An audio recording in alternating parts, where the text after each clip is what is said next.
I better take a shower and get dressed before I go downstairs.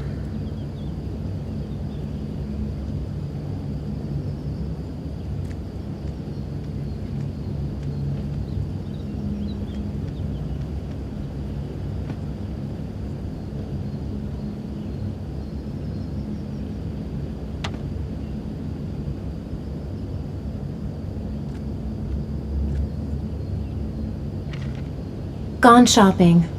I'll pick the kids up from school at lunchtime, and then I'll come home to get things ready for Jason's birthday party. Don't work too hard. I love you.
Nothing like a refreshing shower. I almost feel awake.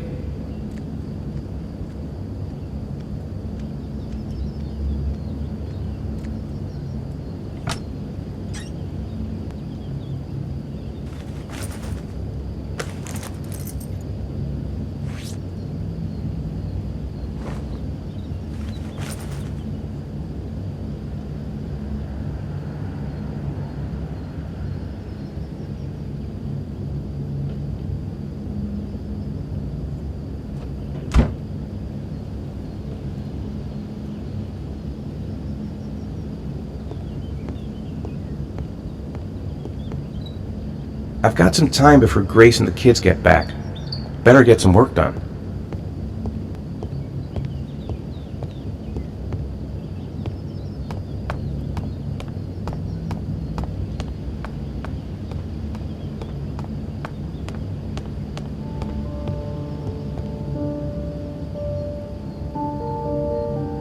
Nice day outside. Maybe I could squeeze in a little garden time.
It's almost lunchtime.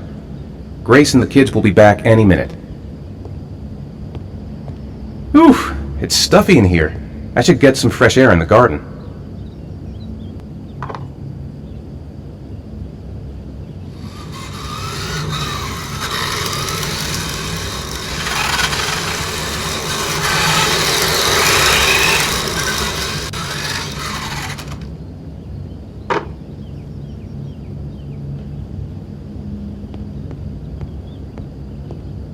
I hope Grace found a present for Jason's birthday.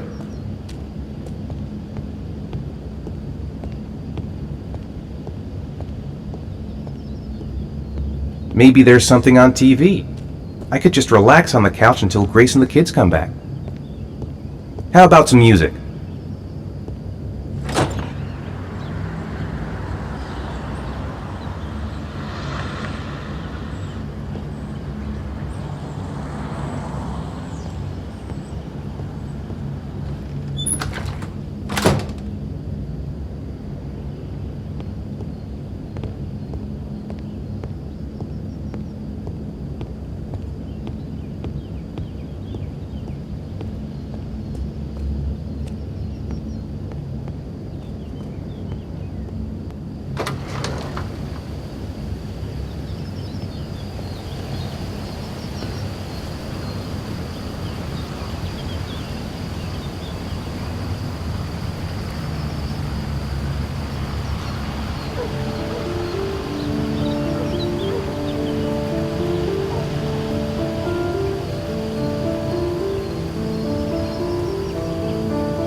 Hey, take it easy, you're gonna knock me over. So this is your big day, huh? Am I grown up now? 10 years old, that's not exactly grown up, but you're getting there. Now, can I drive your car? And I think you're gonna have to wait a little while for that. Ethan, can you please help me? I'm coming.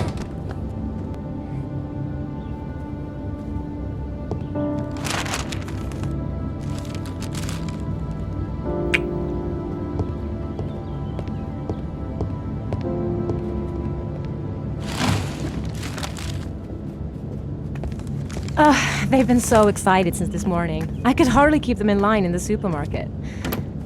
How's your day been? Managed to get any work done?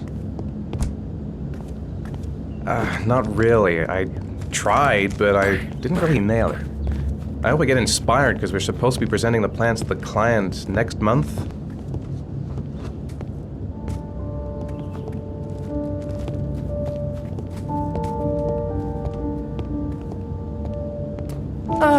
I've got a billion things to do. It'll never be ready before Jason's pals arrive. Can you please help me? There should be plates in the living room cupboard. No problem, leave it to me.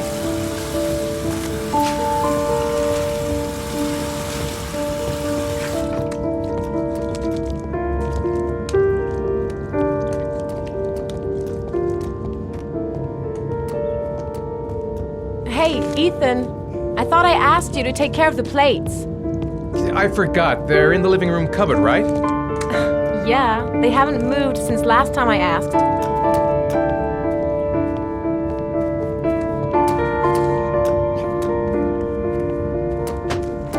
That door is always sticking. Give it a big tug.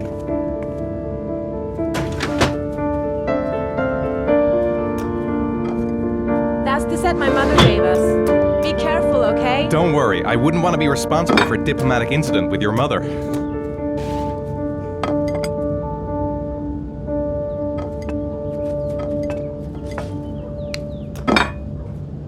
Hey, Ethan, you said you were going to be careful. I'm sorry, I'll be more gentle.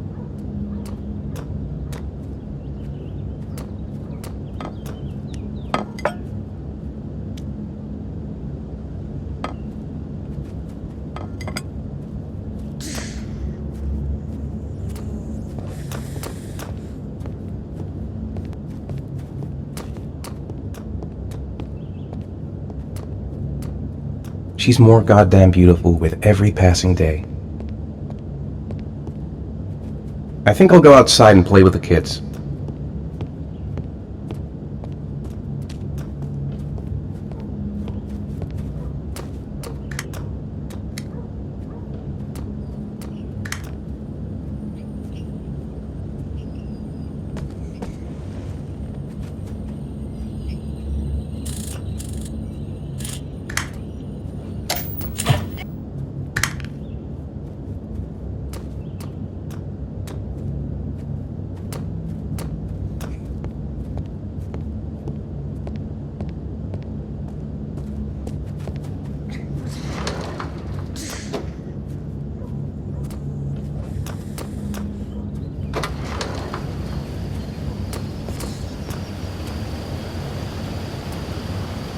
That's it, I'm free as a bird!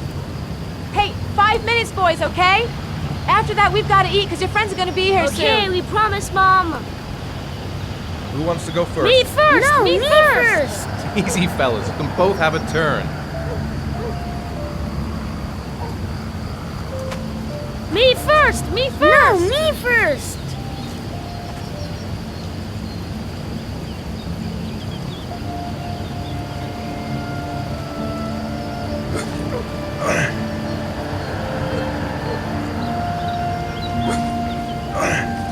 Okay, Sean, get ready. Here we go.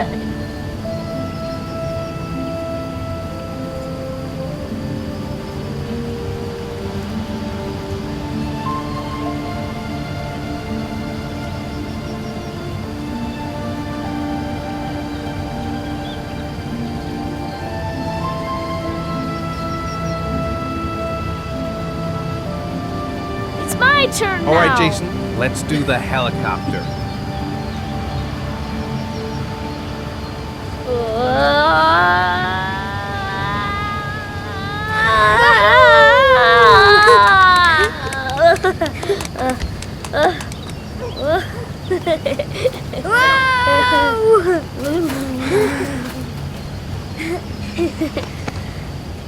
Come on, Dad, show us how strong you are. Big muscles. Be careful, hang on.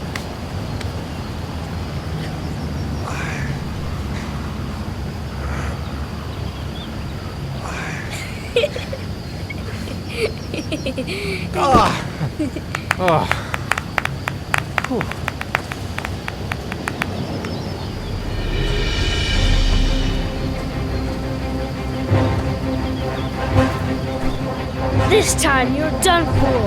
You're gonna pay for all your crimes, evil one. Ah, surrender, weakling. Say your prayer.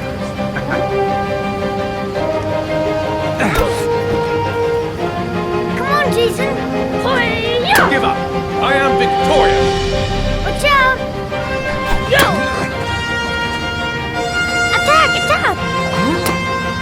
Whoa!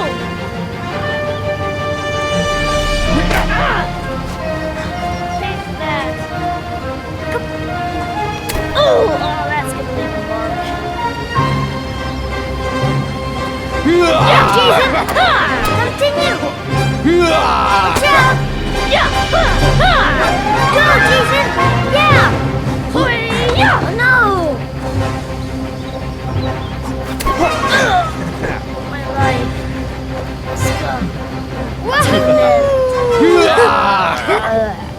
Food's ready, kids. You coming in?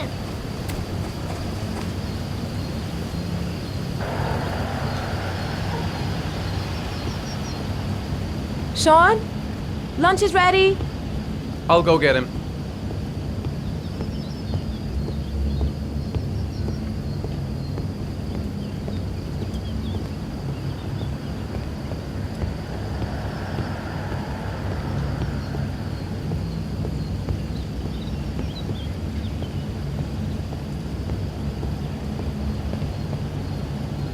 Why isn't Sean at the table?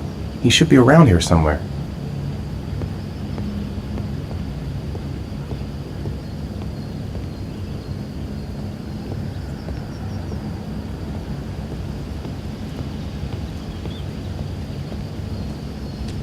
Ethan, please get Sean now. The meal is going to be cold.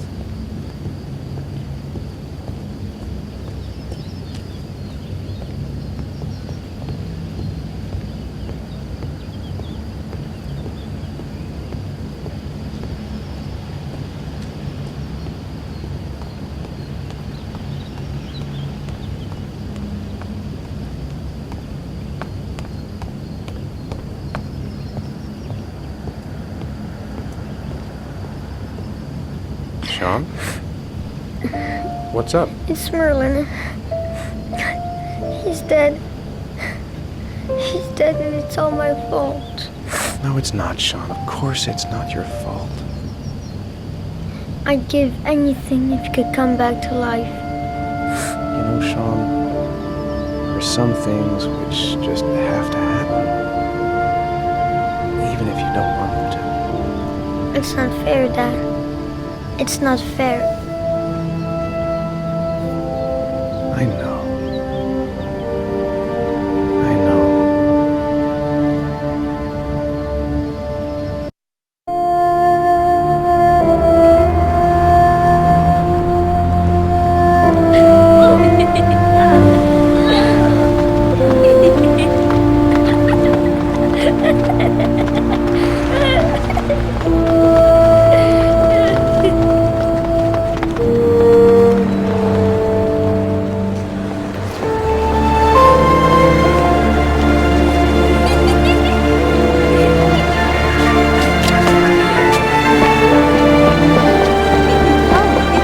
I'd like to have a quick look at some shoes for Sean.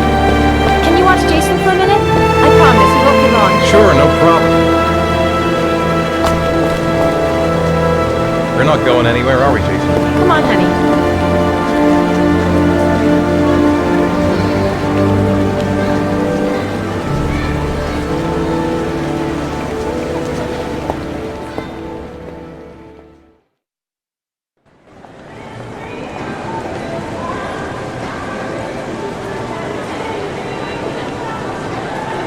Jason!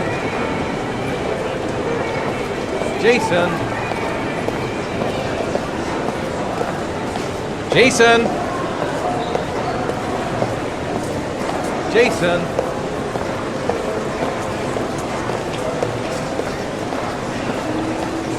Jason! Jason!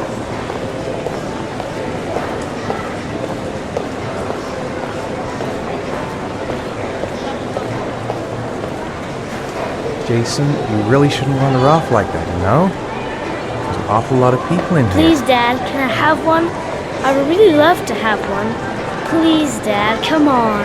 Okay, let's go buy a balloon. Great! Hey, champ! What's your name? Jason, Which balloon would you like, Jason? the red one. Here you go.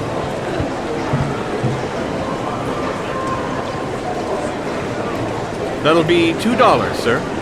Jason, wait for me. Wait for your dad, son. It's really crowded in here.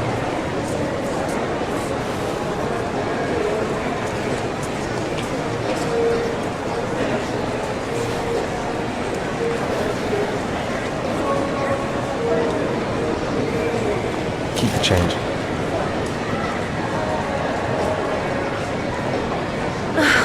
It is impossible to try on a pair of shoes with this crowd. Where's Jason? He was here a second ago. I bought him a balloon. I turned around and he just disappeared. Disappeared? What do you mean disappeared? Stay here. I'll go get him. I'll be right back. Jason! Jason! Jason! Jason!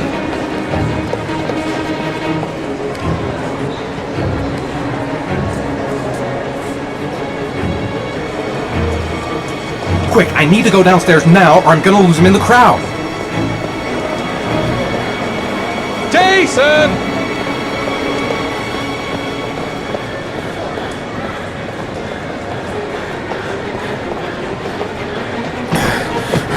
Jason!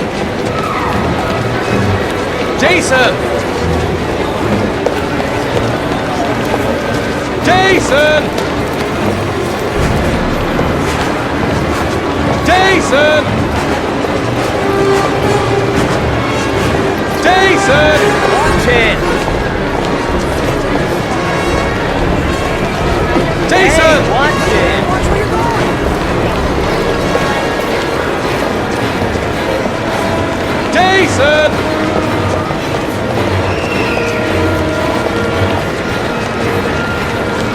Jason! Jason! What now? The red balloon! Follow the red balloon!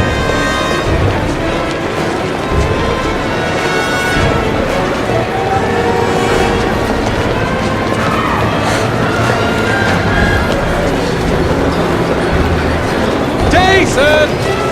Hey! Jason, God, you really had me scared there.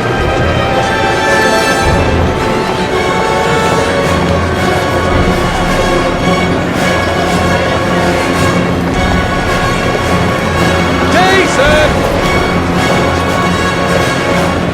The red balloon! Follow the red balloon! Hey, be careful, right? Hey!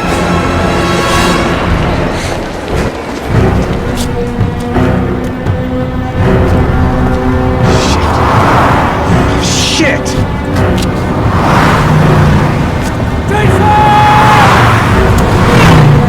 Dad!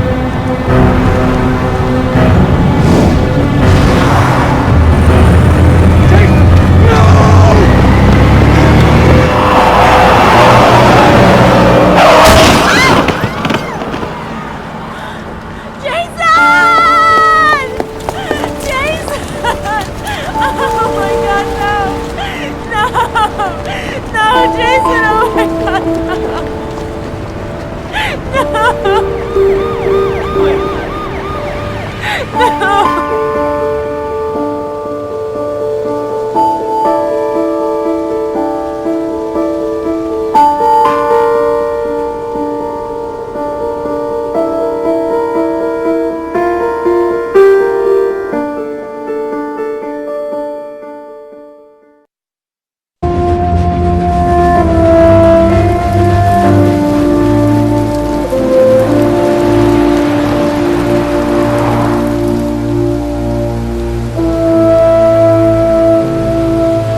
been the same for weeks. I know he doesn't like being the last one left at school. Let's go back home. Seems like he doesn't really want to talk.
It's still early. We'll see about the homework later.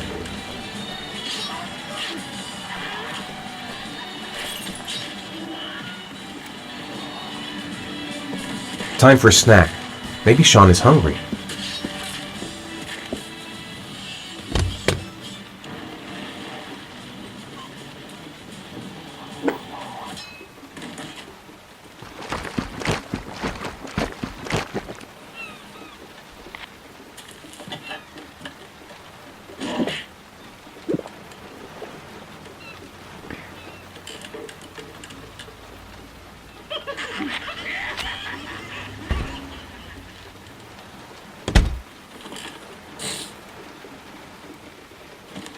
If Sean is hungry, he can find something for himself.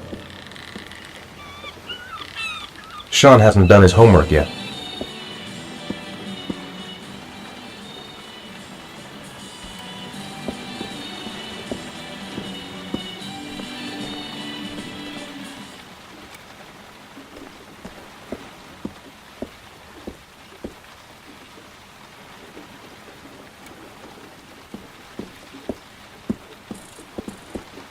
Grease has Sean this weekend. It seems like he can't wait to get back to his mother.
I've seen that face before.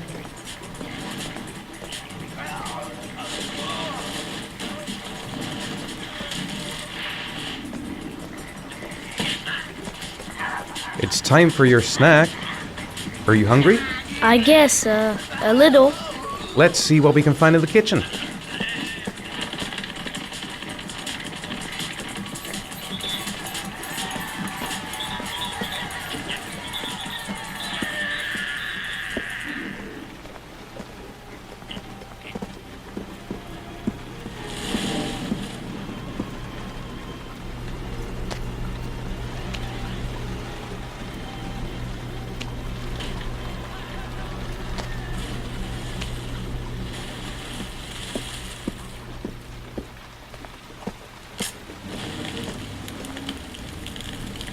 Here, Sean. Here's your snack. Thanks, Dad.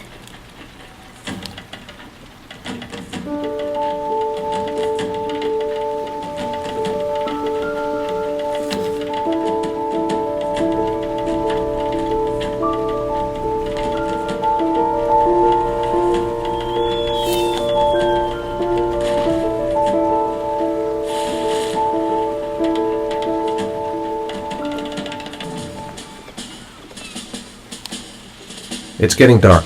Better turn on the light.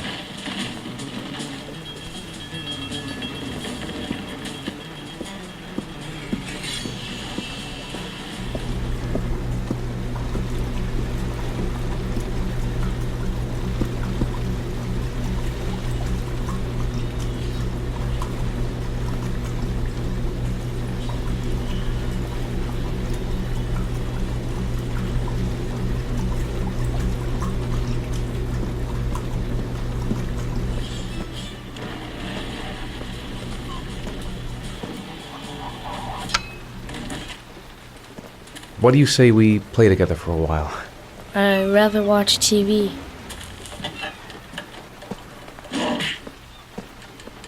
How are things at school? Is your teacher nice? Everything's fine, Dad.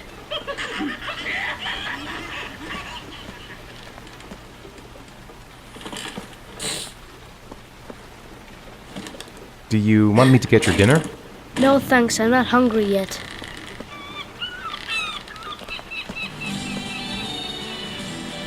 Sean, do you want to do your homework now?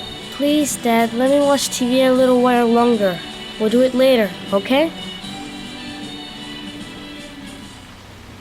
All right, I'll...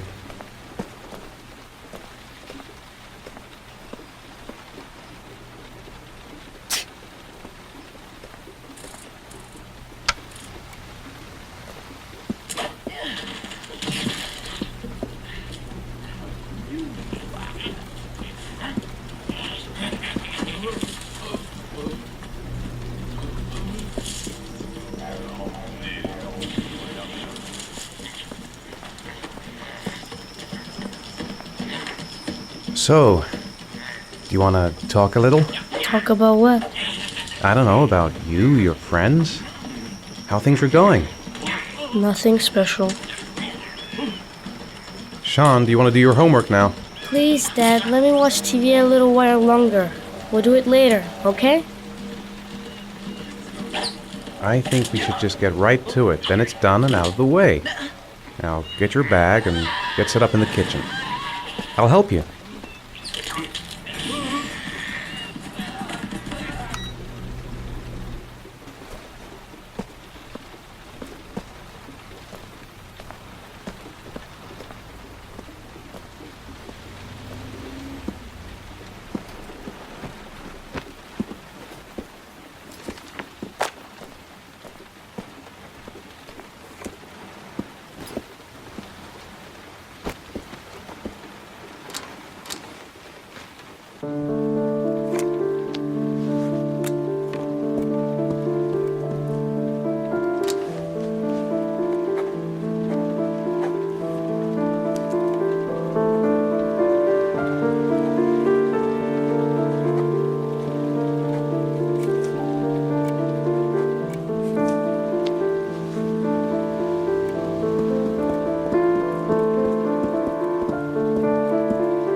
Dad, I'm finished. Can I go watch TV?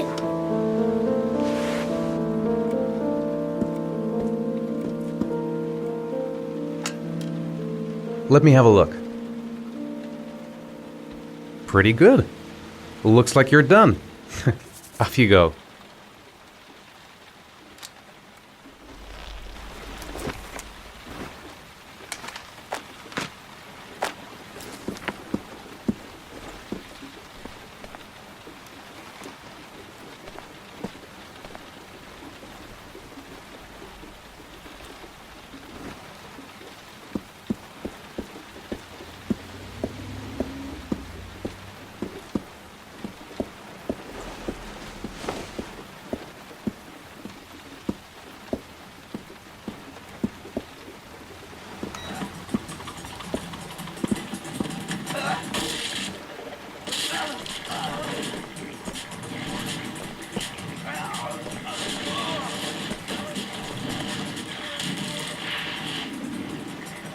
Do you want me to get your dinner? Oh yeah, I'm really hungry. Okay, I'll go see what I can find. I'll call you when it's ready.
You can come now, Sean.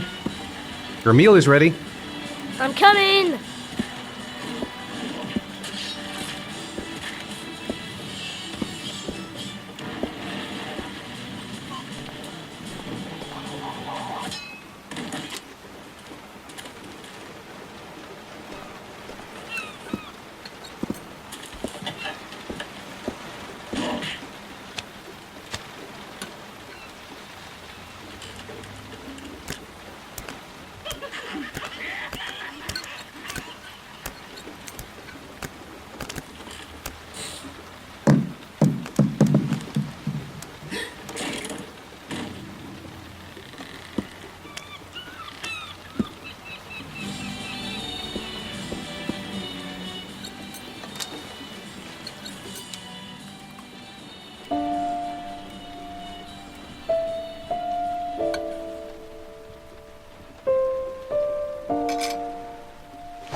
Come on, Sean. It's time for bed. I'm not tired yet. Can I stay up a little longer? Now, that's not very reasonable, is it? You have school tomorrow. You have to get some sleep. Alright, I'm going. Are you coming with me? Go brush your teeth and put on your pajamas. I'll come up.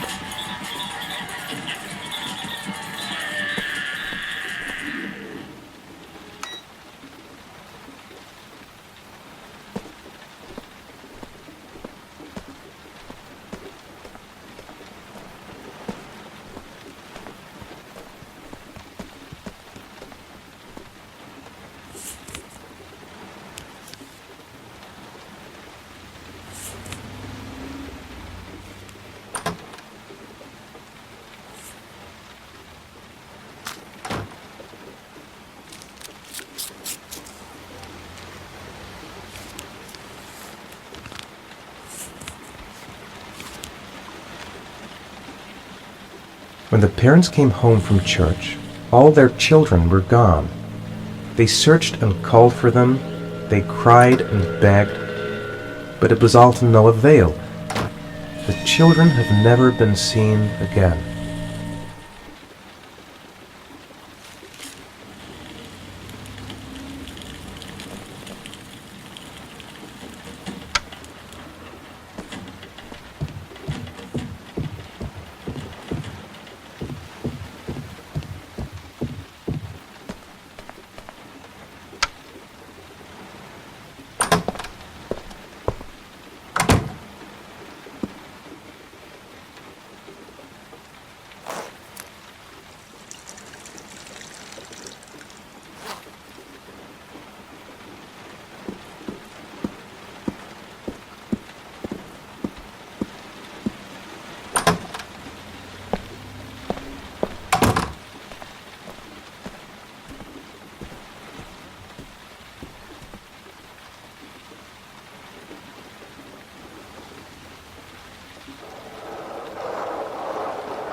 Good night, Sean. My teddy! I haven't got my teddy, Dad! You must have left it somewhere in the house. Do you have any idea where it could be? No, Dad. Please, I can't sleep without him. All right, I'll have a look around and see if I can find it, okay?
Thanks, Dad. Good night, Sean. Night. Dad? Yeah? Why do you look so sad? I think I just need some time to get back to the way things were. You know, Dad, what happened to Jason wasn't your fault. Good night, Sean.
Lauren Winter. Ring any bells? Nope, can't say it does.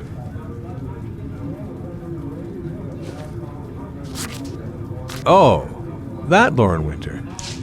3rd floor, last door on the left at the end of the corridor. Been looking for weeks. Hope I hit pay dirt this time.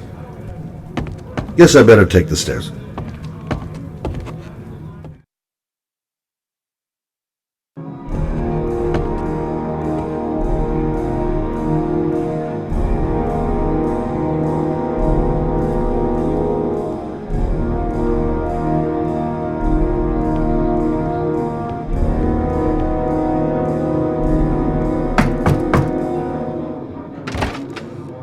Lauren Winter? Sorry, I only see clients by appointment. Wait.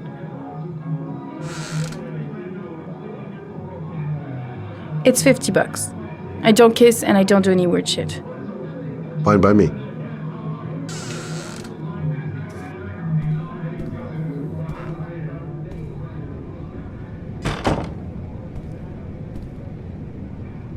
Put your money on the table. You got exactly 10 minutes when the alarm rings. It's over, okay?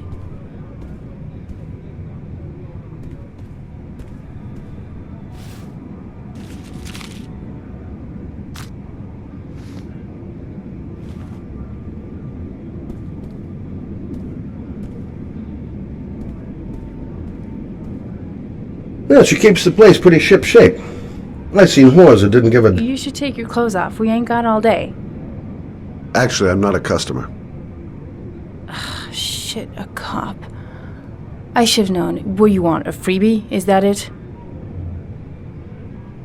My name is Scott Shelby. I'm a private detective. The families of the victims of the origami killer asked me to investigate the murders. I came here just to ask you some questions about Johnny.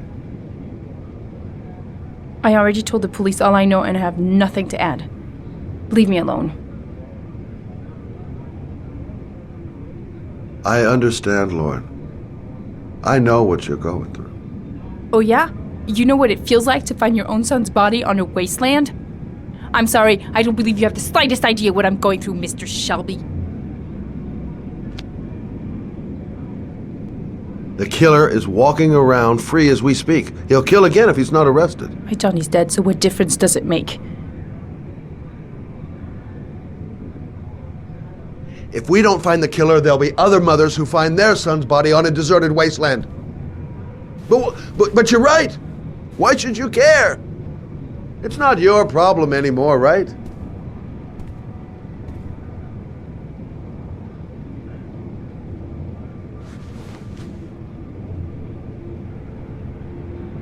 What do you want to know?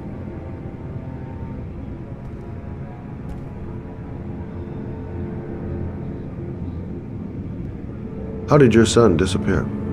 He used to go play with the neighborhood kids after school. It was pouring down something awful that day. I'll never forget it. All his friends came home around 5. All except him.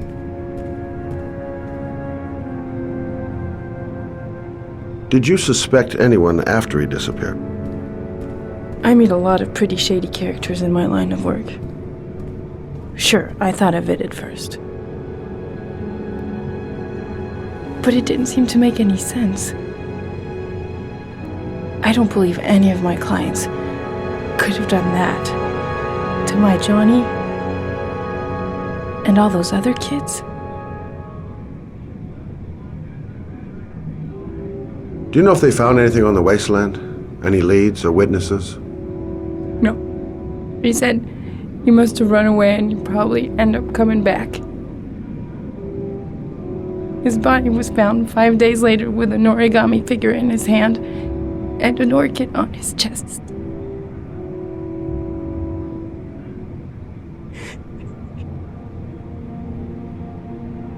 When did you sound the alarm? About 8 o'clock. I began to get worried. I went all around the neighborhood. I went to the wasteland where they like to play. I went to see his friends. I called the cops about 10 o'clock.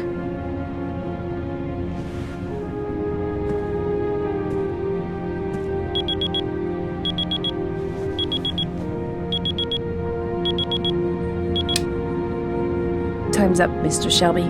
I hope you got what you wanted. Now get out of here.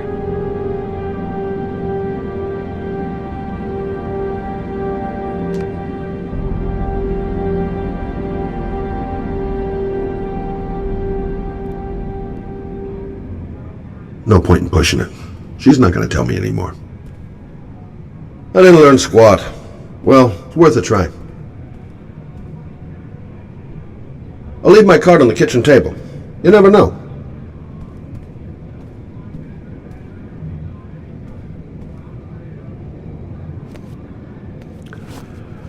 Well, if you remember anything, the smallest detail, give me a call. I gotta get out of here.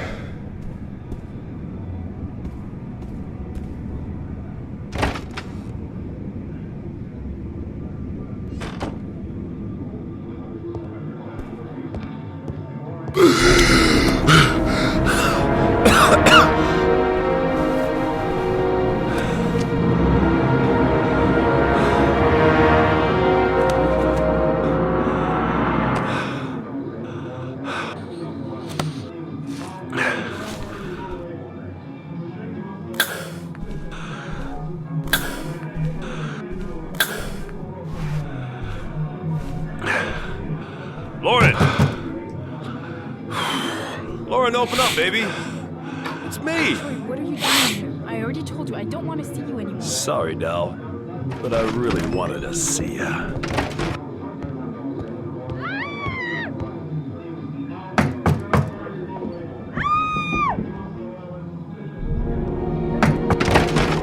What do you want, asshole?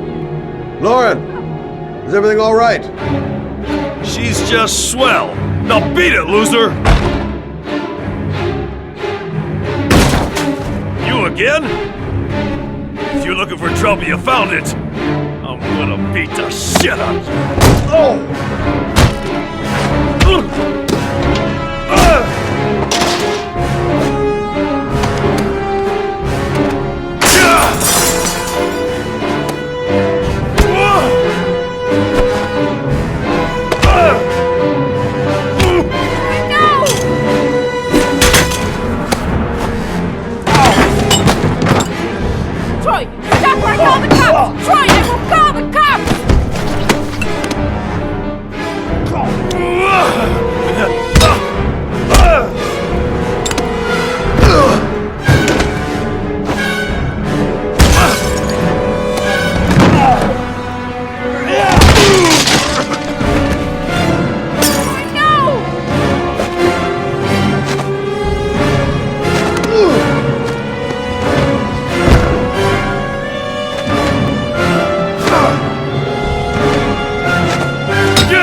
I'll see you again, asshole.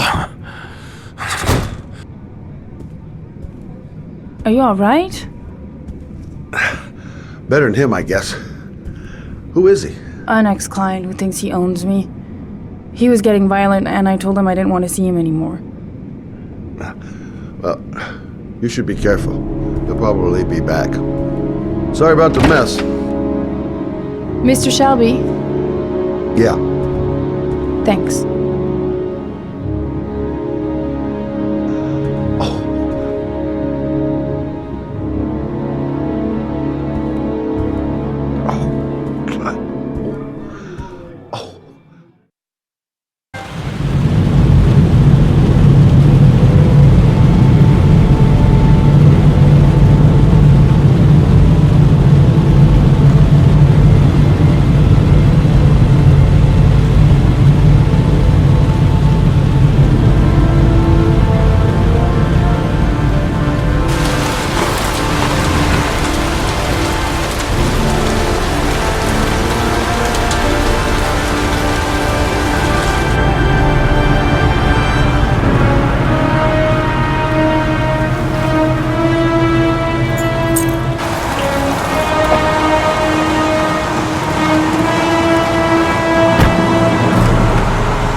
heard that name somewhere. What was it? Blake. Lieutenant Carter Blake. Yeah, that's it. God, my hands are trembling. I gotta keep my act together. At least for now. Reporters. Already. The zone is sectioned off, sir. Please step back. Agent Norman Jaden, FBI. You got a badge or something, Mr. Jaden? Yeah. Yeah, of course.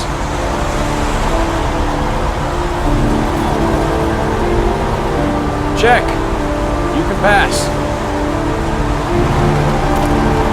I'm looking for Lieutenant Blake. Is he around? I saw him arrive earlier. He's here somewhere. Thanks.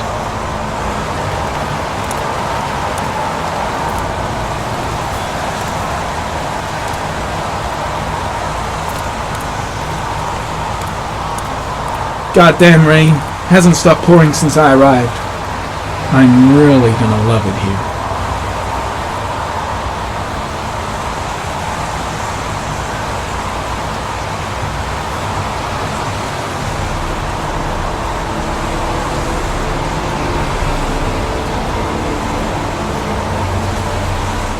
Video memo recording, Agent 47023, Norman Jaden, Tuesday, October 4th, 2011. Time is 8:14 a.m.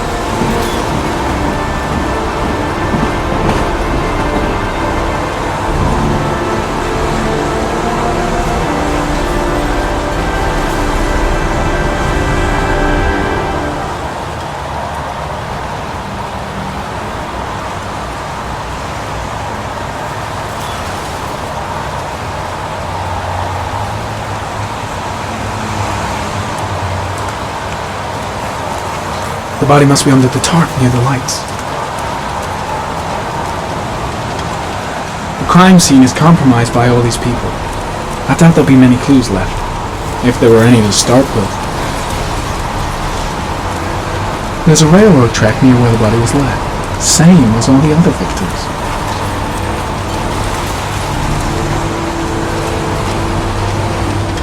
I'm looking for Lieutenant Carter Blake.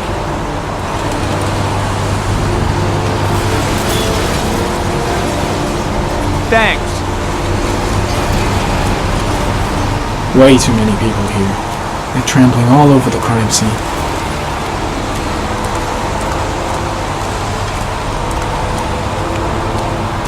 Lieutenant Blake? I'm Agent Norman Jaden from the FBI. I went by your office this morning. They told me you'd be here. Now, if you're looking for rain, dead bodies, and highways, you come to the right place. Mike, will you tell that asshole with the bulldozer to stop for 5 minutes? I can't hear myself think here. Right away, Lieutenant. Well, are you coming, Jaden?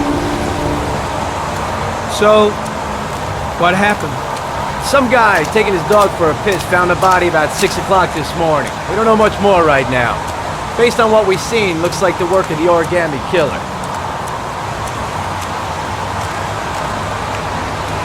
Has the time of death been established? Based on the rigor mortis, must be less than 6 hours ago. We should know more once the coroner has had a look. Any news on the coroner? He's on his way, Lieutenant. We've been waiting for an hour, for fuck's sake. Has the body been identified? No, not yet. We should know more later today. Any witnesses? None yet. Given the neighborhood, I'd be surprised if anybody saw anything. Do you have any leads? My men are going over the scene with a fine-tooth comb. If the killer left anything behind, we'll find it. Tony, I don't want to see a single shit-stirring journalist within a mile of here. You got it? Yes, Lieutenant. Do we know the cause of death? There are no marks on the body. Chances are he was drowned, like the others. I know investigators never like to see FBI profilers turning up, but I'm here to help, if I can. The only thing I'm interested in is finding the killer. I don't have an ego problem, if that's any reassurance. Listen, I'm a little busy here. Why don't we discuss all this a little later, back at the office? Well, no problem. I understand. Do you mind if I have a look around? Be my guest. Hey, Jaden, you come and see me if you find anything, okay? We're on the same team now.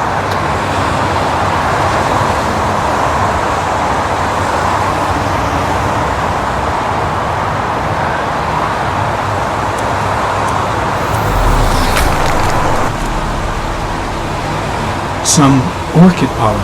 The concentration of pollen in the air is quickly decreasing because of the rain, but it gets higher in the direction of the body.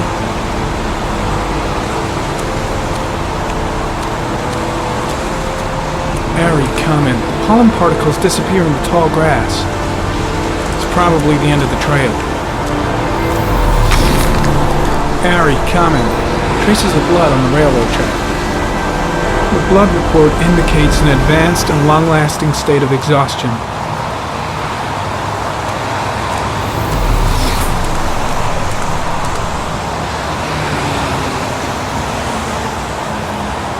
Footprints continue just after the pollen trail. There's a good chance that they're the killers.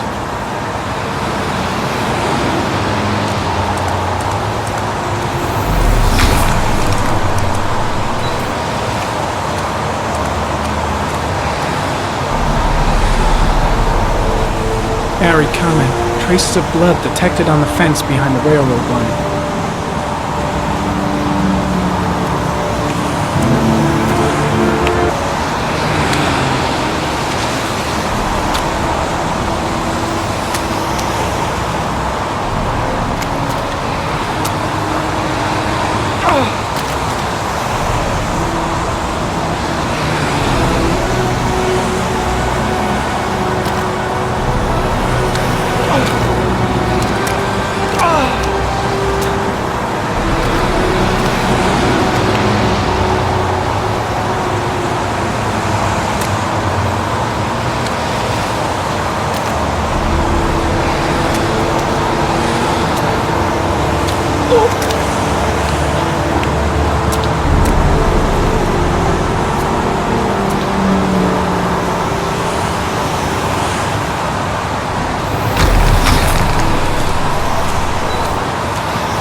There's a good chance that they're the killers.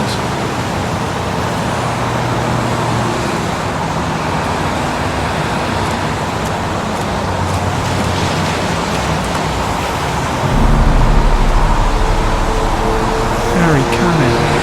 Tire tracks on the side of the road behind the railroad line. It may be the killer's car.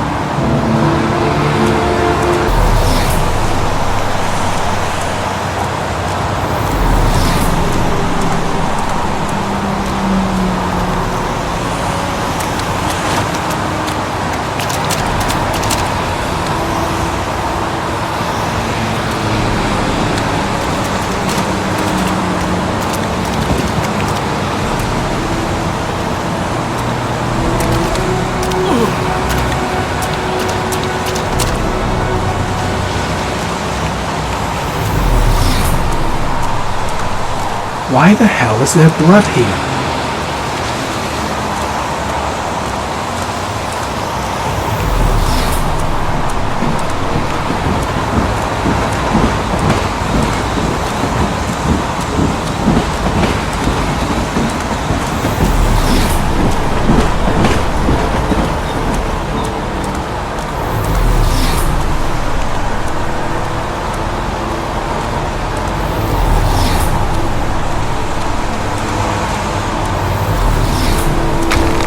I'm heading back to the office. You staying? Yeah, I'm gonna have another look around if you don't mind. Take all the time you want.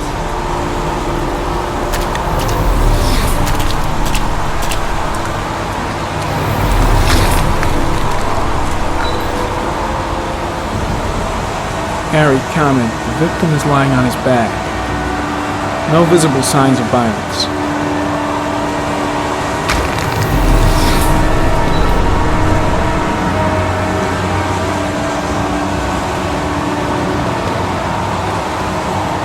A small origami figure in the right hand. Fingers were probably closed after the time of death.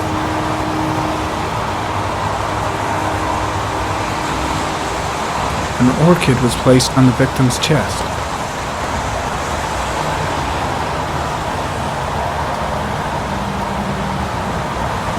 The victim is Jeremy Bowles, declared missing 5 days ago.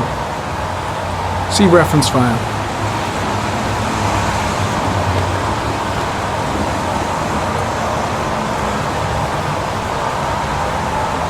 Superficial wound on the right thigh. The blood is identical to that on the fence.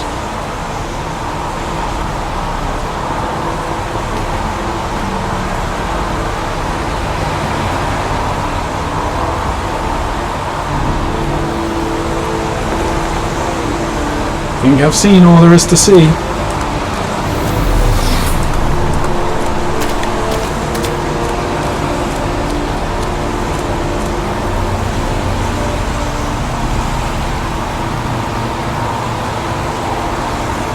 Harry, comment, sample of no interest. Comes from one of the policemen present on the wasteland.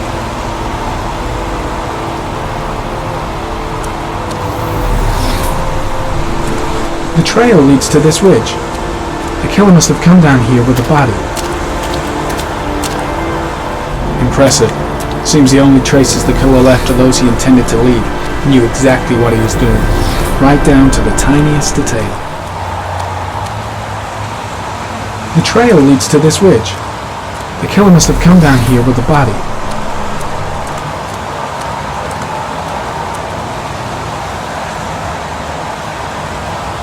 Airy comment, sample of no interest. Comes from one of the policemen present on the wasteland.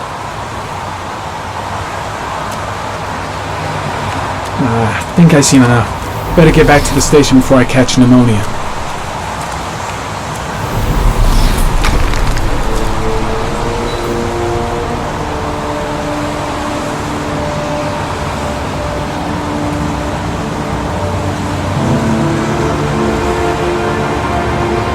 Related to the investigation. The trail leads to this ridge. The killer must have come down here with the body.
Don't think, Ethan.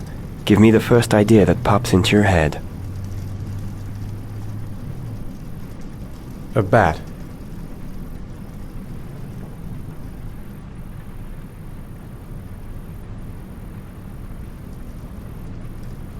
A wolf's head.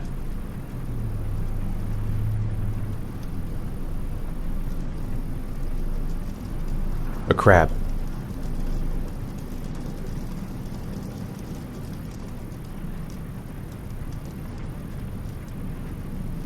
Death. Death.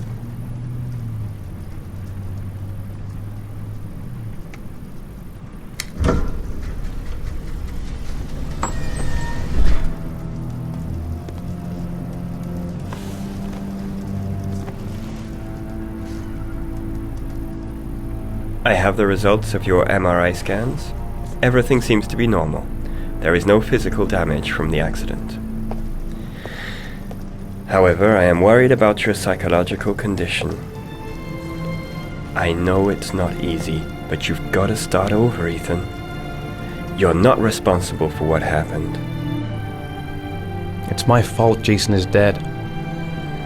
He'd still be alive if I'd been looking out for him. It was an accident. Accidents happen every day. You can't blame yourself forever for your son's death. How is Sean?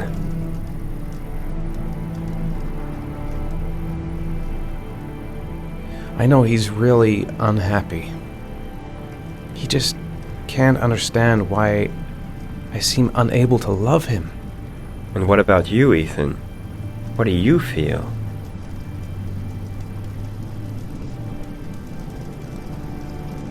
I no longer want to live. I have no reason to continue. Not even for your son, Sean. I couldn't save Jason. Sean doesn't need a father like me. Is there something else you wanted to tell me, Ethan?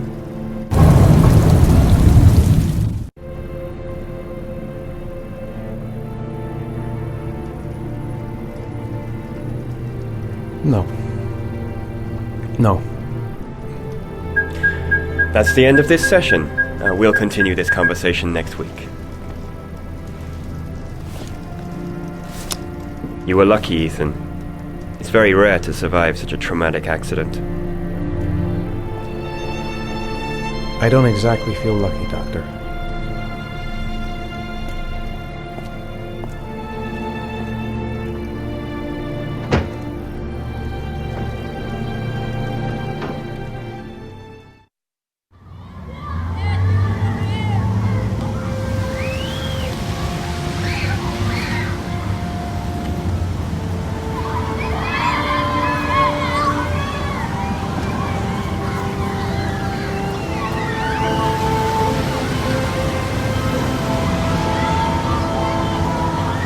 Do you want to eat something?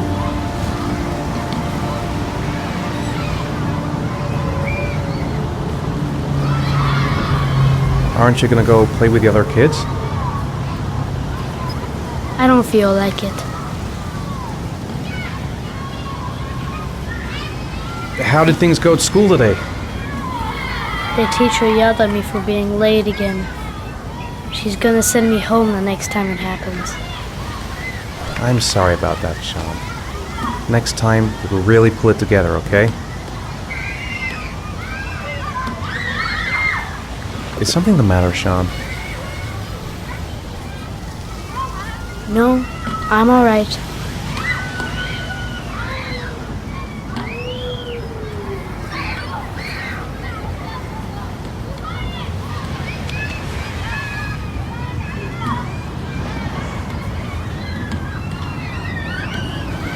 Feels like we're drifting apart.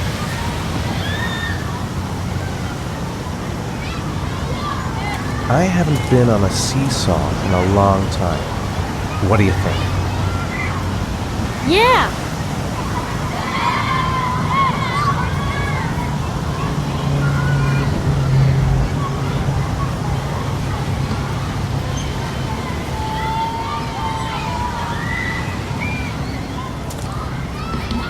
Come on, Dad, make me fly!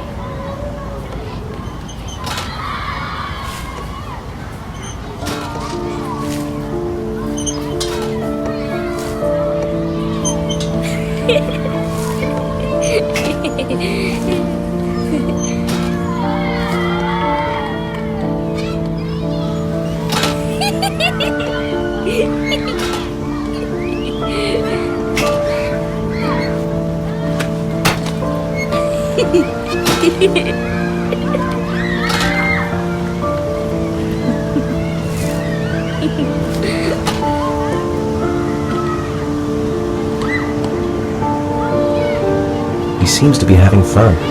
It's been a long time since I've seen that smile. I'll find something else to do with him. What about that merry-go-round? I bet I can push you so fast you won't be able to stay on it. Great!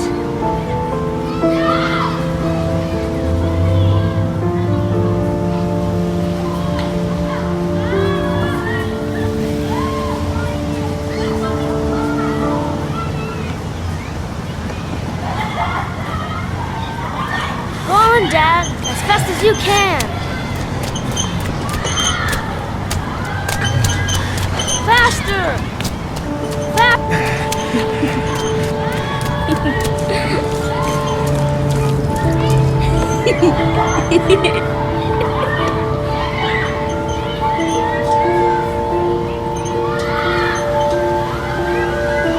Whoa! I think my head is spinning. Good training for astronauts, though.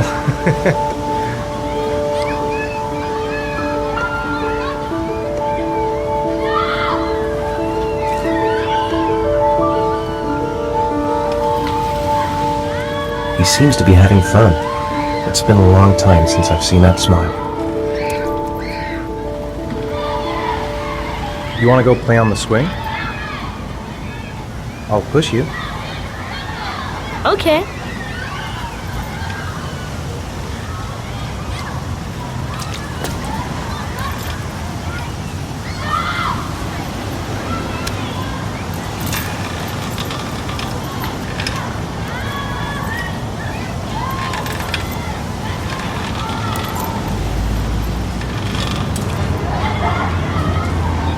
You're not pushing Dad.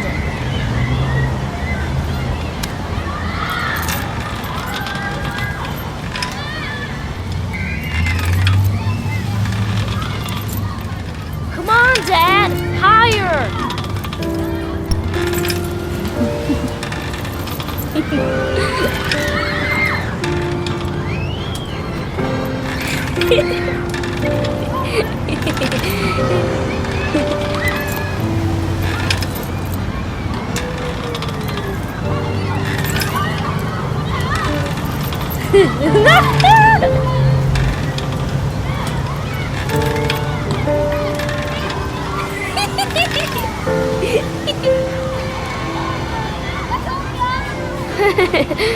That was cool.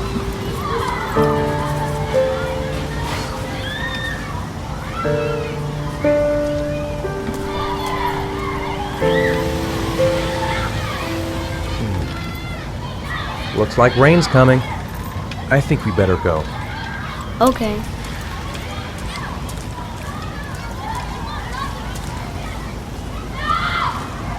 You know, sometimes I remember before. I mean, when Jason was still here. Sometimes I wish everything could just be the way it was before. Me too, Sean. Me too.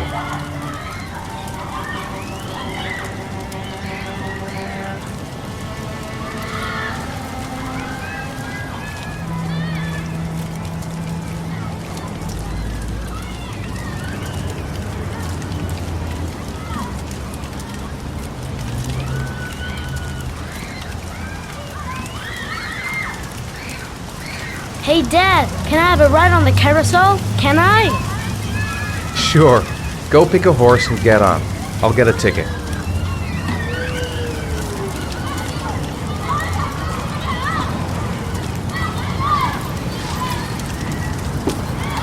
One, please. That's $1.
Do you think it's gonna take long?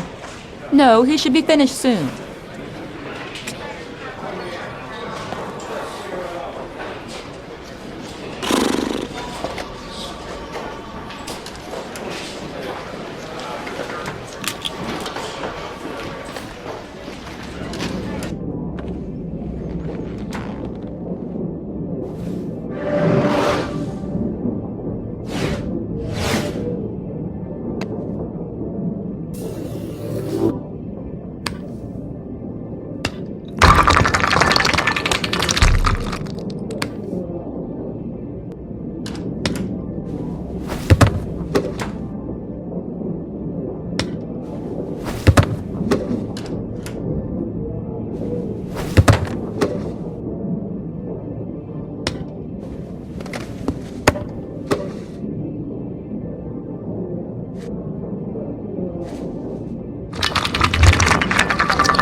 I'm off, Charlene. I'll look at the reports later. Oh, cancel all appointments for this afternoon. Okay. Oh, Captain. Agent Norman Jaden from the FBI is here. Jaden, of course. We've been expecting you. I'm in a bit of a hurry. Do you mind tagging along? We can talk as we walk. Yeah, of course. I wanted to introduce myself before getting started, but perhaps there's a better time. No, it's fine. We just have to get to the press conference. We have them every day now. Believe me, it's not always easy finding something to tell them. Fortunately, today we have some news. Have you met Lieutenant Blake yet? Yeah, we met this morning. Hey, Jaden, are you coming or what? Have you met Lieutenant Blake yet? Yeah, we met this morning. He has his own methods, but he's a good cop. I'm sure you'll get on well together. Do you know how to tie a knot in a necktie? I guess. To be frank with you, I could have done without the FBI on this one, but the press are all over us. This origami killer case crept up on us, and it's fast becoming a national concern. There are hundreds of killers in this country, but what do you know? This guy is exotic. He leaves flowers and origami figures. Work that one out. And the press get onto it, and we suddenly become the center of the universe. I'm here to arrest a serial killer. With all due respect, sir, the rest of it, it's none of my business. Oh, of course not. All I'm asking is that you make progress, and fast. The press want a perpetrator, and we're gonna have to serve him up on a silver platter. Not bad. Oh, go see Charlene. She'll show you to your office. Yeah, check in on the press conference if you're interested. It'll give you an idea of the political climate around here. Thank you, sir. Welcome to the club, Jaden.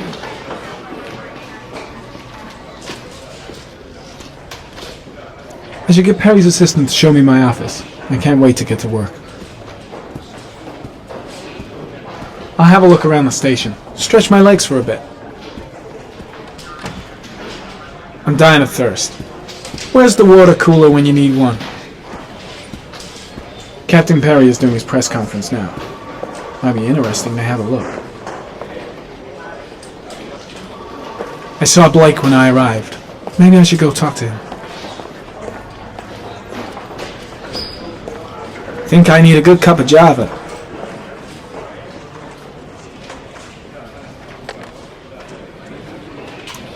Nice watch. Oh, it's the present we offer to our new lieutenants. We bought the same model each year for the past 20 years for each promotion. It optimizes everybody's time, and it's the kind of thing that always goes down well. You can contribute to our fund if you like. We're still a few dollars short. Congratulate Larry on my behalf. I'll be sure to do that, sir. Captain Perry said you could show me to my office? Yes, of course. Follow me.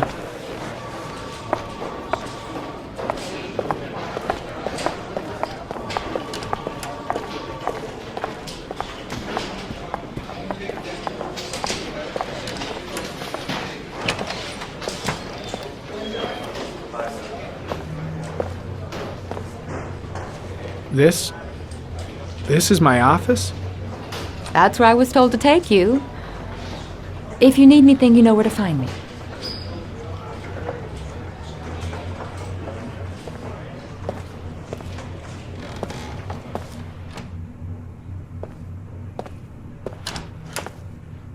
Okay, time to work.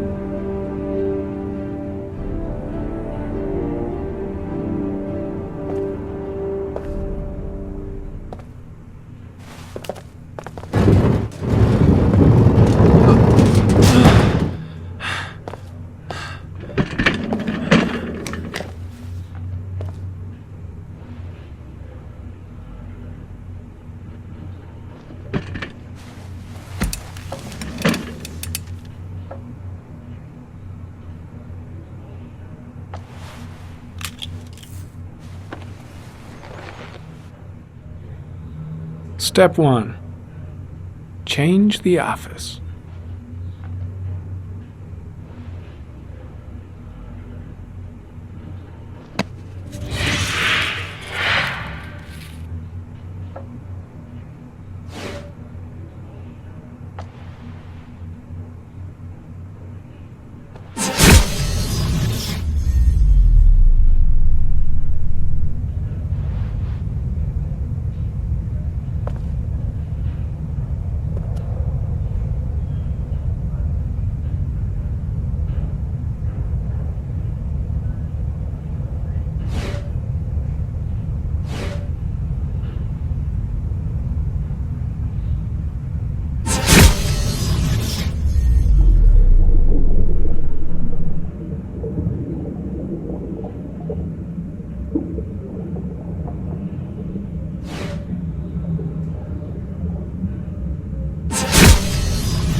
Eight victims in the last 3 years.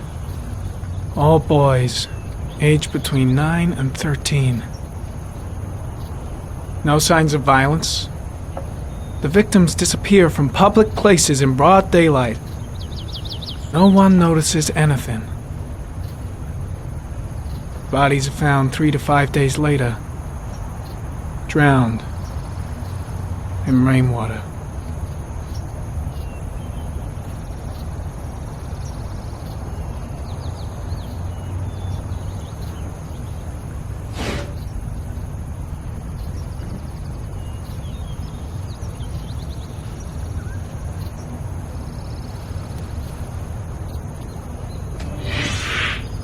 Always the same ritual.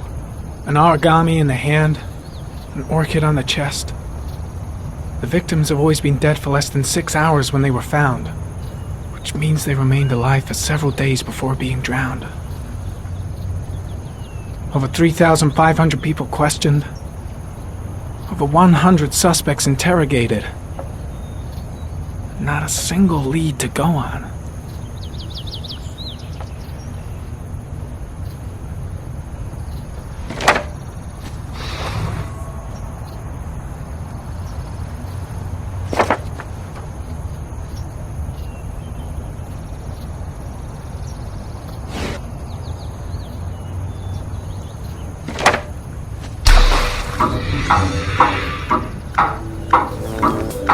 The killer has a large comfort zone. He gained confidence rapidly and moved away from his base. This won't make the geoprofiling any easier.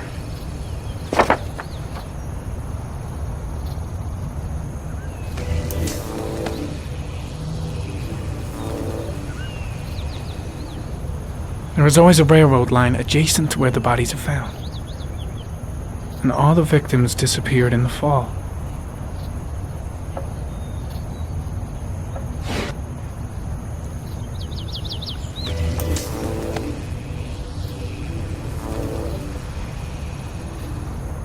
The killer is white, aged between 30 and 45. He is intelligent, calm, and determined. An organized type. He has a car. He's probably employed, but his work allows him free time.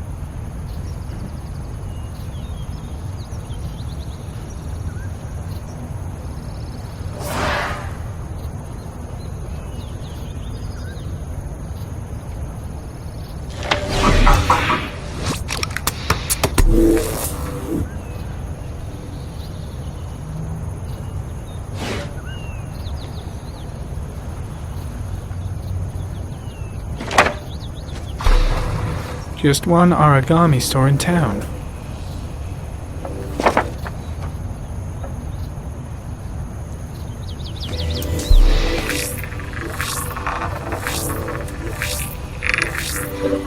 No prints or specific clues. Nothing much to go on.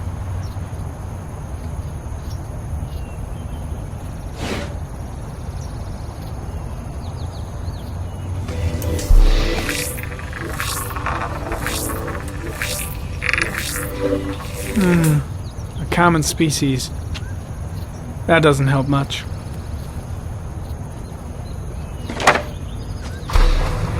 The orchid is a common species.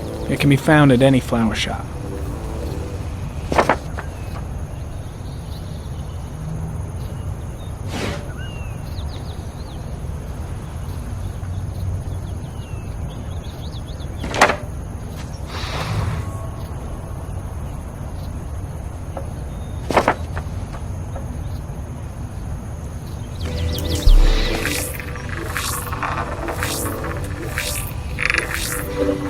The killer's car is probably a Chevrolet Malibu 83.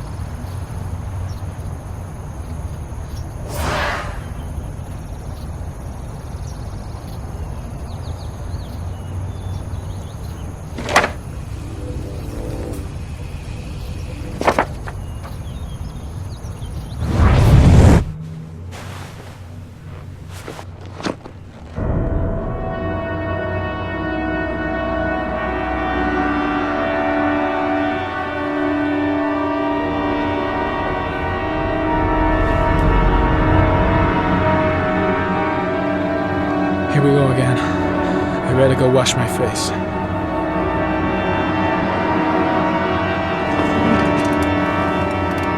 I need to take some. I'm gonna faint if I resist. It's alright. I know I can make it. I know I can make it. Here we go again. I better go wash my face.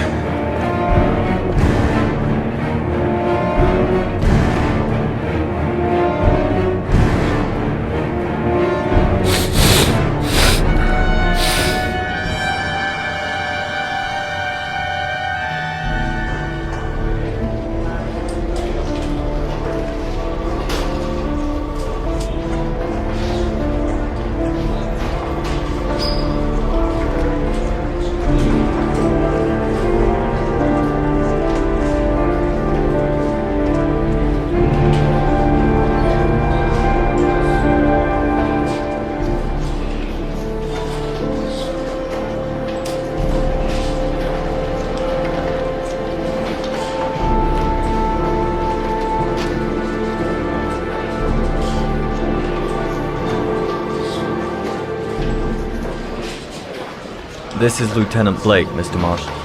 Could you please tell him what happened? It was this afternoon. I went to the park with my son, Sean. We played together for a while, and then he wanted to go on the carousel, so I put him on one of the wooden horses, and when I turned back, Sean had disappeared. Exactly what time did you arrive at the park? Try to remember exactly, Mr. Mars. Every detail can be important. It must have been about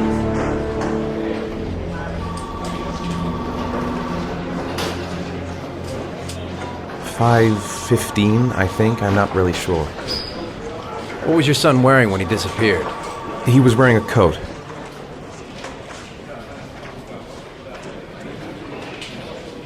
A black coat. And a pair of pants. Brown pants. How could Sean have disappeared without you even noticing? Weren't you right by the carousel?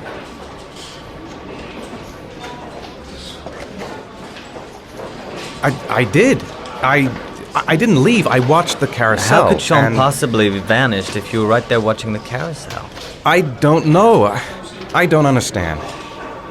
You say you took your son to the park after school, but you didn't report him missing until 8:15. Why did it take you so long to contact the police? I don't know. I panicked. I didn't know what to do. All right. That's all the questions I have for now. You're free to go, Mr. Mars. We'll continue to look for Sean overnight. We'll contact you if we have any more questions. Do you think the origami killer... Listen, your son's probably just run off and he'll turn up in a couple of hours. But what if it is the origami killer? Well, then we have about 4 days to find him alive.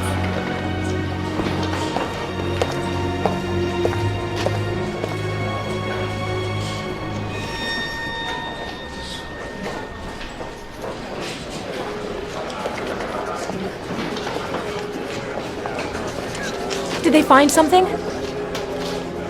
No, nothing yet, but they're gonna keep looking through the night. Do they think it's the origami killer? It's still too early to say, but it is a possibility.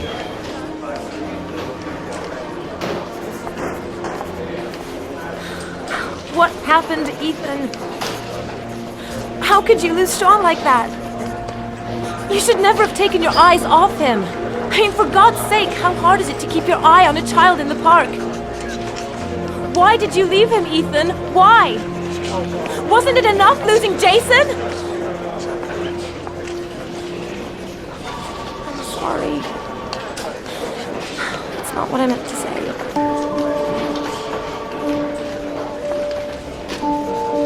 I miss him so much.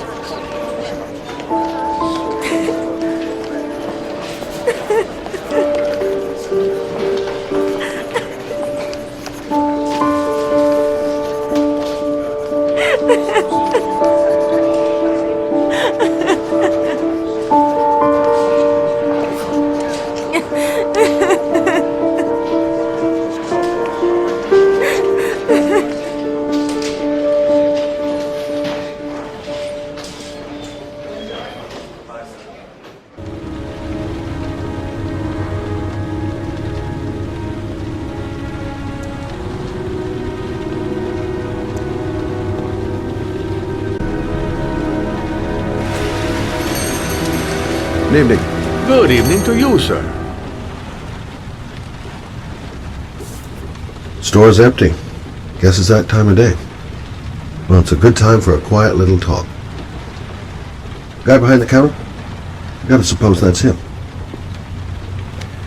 Can I help you, sir? Well, I hope so. My name's Scott Shelby. I'm a private detective. I'm investigating the case of the origami killer. I'd like to ask you a few questions. My son is dead, Mr. Shelby. I have nothing more to say. I also lost someone I loved. I know what you're feeling. Then you will understand that I do not wish to talk about it. The killer has kidnapped another victim. A 10-year-old boy. Like your son, Risa. I have 4 days before we find his body on a deserted stretch of wasteland. No one did anything to save my son. Now, would please to move along, sir. Oh, do you sell inhalers? I'm all out, and at least I won't go away completely empty-handed. In the back of the store, to the right. Thanks. Then he didn't want to talk. Might have known something.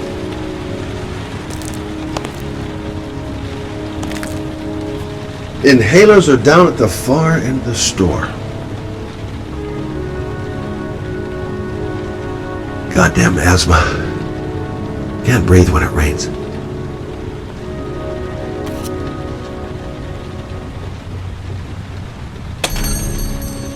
Good evening, sir.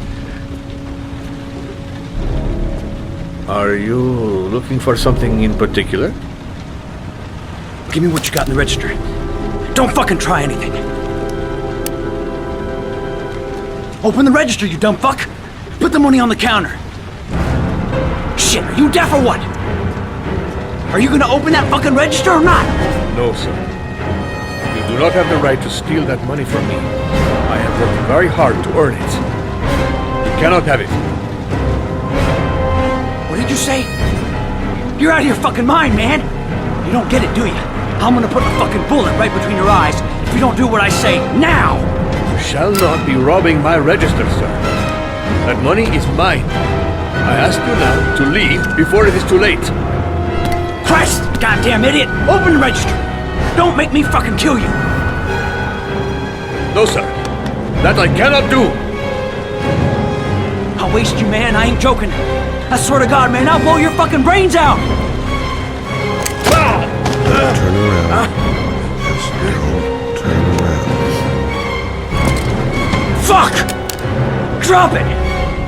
Now! Don't move! Hands up! Put your fucking hands up or I'll shoot!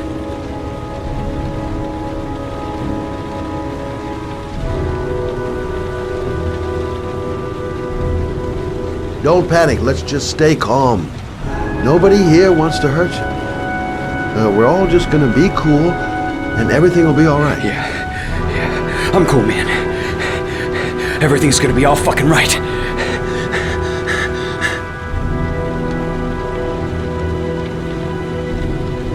My name's Scott. What about you? What's your name? Andrew. My name's Andrew.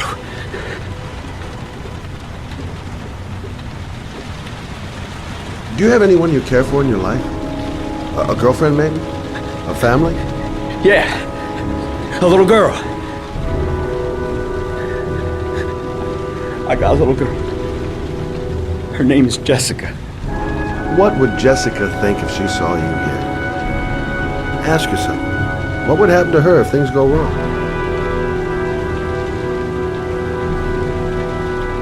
You haven't done anything serious yet. If you put the gun away, you'll forget about what just happened, and that will be the end of it. Just walk away. Nothing serious. Shit, man! What the fuck do you think I'm doing here? You don't really want to shoot anybody, do you? I'm sure we can find a way out of this mess, right?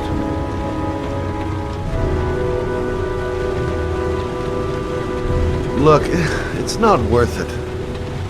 Put the gun down and just walk away. You giving me advice? I'll give you some fucking advice. Nice try. For a second there, you almost had me believing all your shit.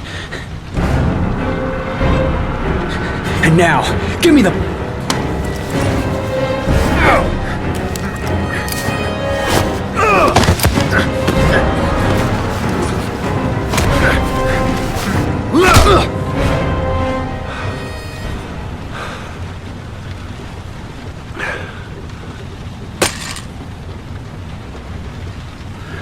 Thousand thank you, sir. I don't know what would have happened if you had not been here. At least I didn't come by for nothing. Have a nice day. When my boy, Reza, disappeared, I received a letter with a locker ticket inside. Inside the locker, I found this box. I do not understand what it means, but I think it must be a sort of message from the man who took my son from me. Can I?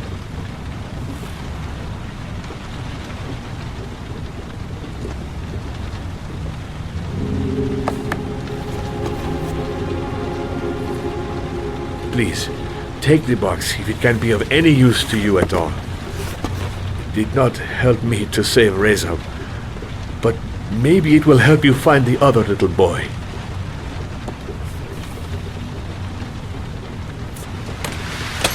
Mr. Shelby, I was beginning to think that there was no good to be found in this place. I can see now that I was wrong.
Two 2:47 a.m.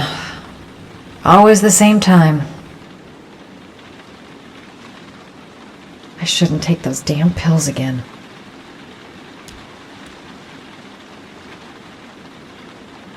Goddamn insomnia.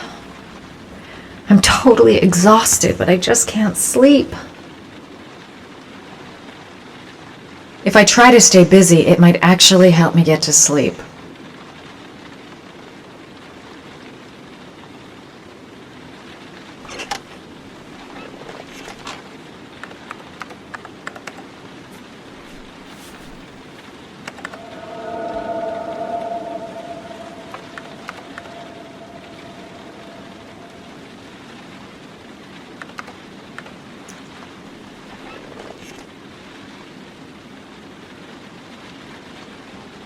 A hot shower.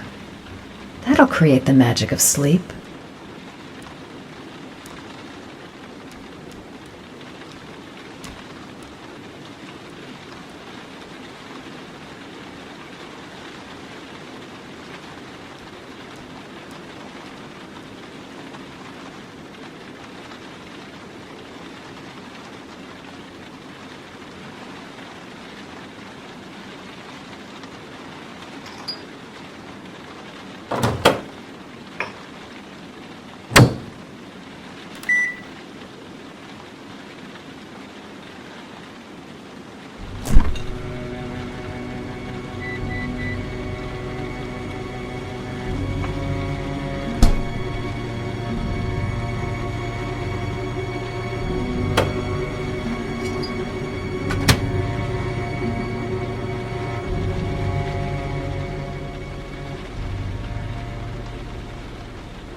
I swear I heard something.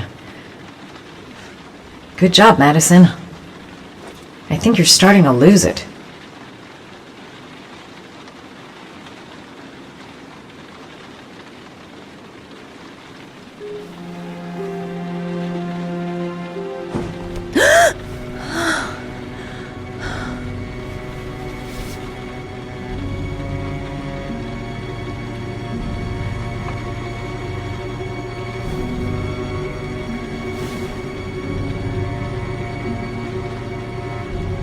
I swear that shadow just moved. It's freaking me out. Girl, get a grip. The door's locked tight, and you're home alone.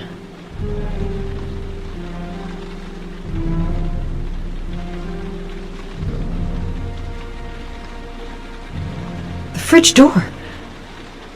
I'm sure I closed it.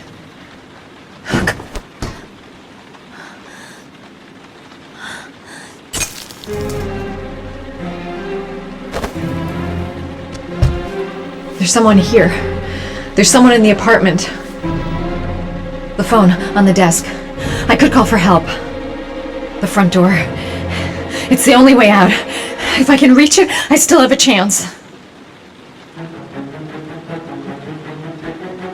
They're gonna kill me. I know they're gonna kill me.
When the parents came home from church, all their children were gone. They searched and called for them, they cried and begged, but it was all to no avail. The children have never been seen again.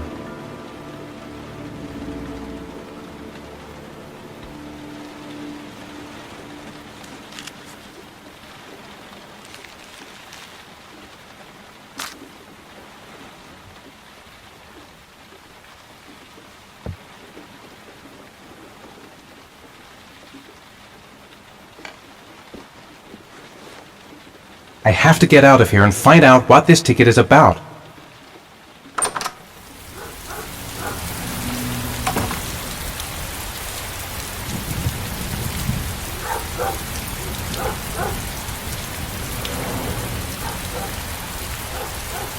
The origami figure in my hand after my blackout. It's the same one the killer leaves in the hands of his victims. I've never done origami in my life. This doesn't make any sense. It couldn't have been me. I couldn't ever have done that. Goddamn reporters. They've been camped outside my house all day. That letter might be linked to Sean's disappearance. I need to show it to the police.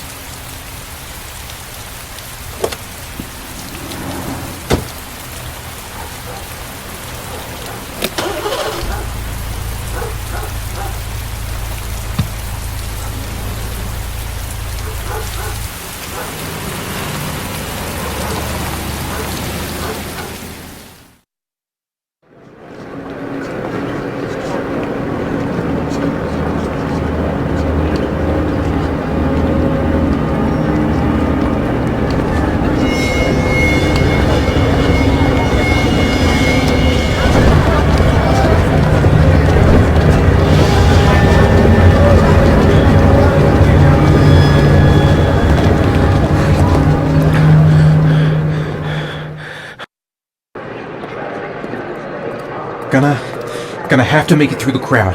I can't take crowds. Just can't handle it. Maybe I could come back later.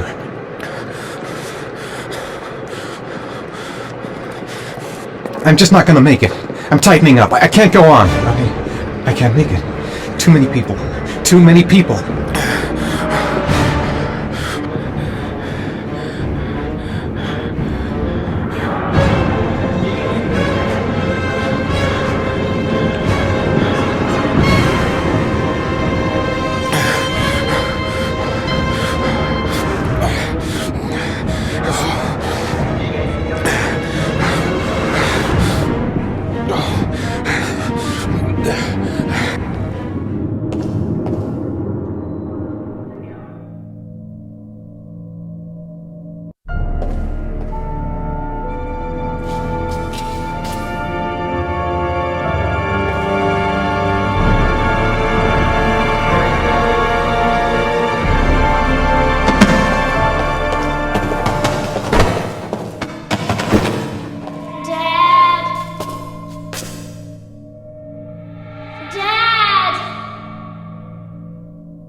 Line 18, box number 3.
The box from the locker.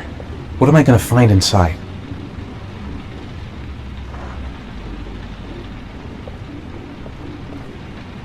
Gotta open it and find out what's inside.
Help! Dad! Sean! Where are you? I'm so cold. Dad! Dad!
The killer is white, aged between 30 and 45. He doesn't act on impulse, but plans his crimes in a very meticulous fashion. He doesn't have anything personal against the victims.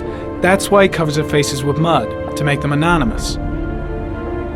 Why does he kill them if he doesn't have anything against them? For him, they're more of an image, a symbol. That's probably why he gives them an origami figure and an orchid as gifts to apologize for what he's done to them. Very interesting.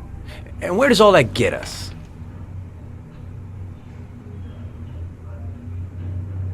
The best way of tracking a predator is to be familiar with his behavior. That may be true in novels, but there's a child's life at stake here. Continue, Jaden. Then I studied the geographical distribution of the murders. Generally, a killer commits his first murder near to where he lives, so he has a safe place to flee to if any complications arise. The more confident he becomes, the further he roams from his base. By analyzing the locations where the victims disappeared, I was able to isolate a zone where the killer might live. And what size is this, zone? For the moment, about 10 square miles. Oh, great. There must be 10,000 people live in that sort of area. You gonna question them one by one? The more clues we get, the more we can reduce the zone. We can then cross-check it with our list of suspects and identify the killer. One detail attracted my attention. The interval between the time when a victim disappears and the time when the body is found ranges from 3 to 5 days. But the rainfall is always at 6 inches, give or take 10%. What on earth does that mean? All the victims were drowned in rainwater. The killer kills only in the fall when there is plenty of rain. It could be that he puts them in some sort of well or tank that is open to the skies and that fills up with rainwater. The more it rains, the less time the victim has to live. So what's next? There are 2 suspects whose psychological profile might fit and can be connected to the comfort zone. I'd like to question them. God damn it. We're wasting our time with this bullshit. The killer's out there somewhere, and we gotta get off our asses and find him. Blake, I've had just about enough of your shit. You've been chasing this guy for what, 2 years? And what are you caught, huh? Nothing! Abso-fucking-lutely nothing! What, you think you can do a better fucking job than me with your psychology degree and your great glasses? Well, let me tell you something, pal. That don't mean zip when it comes to getting out there. You're just a fucking bureaucrat. I came here to find a killer. And that is exactly what I'm gonna do. With or without your help. Fucking asshole! That's enough! You said it took 6 inches of rainfall before the victim died. How much time do we have left? If the weather forecasts are right, less than 72 hours.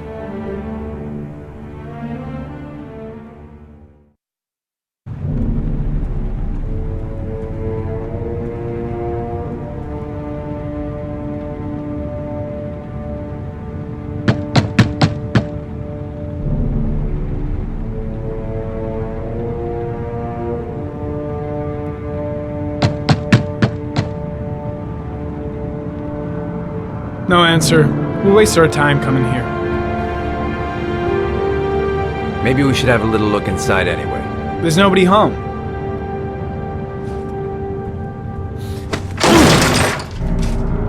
There is now. I'm not sure that's entirely legal. Call the cops.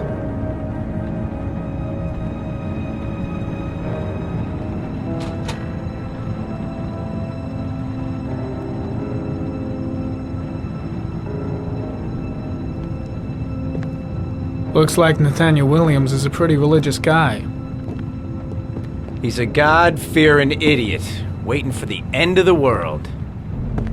We questioned him a few months back because he was causing a disturbance in the park.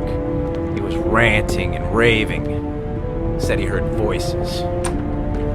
Had this idea in his sick little head that I was the Antichrist. I'd come to Earth to persecute him. Real twisted. All the signs of a mystical obsessive neurosis compounded by a persecution complex.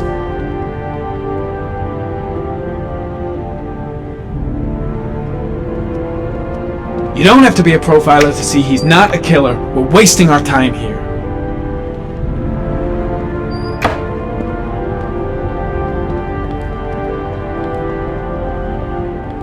Well, no warrant, no problem for Blake. He thinks his badge entitles him to do whatever he wants.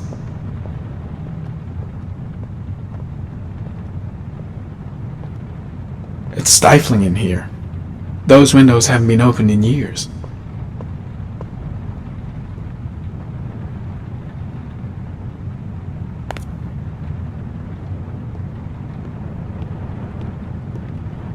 The guy's taking a break from reality, holed up here in this crazy apartment.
Good timing, Nathaniel. Just the man we're looking for. Angels and ministers of grace defend us. I'm Agent Norman Jaden, FBI. I'd like to ask you a few questions. As God is my witness, I haven't done anything. I'm innocent. Relax. Nobody's accusing you of anything.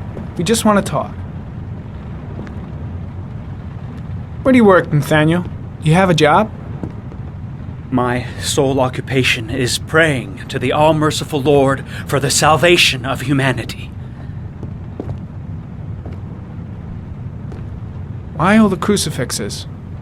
You afraid of something? The hour is nigh, and the wrath of God shall strike men down. I'm preparing for the end of the world. Nathaniel, do you remember where you were last Tuesday at 4:30 p.m.? Here? I was here. I was praying. All day. Was there anybody with you? No. No, I was alone. What about the voices, Nathaniel? Do you still hear the voices? We know who talks to you, don't we, Nathaniel? Or we both know who talks to you. Don't speak that name. What does he say to you, Nathaniel? I can't talk about it. You mustn't talk about it. I guess Blake's trying to break him, but what good is a confession if he does? Pray, doesn't he? He needs more and more. No! You mustn't mention him. You'll bring him here. He told you to go and find that kid in the park. The voices tormented you all night long. You wanted them to stop, didn't you, Nathaniel? Stop! Stop! That's enough! So you obeyed them to make them stop. You took that boy with you and you drowned him. Isn't that right? No! Stop! Stop! You killed them, didn't you, Nathaniel? Are you gonna confess, you bastard? You are the Antichrist. Put down the gun, I shall Nathaniel. dispatch you to your father in hell. He is the son of Satan. He was sent to earth to destroy us. For Christ's sake, shoot! Drop the gun, now! Keep calm. Everything is gonna be fine, Nathaniel. Team, you shall regret confronting the emissary of the Lord. You shall know divine power. I shot him. Yep. Looks like you did. Can't say I'll miss him. Come on, let's go.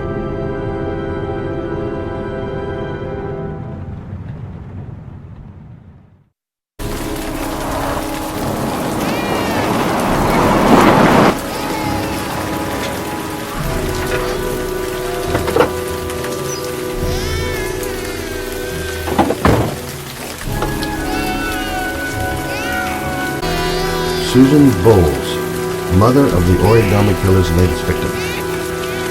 Maybe she knows something about the circumstances surrounding her son's death.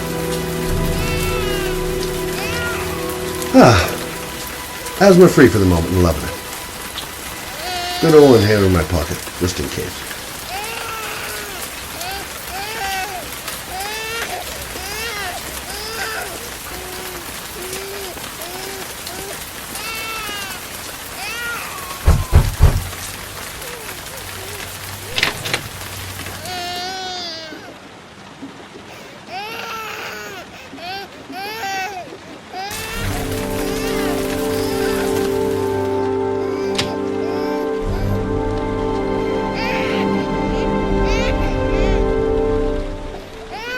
Anybody home?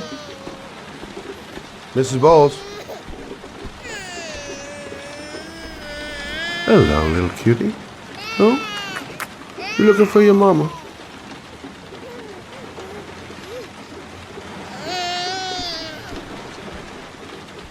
Doesn't seem to be anyone.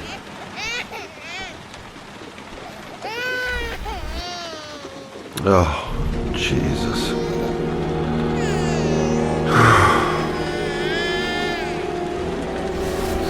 Wait a minute. hang on, baby. First, I gotta find Mama.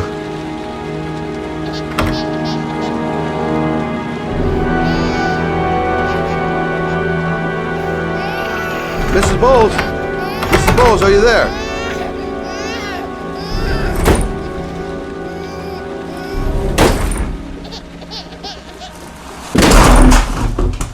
Oh, shit.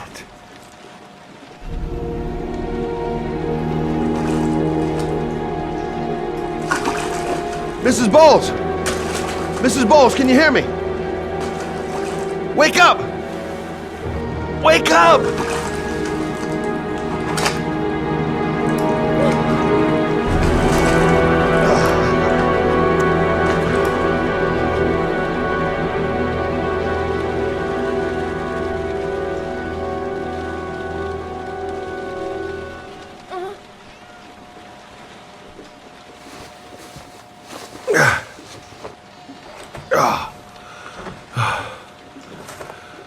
I'm gonna call an ambulance. No, I don't want to go to the hospital. Please. Okay. You got something around here I can dress this wound with? Yeah, I think so. Okay, don't move. I'll be right back.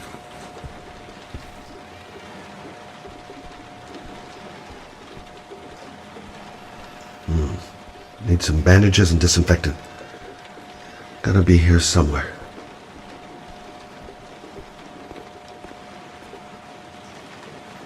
Let's see. I need this, and this, and this.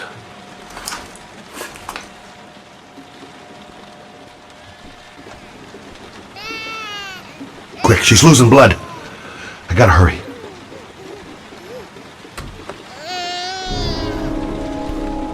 I'm here for you, Susan. You'll be all right. I'll take care of you.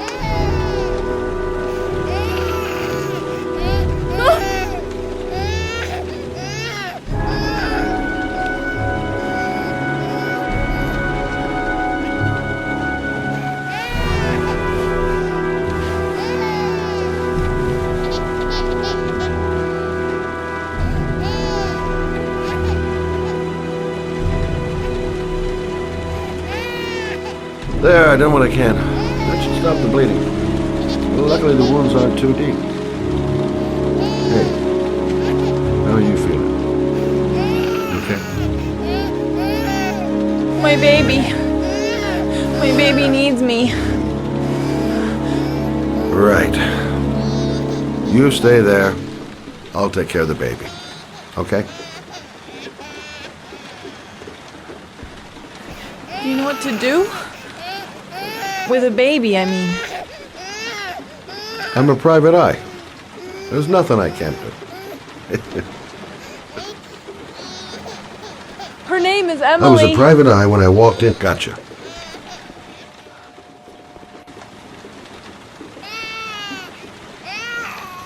Mommy will live for now. Let's see how Junior's doing.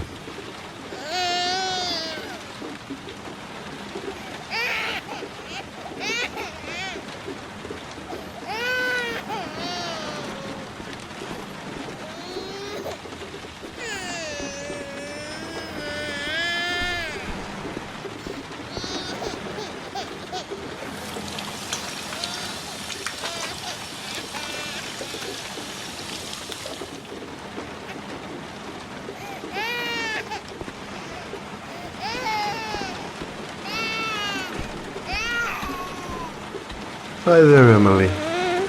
So, what seems to be the problem, huh? Oh! Going by the smell, I got a pretty good idea.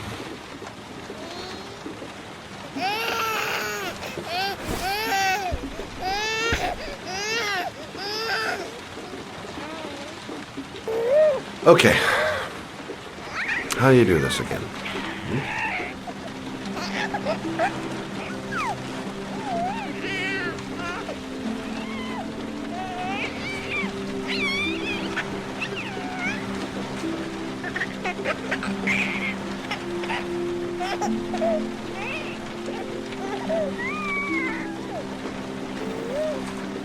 There you go, fresh new baby. That should feel better. Right, Emily?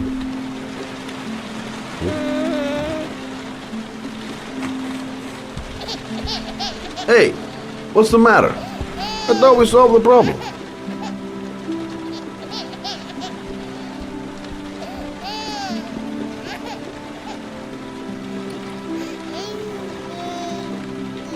I guess I better warm this thing up.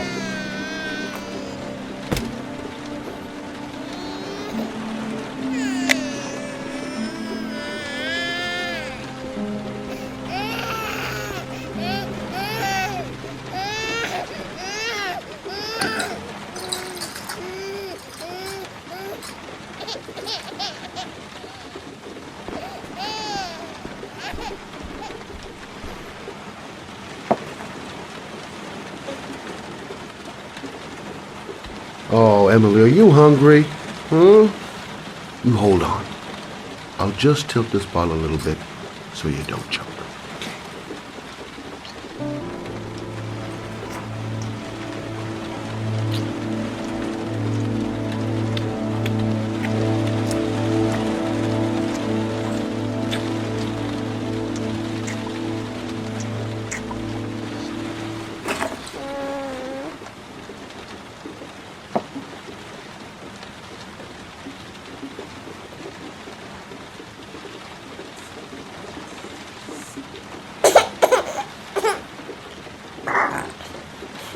Oh, good job, Emily.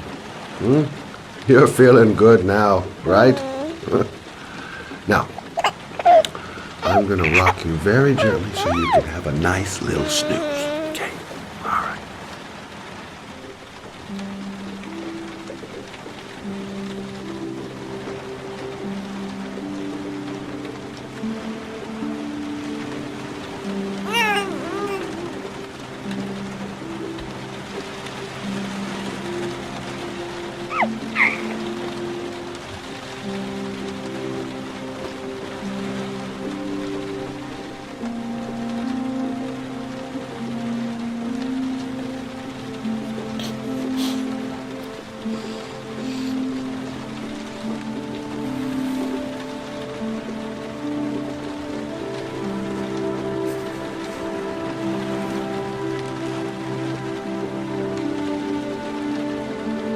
Right.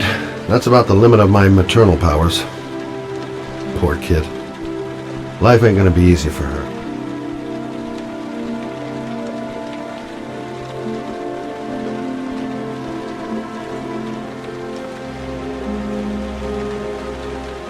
Thanks for looking after my baby.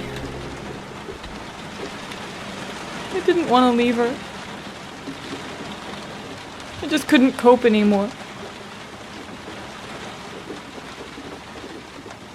Just not having Jeremy around. He was such a good boy. I can't understand why anyone would want to hurt him. Do you take care of this baby on your own? Doesn't Jeremy's father live with you anymore?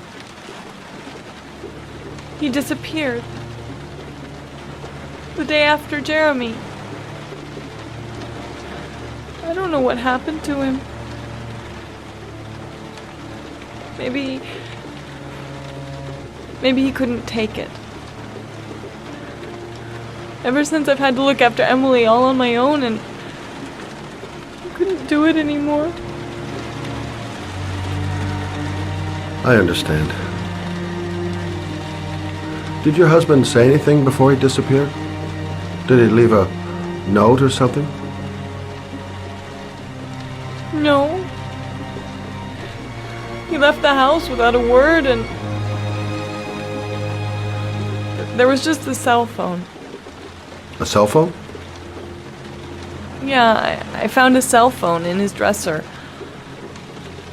I'm sure it wasn't his. I'd never seen it before. I tried to turn it on, but it didn't work. Do you still have it? Yeah, it's in a drawer in the living room. You can have it if you'd like. I'm sure it's of more use to you than to me. Do you have any family or anybody to help you? Yeah. My mother. I didn't want to ask her for anything. We don't really get along. but I guess I'm out of options. Well, look after yourself. And Emily. I will. I promise.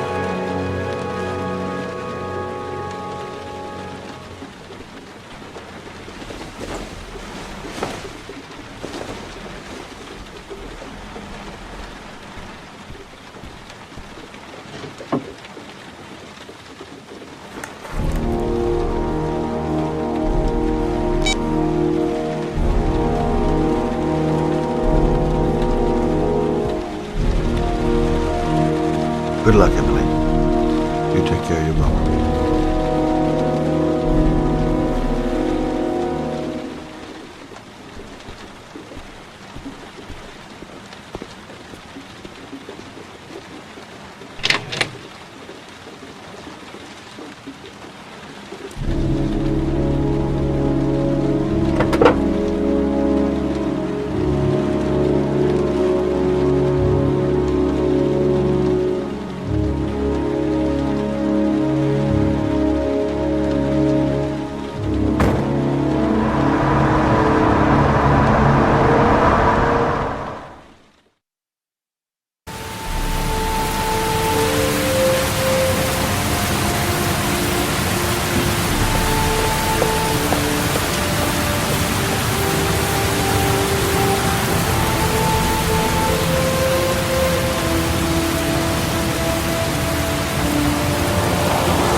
I should go talk to the garage guy over there.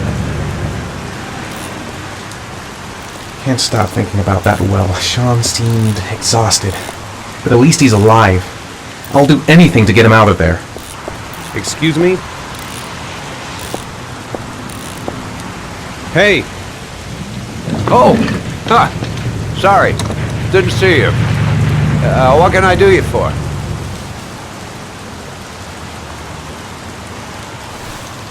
I'd like to get my car.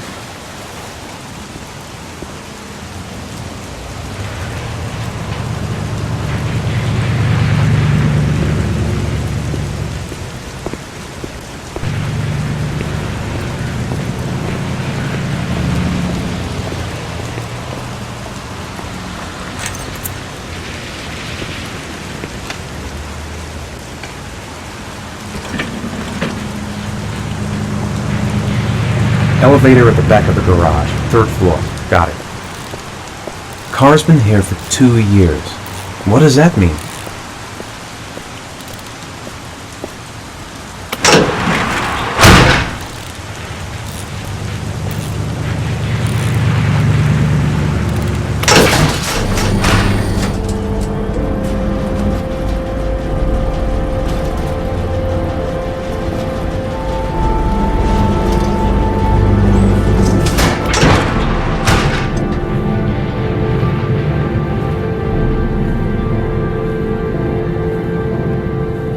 Dozens of cars. But which one am I looking for?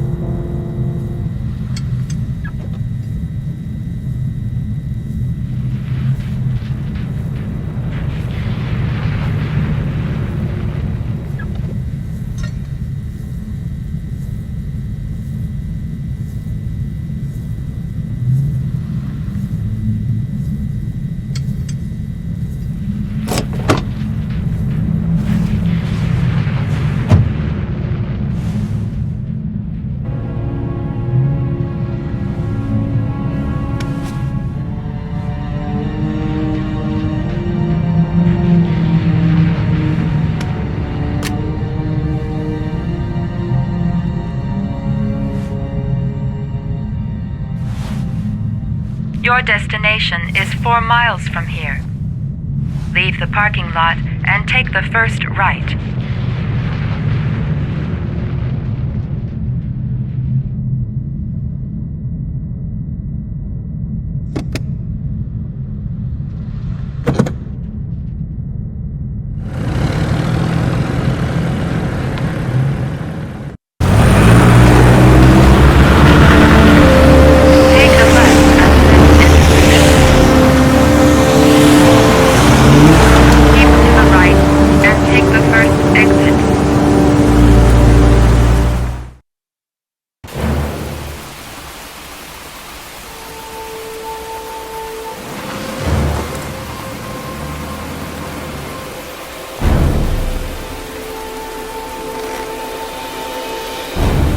have reached your destination. Are you ready to show your courage in order to save your son? Listen carefully. Take the highway and drive against the traffic for 5 miles. If you haven't reached your destination in 5 minutes, you will have failed. If I succeed, I'll get more letters for the hangman. It's my only lead. No turning back now.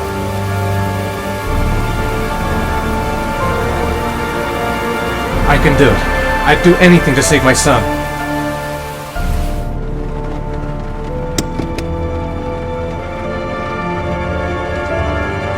A lot of good it'll do Sean if I kill myself on this highway. I've got to do it, for Sean's sake. I have no choice.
Hello there, sweetheart. What can I do for you? I'd like a room. For you? Anything. Feeling the register.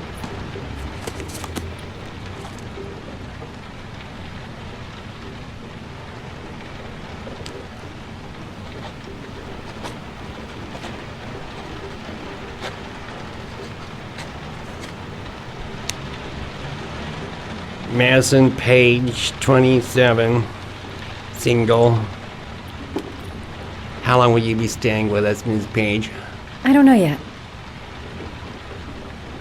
Room 201. Last floor, stairs on the right, in the courtyard. Thanks. The pleasure was all mine. That's for sure.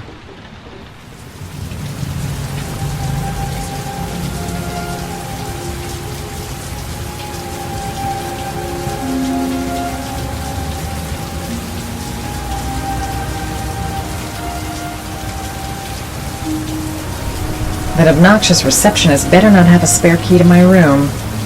The thought of it leaves me in a cold sweat.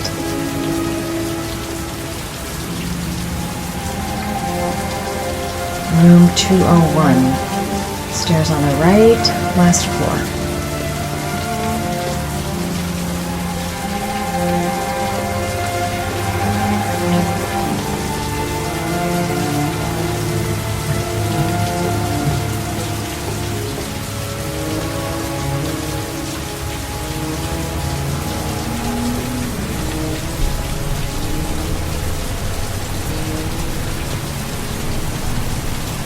Room 201.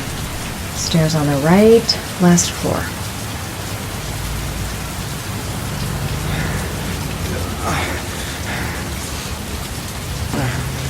Sir? Are you all right? I'll call an ambulance. No ambulance. You're badly hurt. You need a doctor. Please, just help me to my room. It's number 207.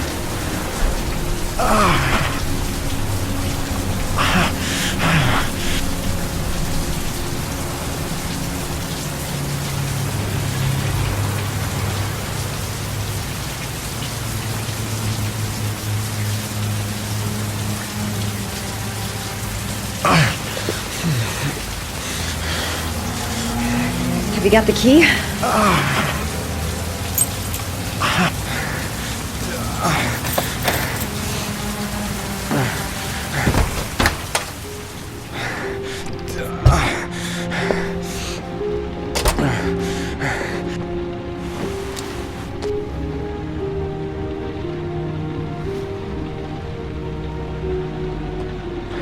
You're really in bad shape. You should see a doctor.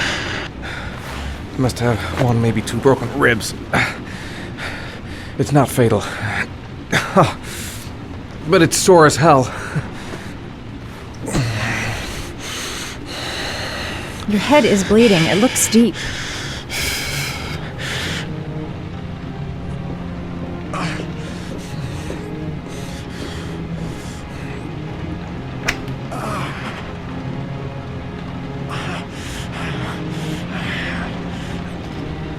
Paracetamol painkiller. Administer in cases of intense pain.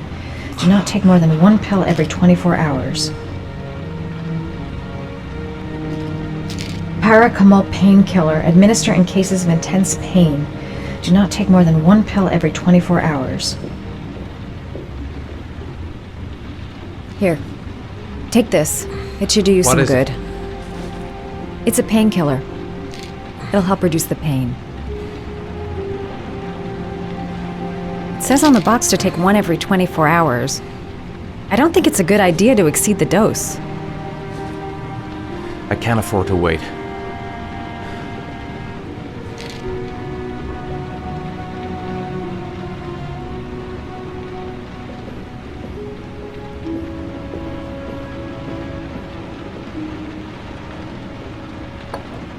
Paraphenol anti-fever. Administer only in cases of high fever.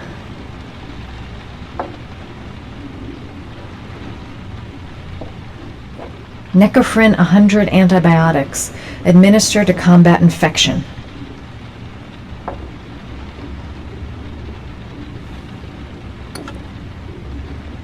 I should disinfect his cuts.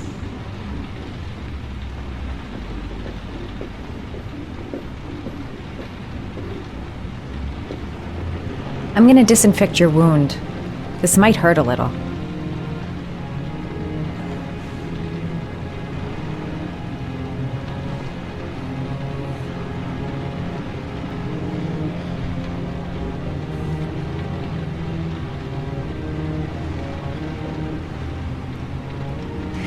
There. At least it won't get infected. Thanks. I wouldn't move around for a few days if I were you. I'm gonna take a shower. All right, let me help you.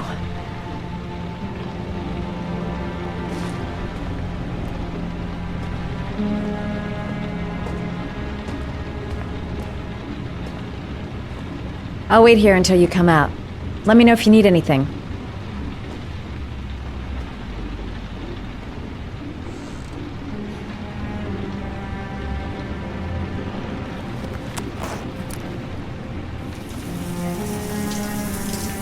Talk to me. That way I'll know if you pass out. What's your name? Madison. Are you staying in the hotel? No, I live in town. I suffer from chronic insomnia. I seem to only be able to sleep in motels. Don't ask me why. Whenever I get too exhausted, I come and spend a night here. I'm just passing through. And what else do you do, Madison? Apart from fixing up strangers. I'm a photographer.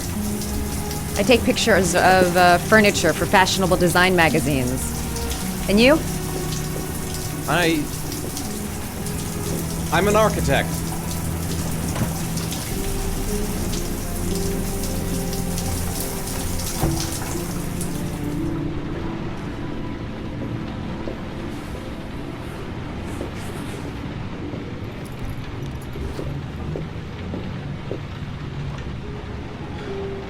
Thanks for staying. I feel a lot better now. Okay.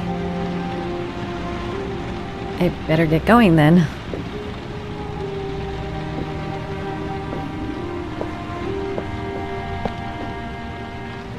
By the way, you never told me your name. Ethan. Be careful, Ethan.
Was that the first time? Sorry? First time you killed somebody.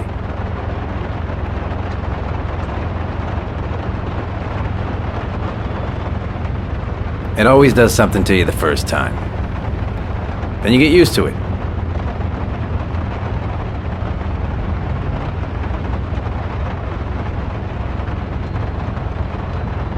I'm not sure I want to get used to it.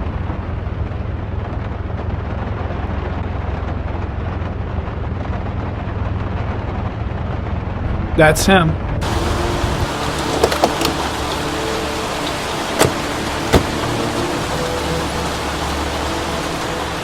Miroslav Korda?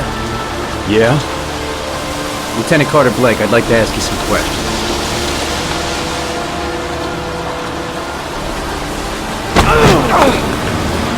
Shit, don't just stand there. He's gonna get away. Ah! Hey, man, watch it, dude!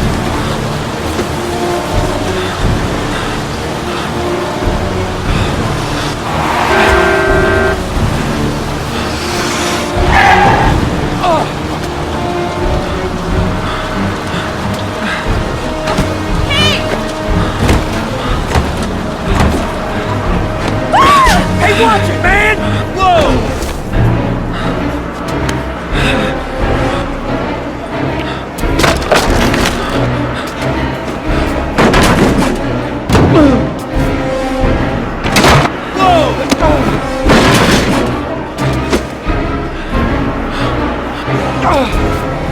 Hey, man, watch it!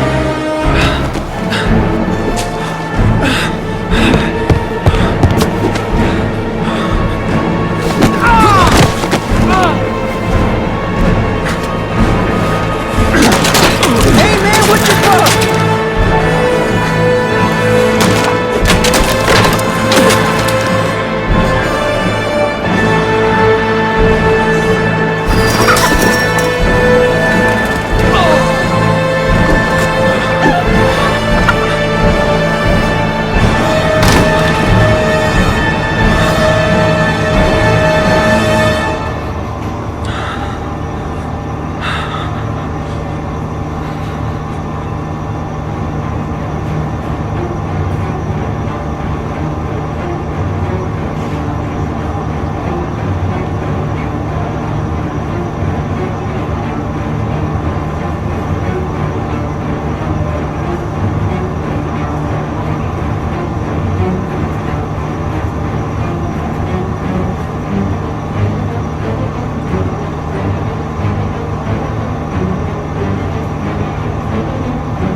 This time it looks like we got our origami killer.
can't breathe with this goddamn humidity.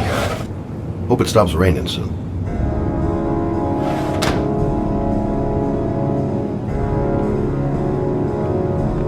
All the newspapers are talking about Sean Mars, the kid who disappeared.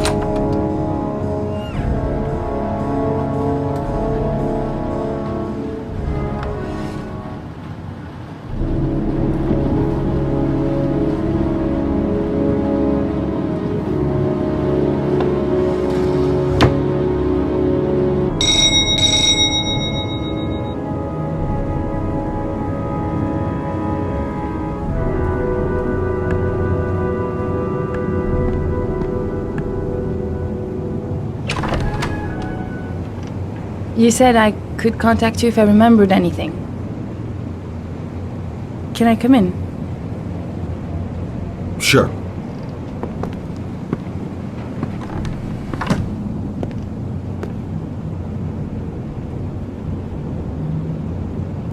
You want a drink? Yes, glass of water, please. Take a seat, I'll get it.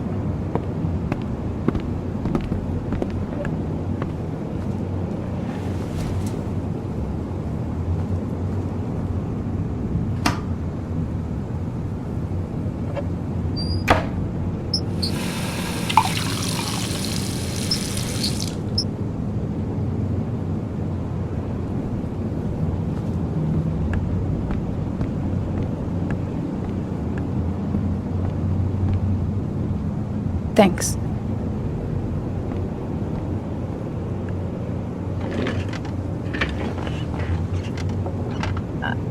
I just remembered something.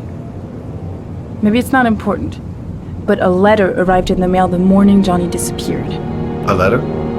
What kind of a letter? It was addressed to Johnny's father. I don't know what was inside it, but he read it and then he left. That's the last time I saw him. And you think there's a connection between that letter and Johnny's death, is that it? You remember anything else about the letter? Well, I don't know why, but I kept the envelope.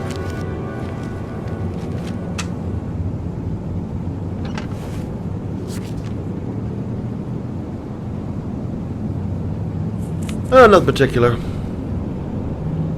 Except the address. The address? It was typed with an old typewriter. Could be a lead, you never know. Well, thanks for your help, Lauren. I'll let you know if it leads to anything. Wait, I can't just sit around and do nothing while you're out there looking for the man who killed my son. Ever since you came around, I've been thinking, and I want to come with you.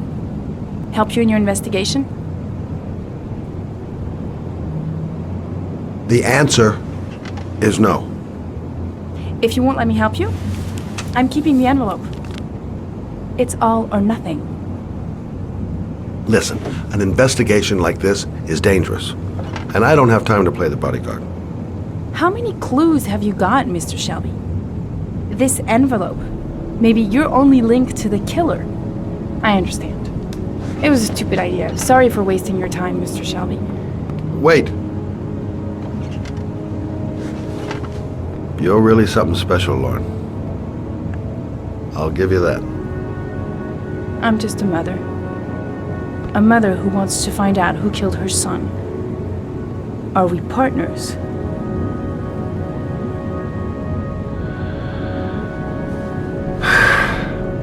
We're partners.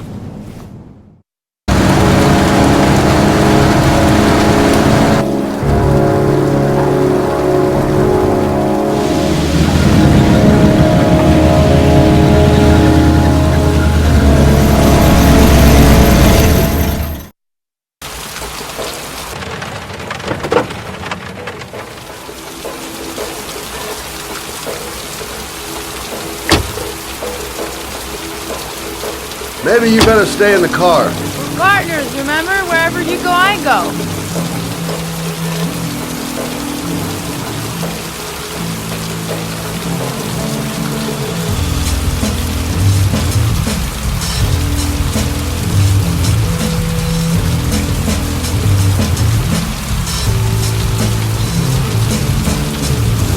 What are we doing here? We come to see Gordy Kramer. Kramer? The bigwig tycoon from Kramer Construction? No, his son. You think maybe he's the origami killer? For now, I just have a few questions that need answers.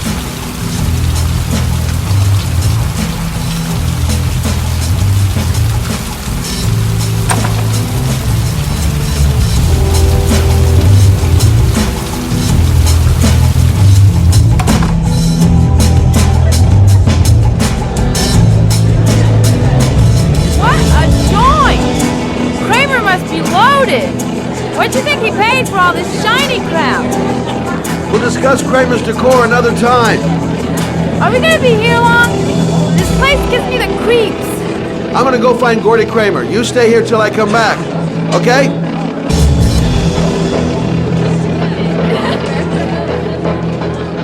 Okay, gotta find Gordy Kramer. Okay, gotta find Gordy Kramer. Hi, I'd like to see Gordy. Gordy hasn't seen anyone. Beat it. Look, you just tell him that Scott Shelby wants to speak to him, okay? You're starting to piss me off, man. Now beat it before I get angry.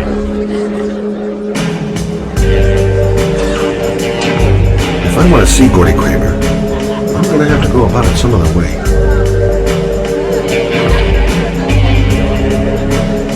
So, did you find Gordy? He's upstairs. He's got two goons blocking the way.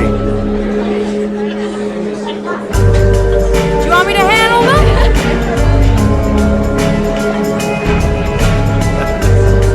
Hey, what are you gonna do? Knock him out with a pair of high heels? Leave it to me! Just be ready to go as soon as they leave the stairs!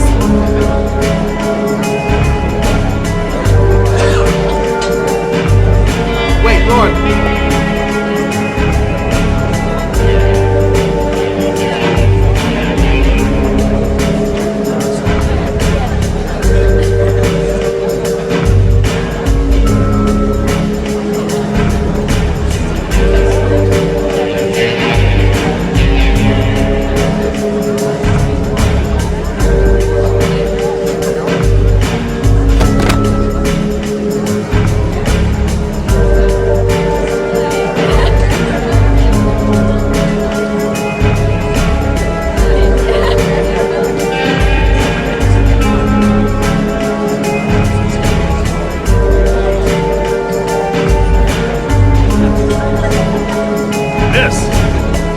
Miss, are you alright? Hey, wake up! Shit! Another one's gonna OD on the dance floor.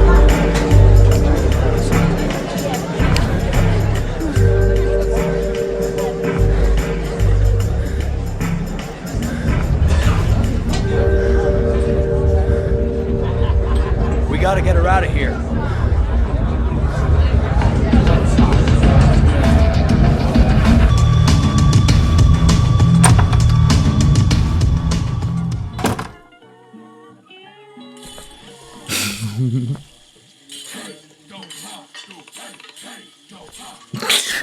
Mr. Kramer? Shh! This is the best part.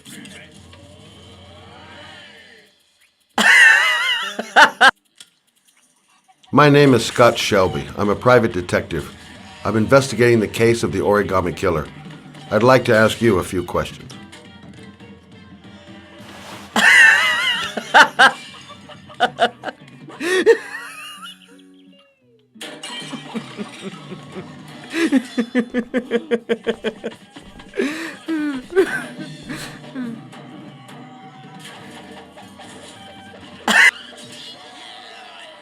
I'd like to know exactly what happened to little Joseph Brown. Beat it! You hear me? Get the hell out of here!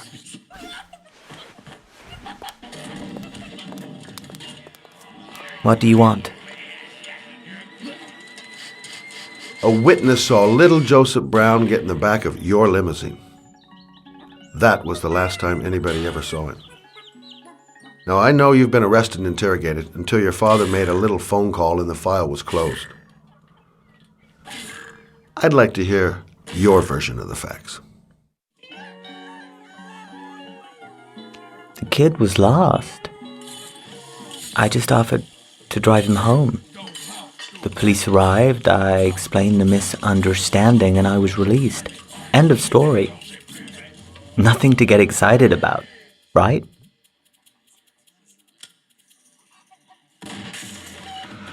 I don't know why, but your story just doesn't check out.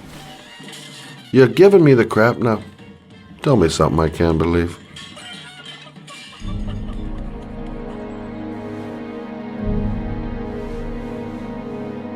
Very well.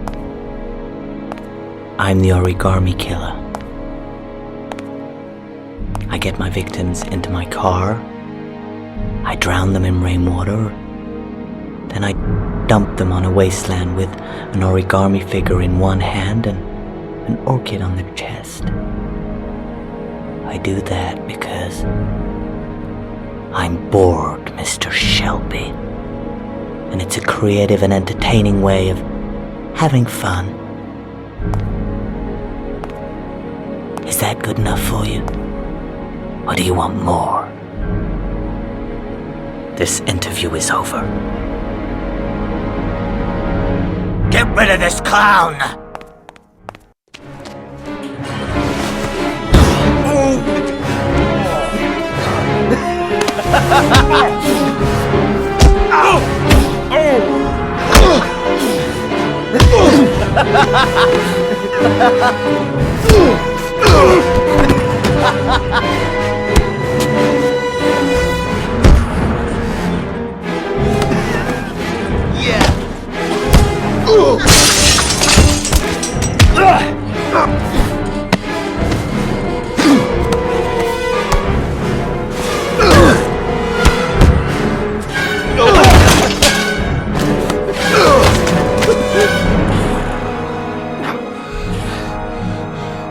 It's a dangerous game you're playing, Kramer. Do you know who my father is? He only has to lift one finger and you won't wake up tomorrow morning. You're the one that should be afraid, Mr. Shelby, not me.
This is the old Pico power station. I thought it was abandoned.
Electrical condensers.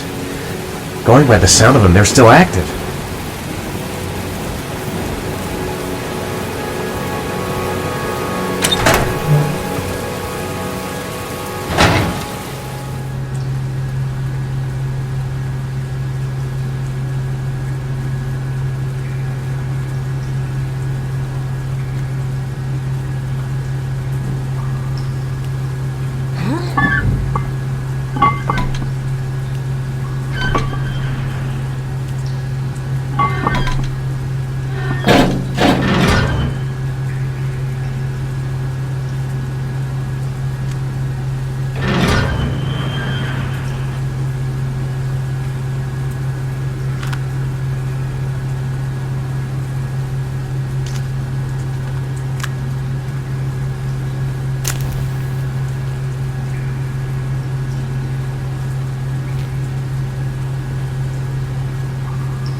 Glass. Broken glass. Sharp as a razor. Impossible to go back. I'm gonna have to crawl through it, slowly, so I don't tear up my arms.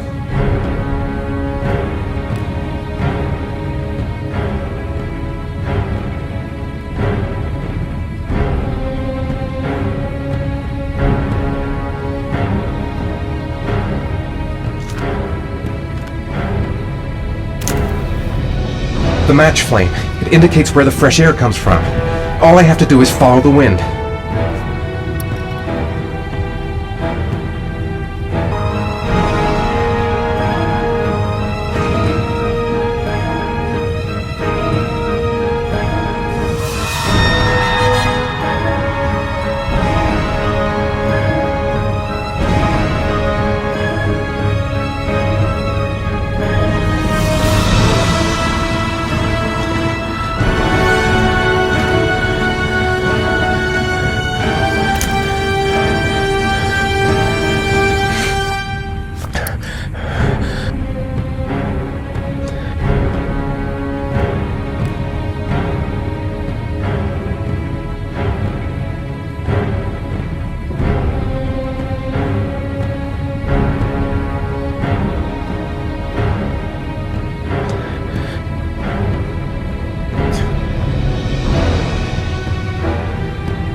I guess I don't really have any choice.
Oh my god.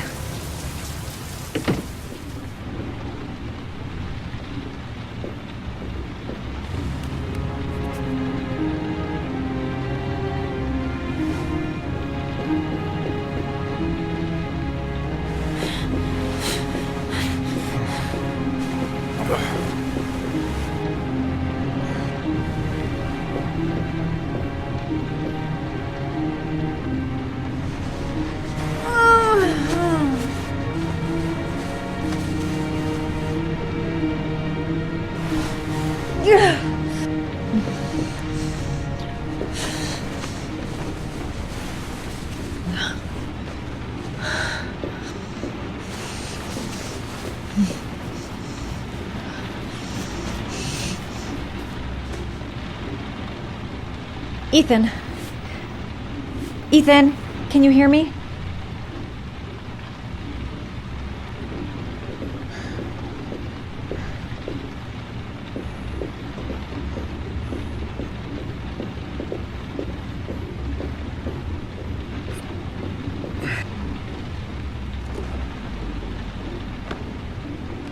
Origami figures.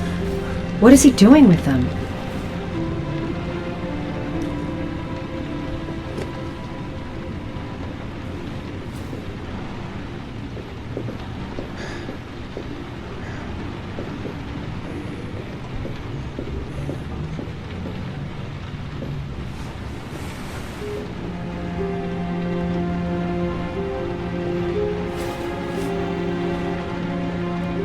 You've got a hell of a fever.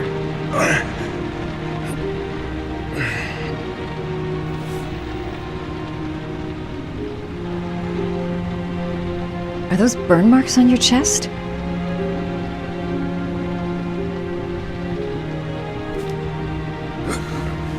Arms look really bad. I need to disinfect your wounds.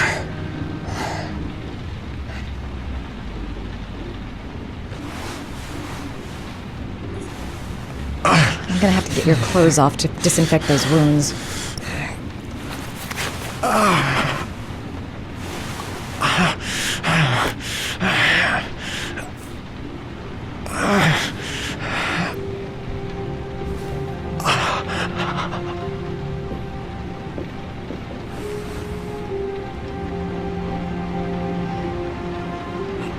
Those are serious burns.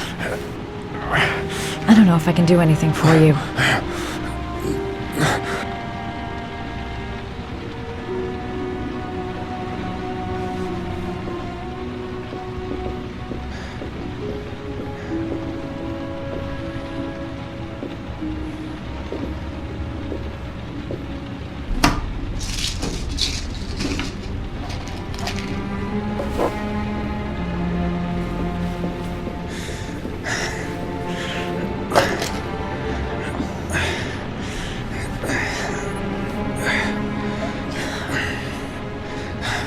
I'm no doctor, but I'll do what I can.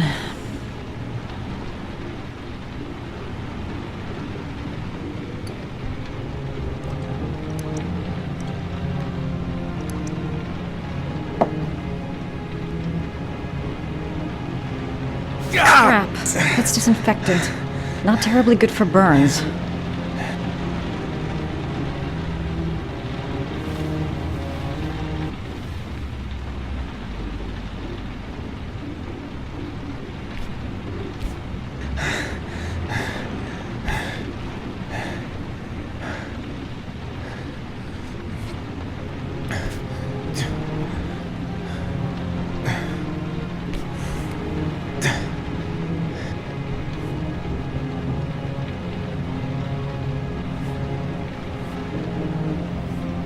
Your wounds are disinfected.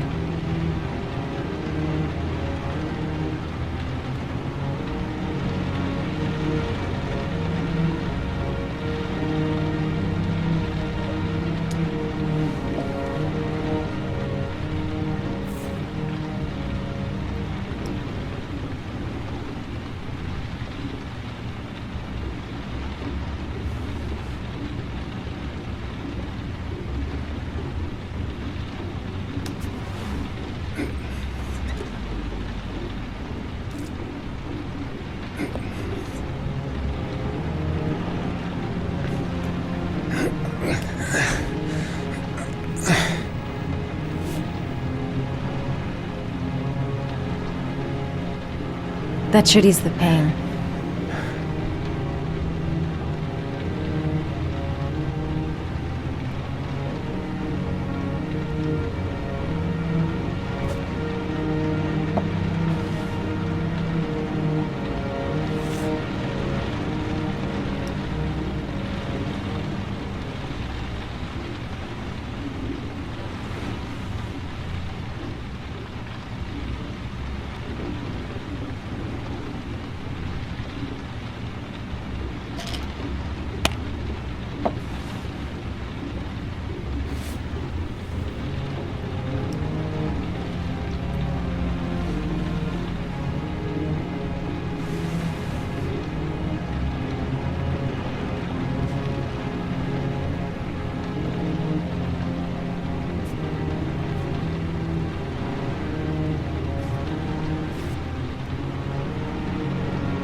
That's all I can do. How do you feel? Ethan? He's unconscious. Now I'll just have to wait. And hope he wakes up.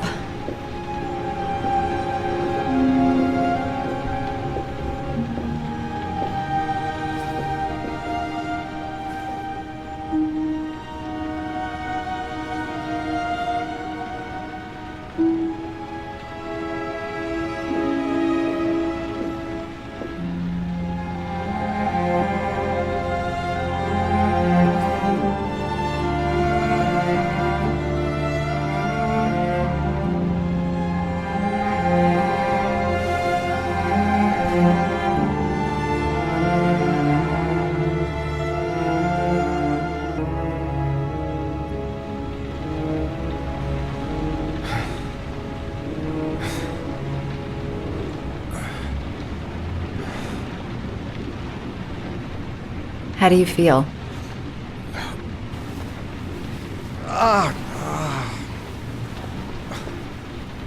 I've been better. Was I out for long? About 3 hours. Why the guardian angel act? You don't even know me.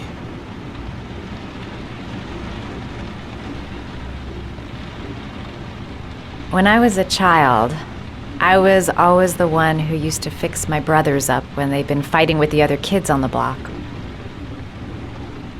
I suppose I like to play the guardian angel.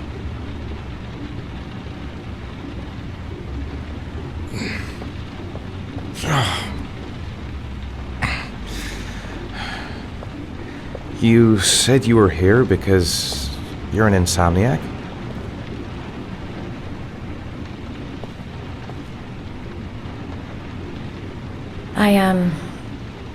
I've been going through a bit of a tough patch the last few months. It's the kind of stuff you prefer to forget. I do what I can to live with it, but it's not easy.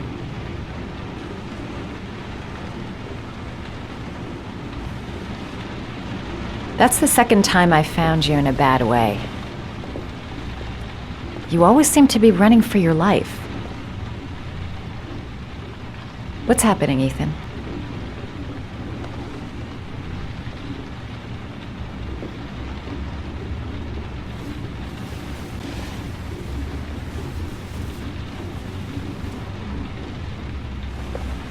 Listen, I'm truly grateful for your help, but for your own sake, I think it's better if you don't ask any questions. Maybe I could help you. No one can help me. You've already done a lot, Madison. Right. I'm gonna go. Take care.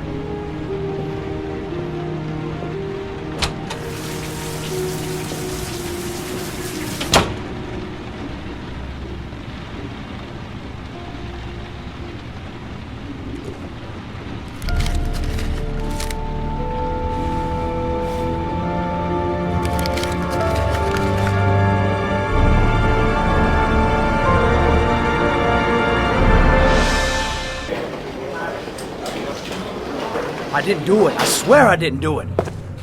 I've got nothing to do with that business. I never killed nobody. Oh, no? Then why did you run away when they came to question you? I already told you I forgot to report to my parole officer. I didn't want to go back to prison. When I saw the cops, I just bolted. I wasn't thinking straight. We checked out his statement. He has an alibi for at least 3 of the murders. Fuck, that bastard was a perfect fit. Shit!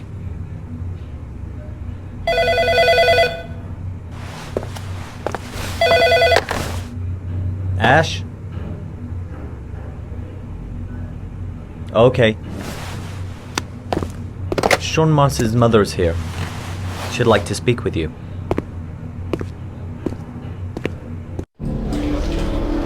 It was a few months back. The middle of the night. It was pouring down. Ethan came home completely drenched at about 3. I asked him where he'd been. He spoke about drowning, the rain. He didn't make any sense. There was something in his eyes. As if it wasn't really him. There may be no connection, but the next day there was that announcement about another victim of the origami killer. Find my son. I'm begging you.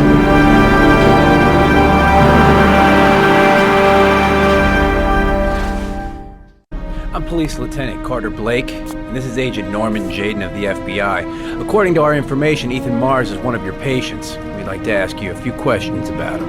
I'm sorry, that's impossible. I beg your pardon? I'm bound by an oath of secrecy. Under no circumstances may I discuss my patients. My job is to find Sean Mars alive, and I don't give a damn about any bullshit oath.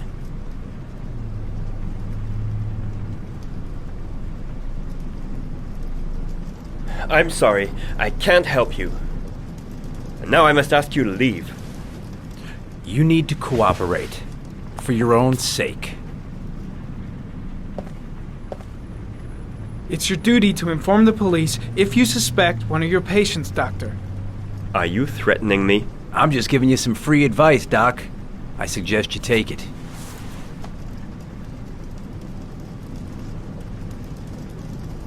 Doctor, a child's life's at stake. You may know something that could help us save him. I am going to call the police and make a complaint about your behavior. Doctor, you are really pushing my buttons.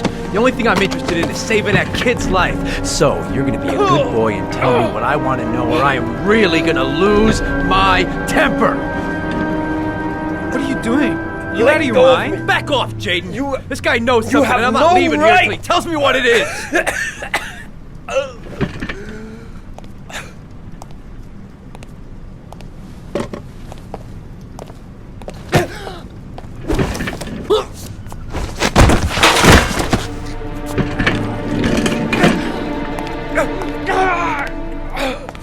Come on, Doc.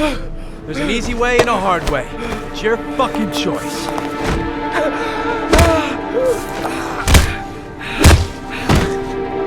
You have no right to hit him. I'm saving a kid's life for Christ's sake. If you don't like it, leave. If you don't let go of this man immediately, I'll report you and you'll be off the case. What the hell's the matter with you, Norman? Were you getting cold feet? You don't want to save Sean Mars anymore? I want to save Sean Mars just as much as you do, but that doesn't give me all rights. So you're gonna stop this shit right now! Ethan Mars has had psychological problems since his first son died. Feels responsible for his death. A sort of morbid neurosis. He is haunted by visions of drowning bodies. A few weeks ago, after one of our usual sessions, I found this on the floor. It must have fallen out of his pocket.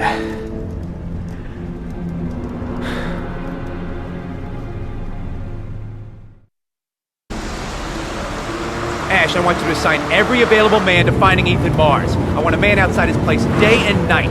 Notify all agencies to start looking for him. I want you to keep an eye on the train stations, the airports, the bus terminals. I want every cop in the city on his ass, so that if he moves, we know about it.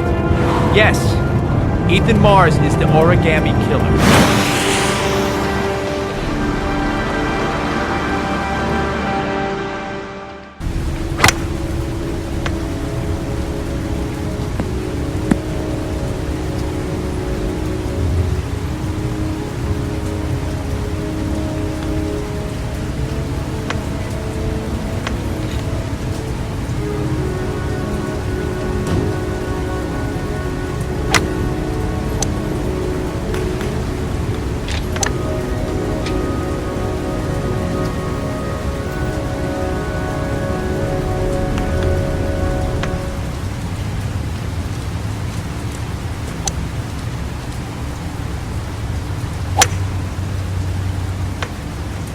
Nice shot. Thank you. Please come in, Mr. Shelby. Would you care for a coffee? Oh, no thanks. Do you play?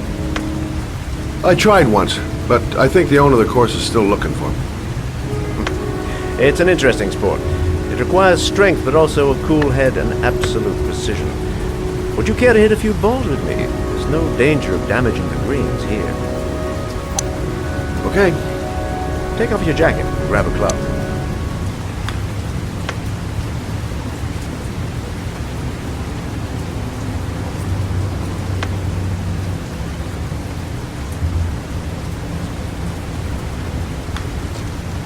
The balls are in that basket.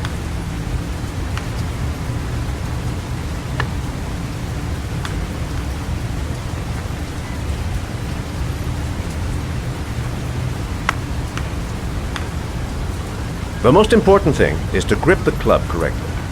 When you feel ready, you swing.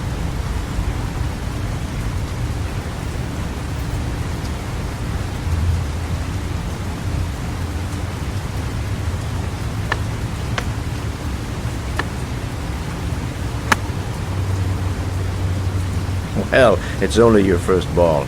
You should try to strike it a little harder next time.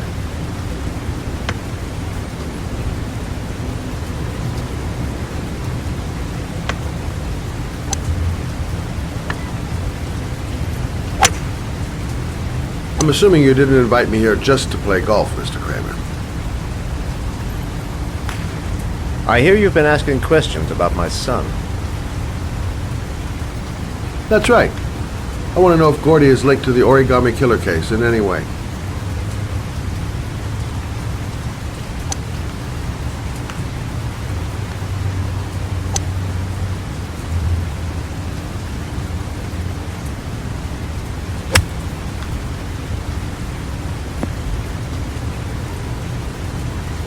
My son had nothing to do with that sordid case.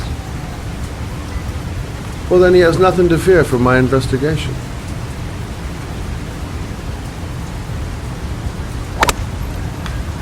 You have no business investigating my son. I told you, he had nothing to do with it.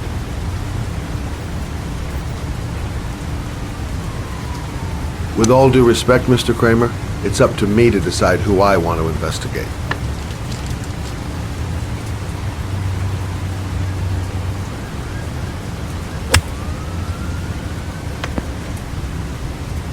I'm an influential man, Mr. Shelby, and I pay very well for loyalty. Are you trying to buy me? Let's just say I'm trying to show you where your interest lies. How much do you want to leave my son alone? I think you misunderstood me. I don't play that game. Don't go near my son, Mr. Shelby. If you do, you'll regret it. Have a nice day, Mr. Kramer.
Porcelain lizards? They look new, out of place with the rest of this old beat-up stuff.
Are you prepared to suffer to save your son? You have 5 minutes to cut off the last section of one of your fingers in front of the camera. If you succeed, you will get your reward.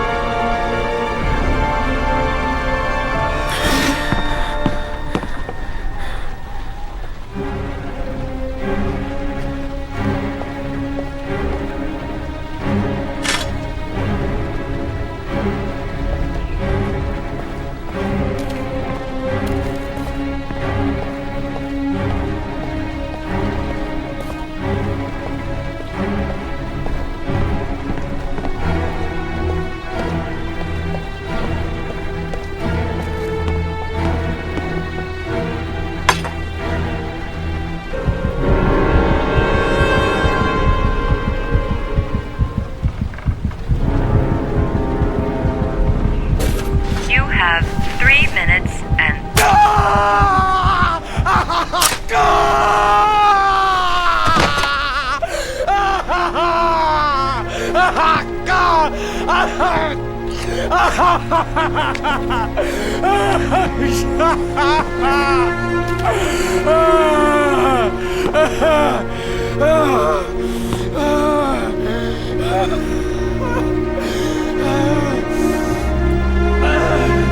under the desk.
That's affirmative, Lieutenant. We're in position.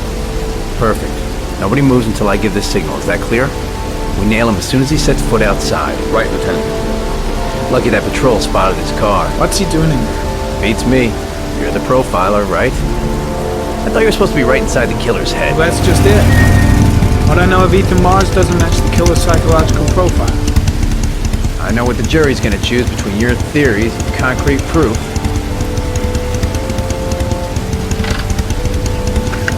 What the fuck is that girl doing there? If Mars comes out now, she's gonna be in trouble. What do we do, Lieutenant? Want to get her out? No, stand down.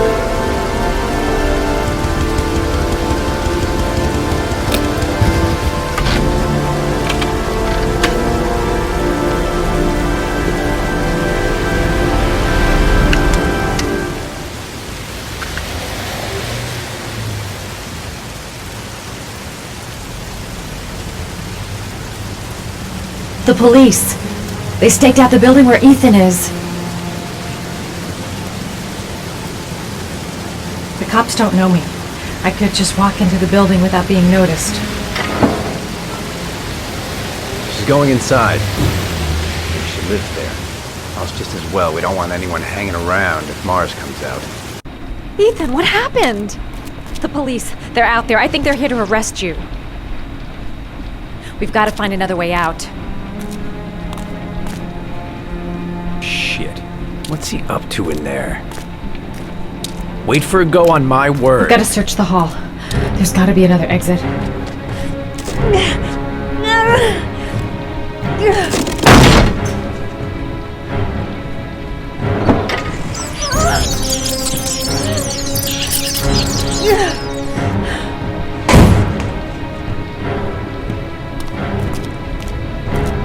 No point in trying to get upstairs. Dead end on the roof. We'd be trapped.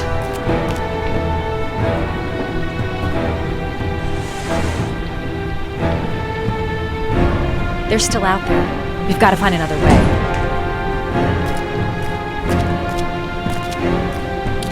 A solution. There's got to be a solution.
Ready on my go. Stay here, Jaden. Out of the question. I'm coming with you. 2 men at the door, hold your positions. It's a go.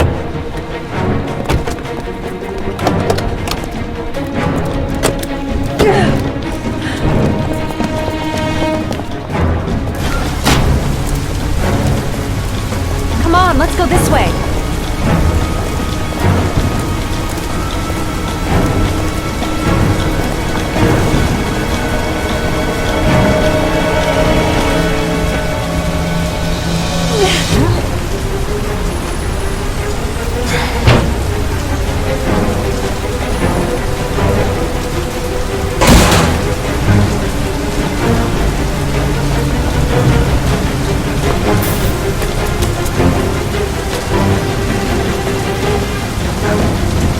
Hey, you, don't move!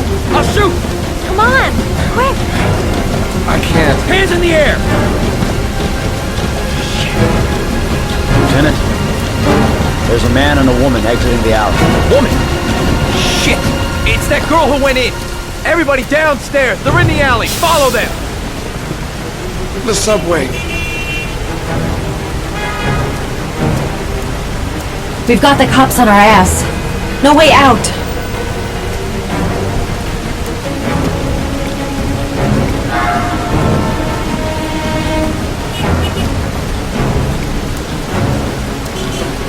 hell am I doing, helping a fugitive escape?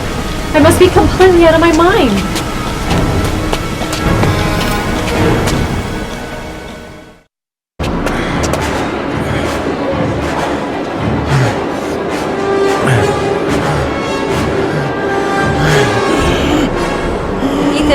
Ethan, what's the matter? We've got to keep going. Ethan, they're coming.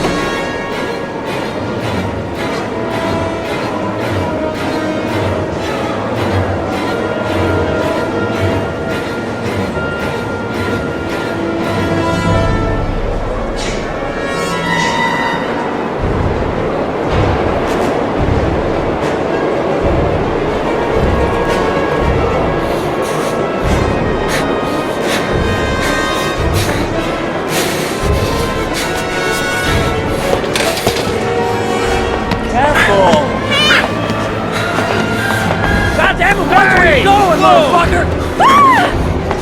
Ow! Hey, watch it, man!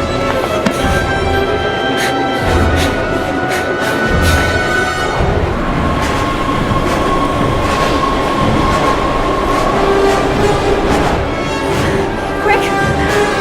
Ethan, quick! It's gonna hit us!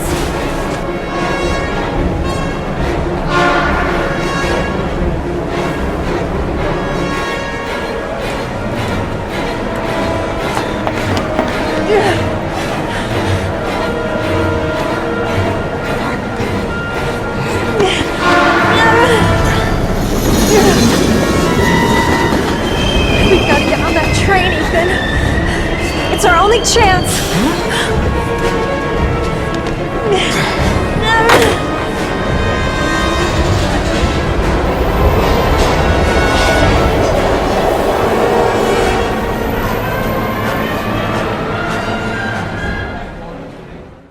Less than an hour ago, we heard from the police who have identified the man thought to be the origami killer.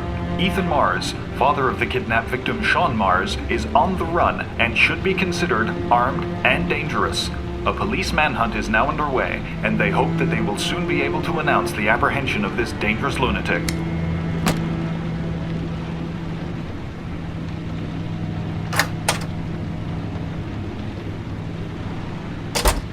I brought some food. I didn't know what you liked, so I brought some of everything. I hope that's okay.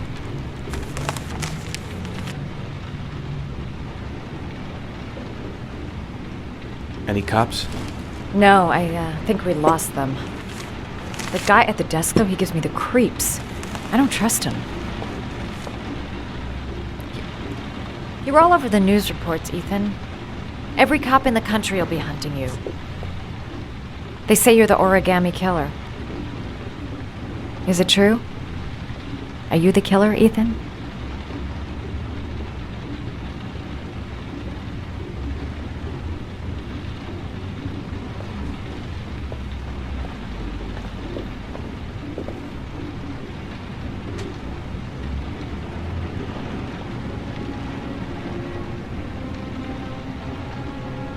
I sometimes have these blackouts. Times where I don't know what I'm doing. As if I'm someone completely different. The only thing I remember afterwards is the bodies. The bodies in the water. Why are you hurt, Ethan? Why were you in that apartment? I think my other self is testing my love for Sean. He wants to know if I'd love my son enough to save him. That means there's some part of me that knows where Sean is. But the only way to find him is to go through these trials. Why can't you tell that to the police? And tell them what? That I'm a schizophrenic who drowned his victims and has kidnapped his own son? They'd never let me go, and I have to stay free to save Sean. I have no choice. I'm his only chance. When Sean is out of danger, I'll turn myself in, but not until then.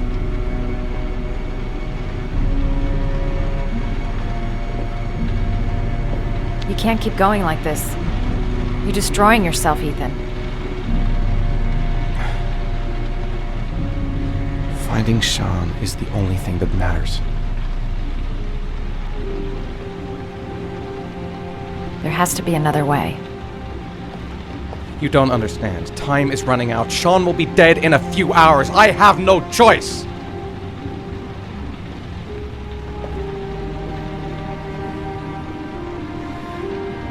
Please, Madison, leave. Forget everything that's happened. There is nothing more you can do for me. If you want to help me, leave. Leave me to do this on my own.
Your vodka, sir.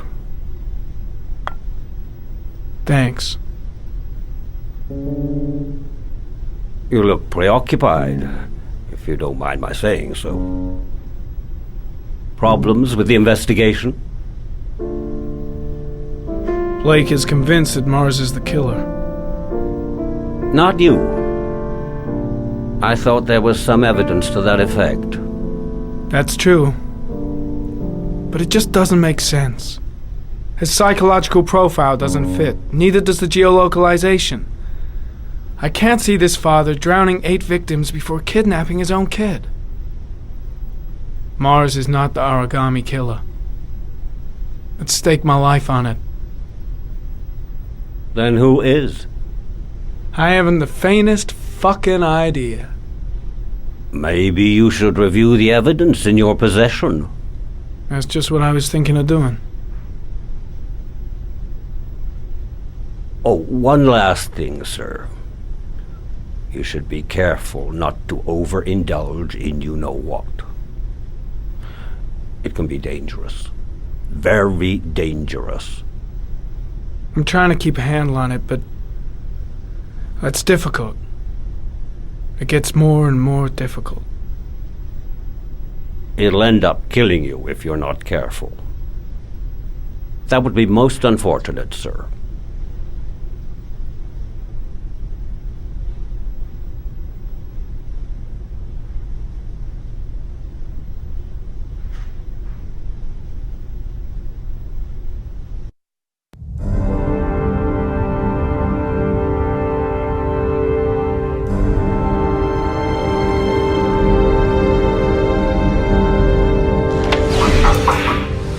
Well.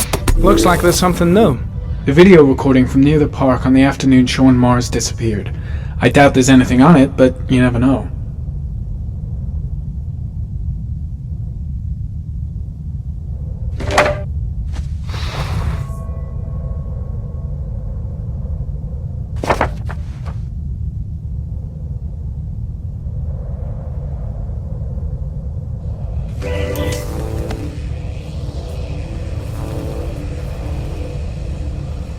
A Chevrolet model corresponding to the tire prints passed at 16:02 heading for the park, when in the opposite direction at 16:37. That could fit the time that Sean Mars disappeared.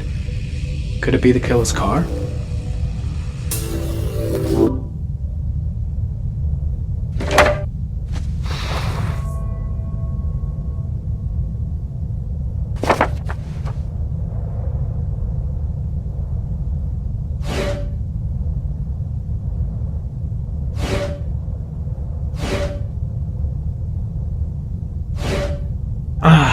Pity we can't see the driver's face.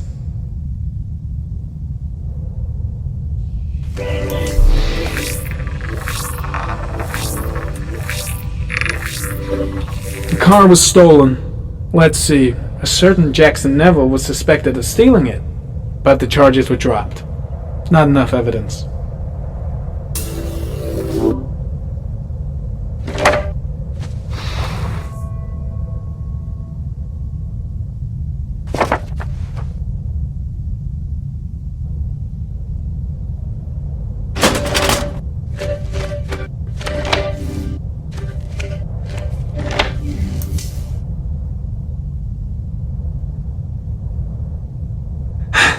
Clue.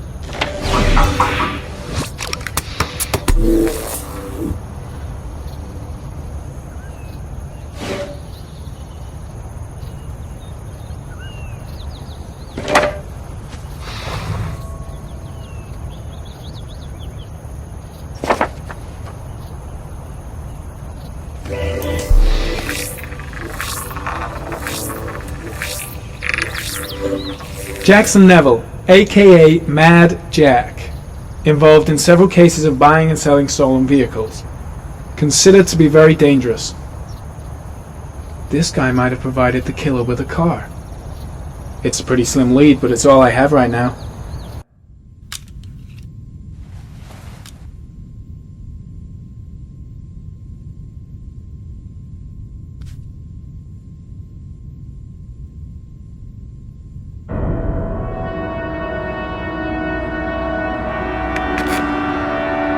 Oh, one last thing, sir.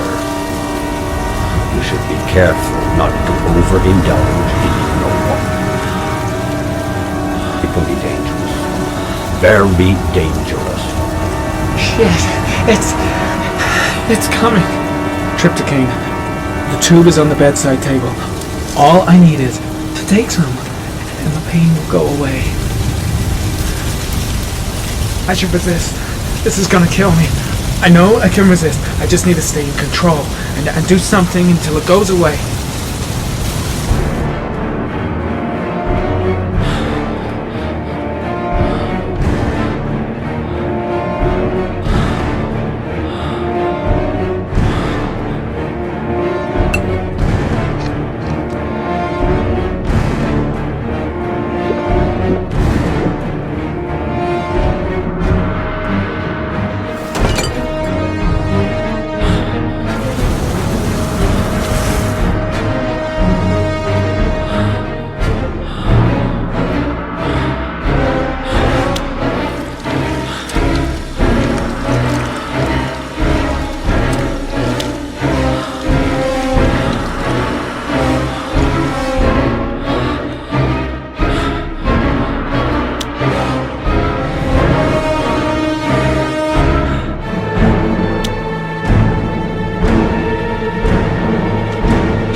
Manfred!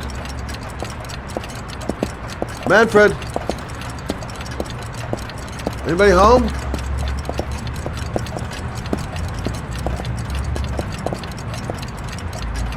Hi there, Manfred. Who is it? Scott. Scott Shelby. Do you remember me? Scott? This is Scott! Oh, yes, of course. Well, good to see you. How long has it been? Oh, about 10 years, I guess. At my age, time means nothing anymore. I repair clocks, but I try to forget about time. How about you? Are you still with the police? Oh, no, I quit. I'm a private investigator now. This is Lauren. She's a friend. Hello. Oh, hello, young lady. Well, this calls for a celebration. I'm just the thing. Wait there. I'm sure I saw a bottle of scotch around here somewhere.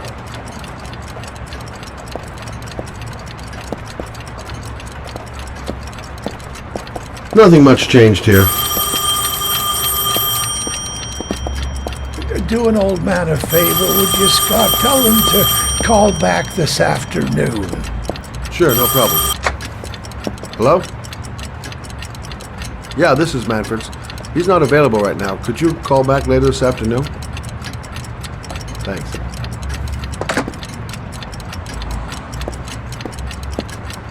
Nice to see Manfred again. Just like old times. Well, to old friends.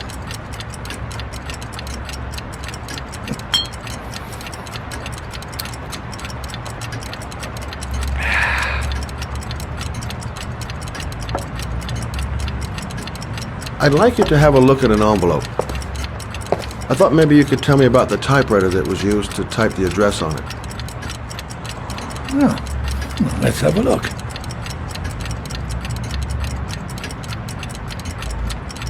Now, could you pass me the magnifying glass from behind the counter, Oh, sure, please? I'll get it. My eyes are beginning to fail me.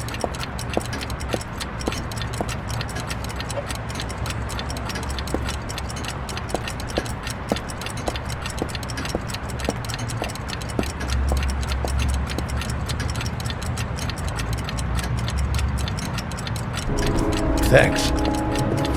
Well, let's see what this envelope has to say for itself. The Royal 5. Yes, the shape of the T's and the F's is typical of that model. Produced between 1907 and 1924. Yes. No doubt about it. It's a Royal 5.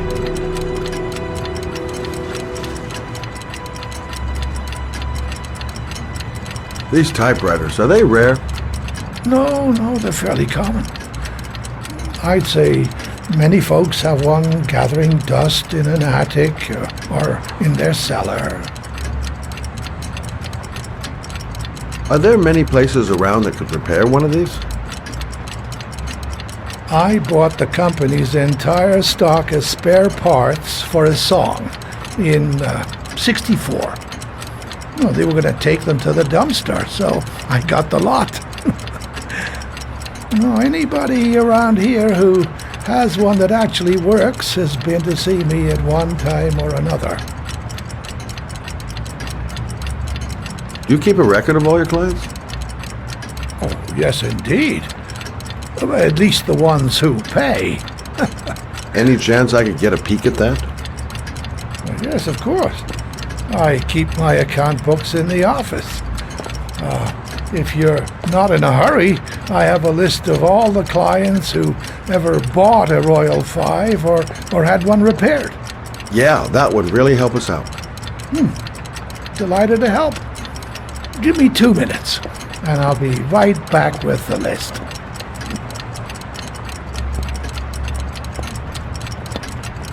You think the killer's been here? If he has a 1920s typewriter, he may have needed Manfred's services to get it fixed. We'll know when we get the list.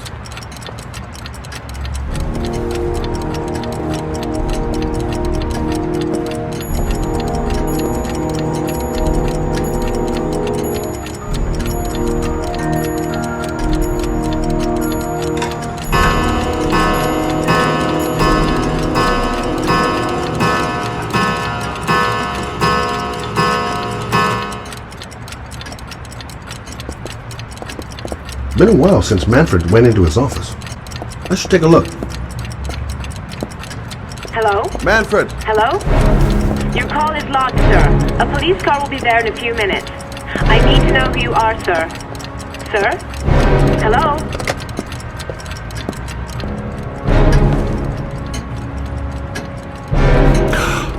Oh my God! He's dead.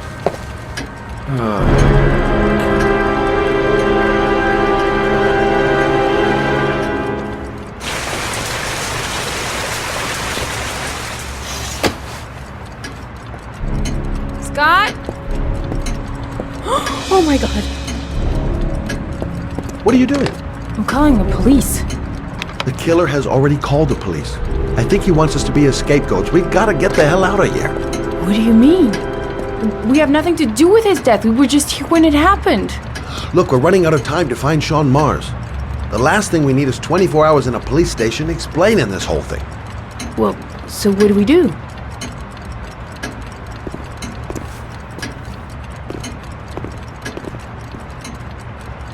Watch the front door. I'll get rid of our fingerprints from everything we touched since we came in. You better work fast. The police are going to be here any minute.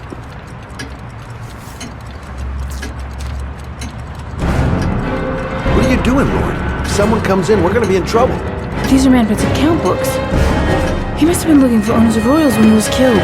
Forget it. We got to get out of here fast.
Longer? Police will be here any second. I'm almost finished.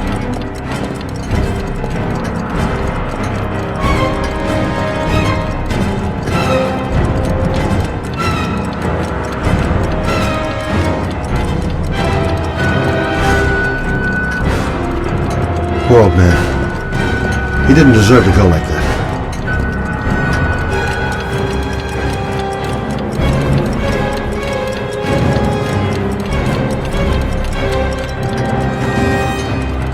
Where did we leave Prince? Gotta remember. Fast. Police will be here any second. Gotta get out now. Quick. Gotta find everything Lauren and I touched since we came in here.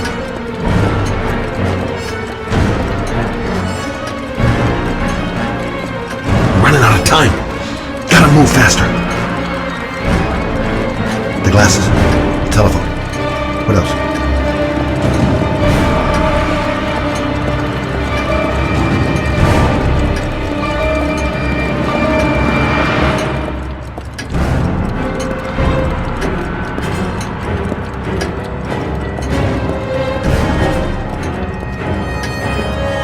Don't forget to clean Lauren's prints, too. Don't want her to be mixed up in this. That's it. We're done. You get all the prints?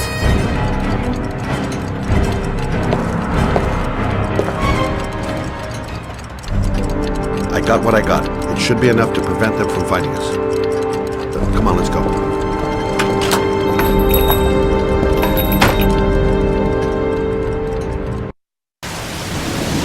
Where are we going? I'm taking you home. This is getting way too dangerous. No way.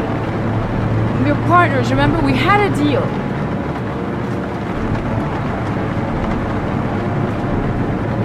Listen, Lauren, I know you want to find the killer, but you're not helping me by putting yourself in danger. I'm not a child. I know what I have to do. I want to find my son's killer. You're not going to stop me.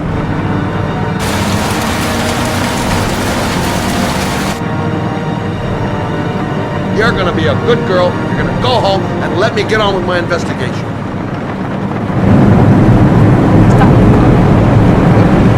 Stop the fucking car!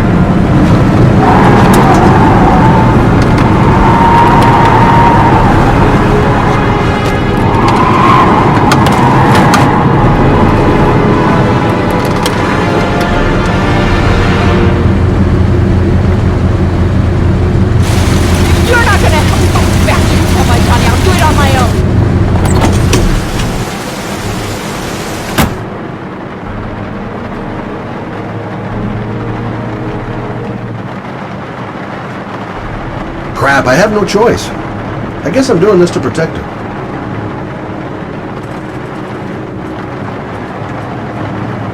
This girl's stubborn as a mule.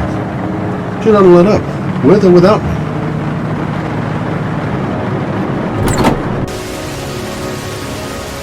Lauren!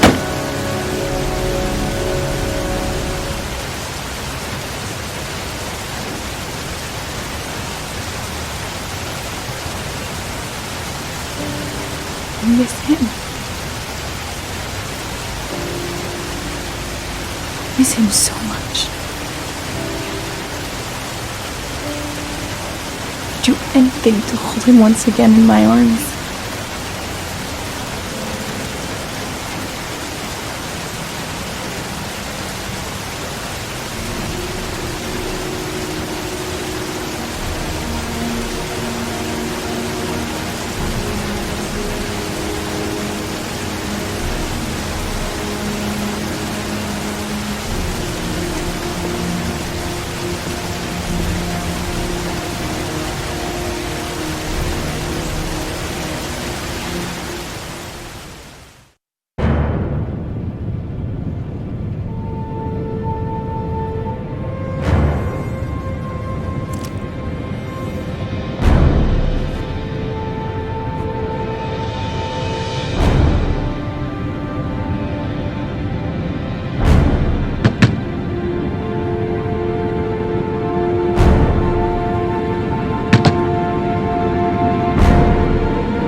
Yeah? What do you want? Oh, fuck it.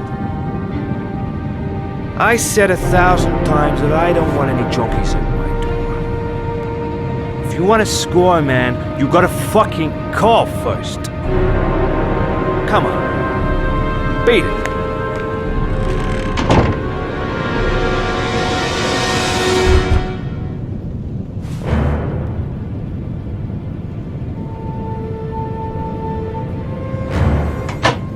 Fuck! Are you deaf or what? I said get out of here! You're gonna cause me trouble, and I don't like... Hey! Take it easy, man, huh?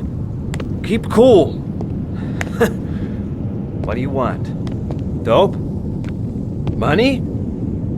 Tell me what you need. I'm sure we can make a deal, huh?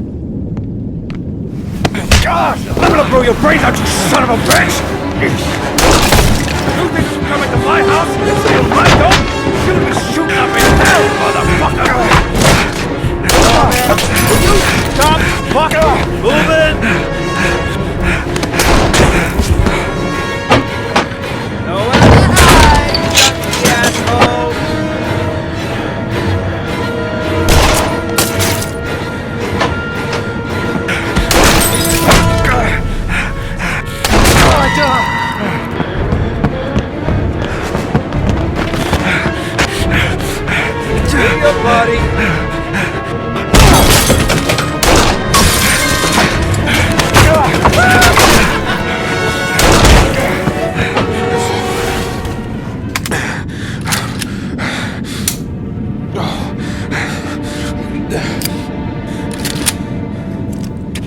Hold it, man. I give you whatever you want. Got dope? Got cash? You want some dope? Please. Please don't kill me, man. I got children. These my girls, see? This one's Sarah. And the little one, that's Cindy. Please, man. I want to see them again. Please. Please don't shoot.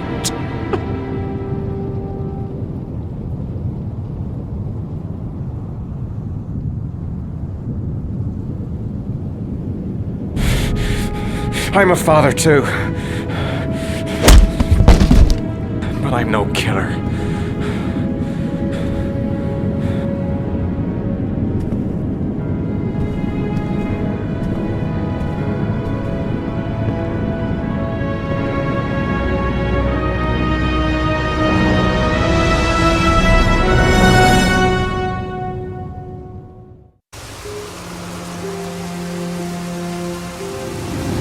Matt, it's Sam. I got your information. The owner of the apartment in Marble Street is a Dr. Adrian Baker. He's a struck-off surgeon. He used to sell drugs to junkies on the quad. He made some cash and bought up some cheap-ass apartments, including the one in Marble Street. Of course, he got caught. He did a few months in prison and was struck off the medical register. Interesting. Thanks for the information, Sam. I owe you one. Hey, Matt, be careful, okay? I'm on it. Talk to you later.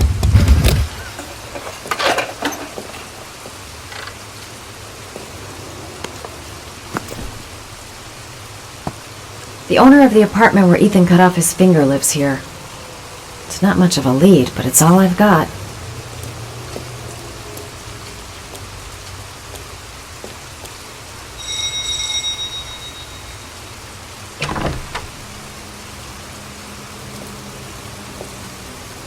Hi. I was told that you could get Bitropin without a prescription. Sorry, you were misinformed. Goodbye. Hold on. I really need your help here. I can pay. Well, why didn't you say so? Please, come in.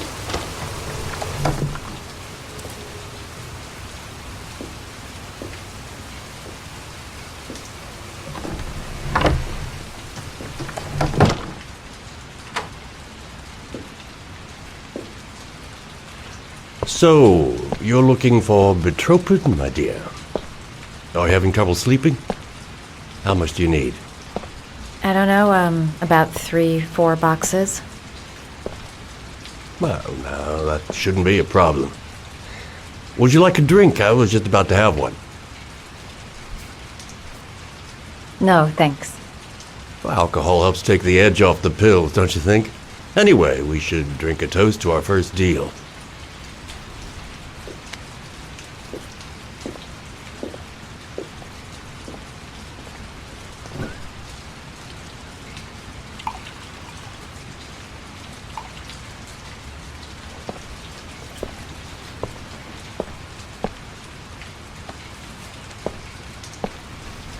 I haven't seen you around here before. Who told you about me?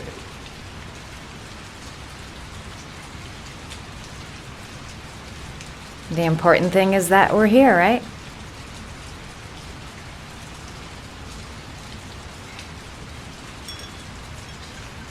Can you get other types of medicine?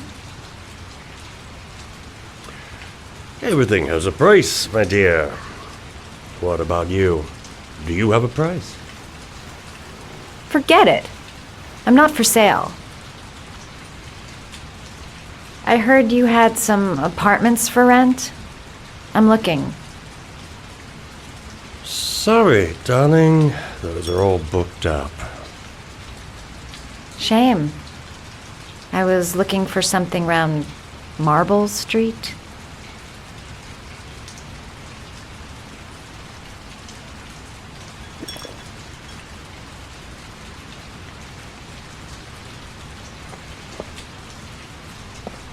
You're not drinking?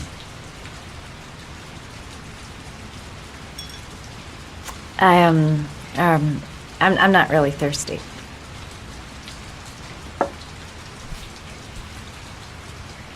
I'll get your prescription. Won't be a moment. Wait here.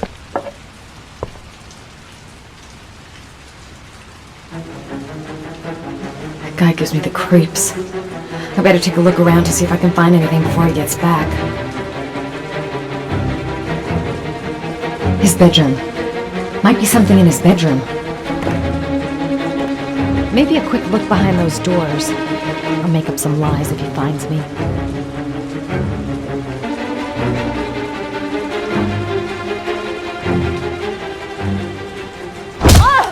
Nosy little ferret. We're gonna have some fun together, my darling. I promise.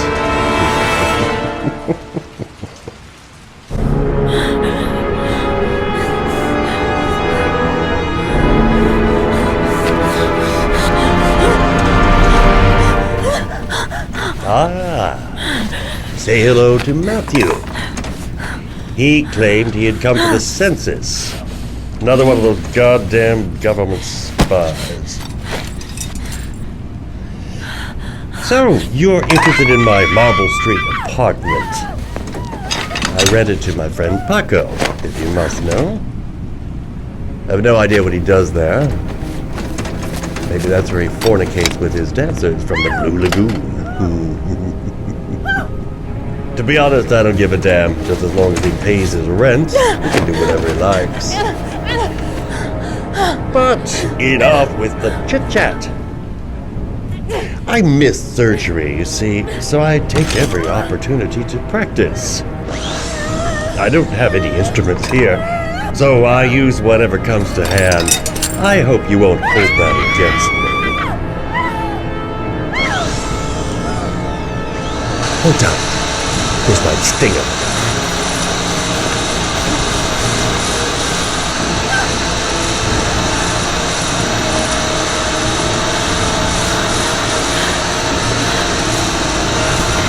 Oh my god! Have you ever noticed? As soon as you start to do a little housework, someone always comes calling. I'll get rid of our visitor and be right back. Don't move. I won't be long.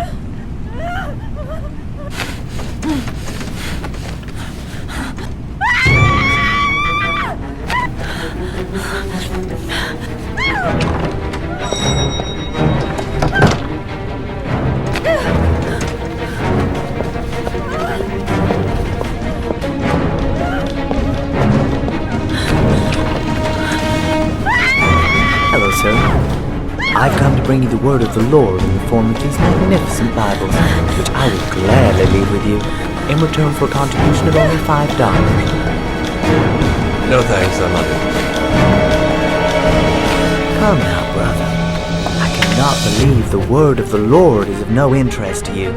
We, his humble flock, should walk in his steps, for St. John has said, Thanks a lot, but I don't need it. It is not in the Bible in these times of violence and hatred. Holy Scripture will bring you peace and tranquility anytime you need it.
Tuba chips came. Got it in my pocket.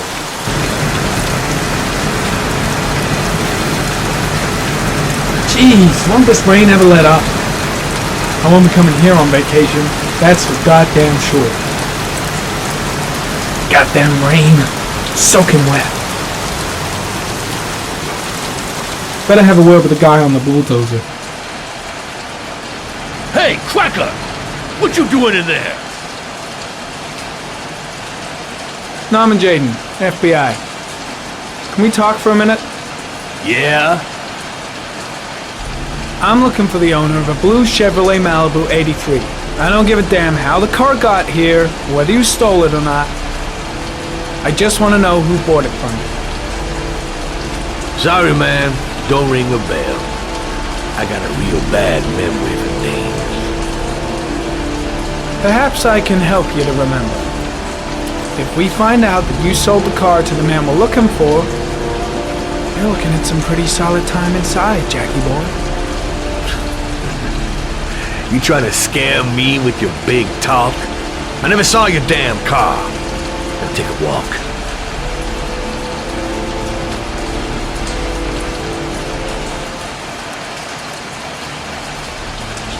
Not much help, this so-called Mad Jack. He's either clean as a whistle, or else he's got something to hide. Better have a look with Harry. You never know.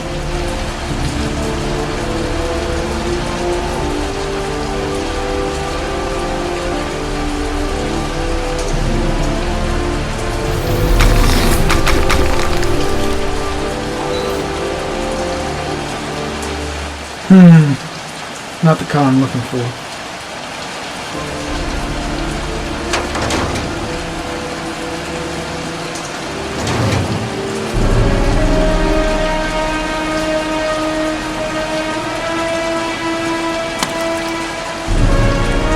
One of your cop buddies asking too many questions.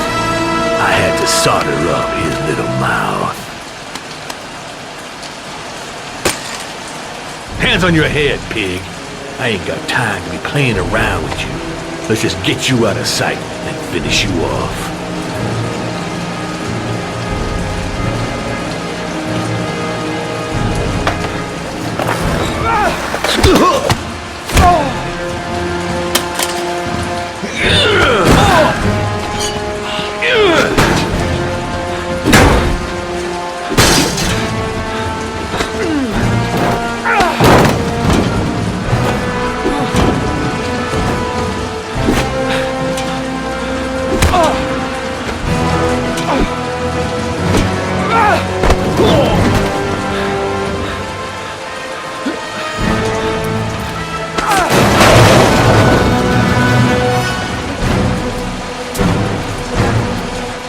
Enough fucking around. You're gonna tell me about the man with the blue car. Go fuck yourself in the ass.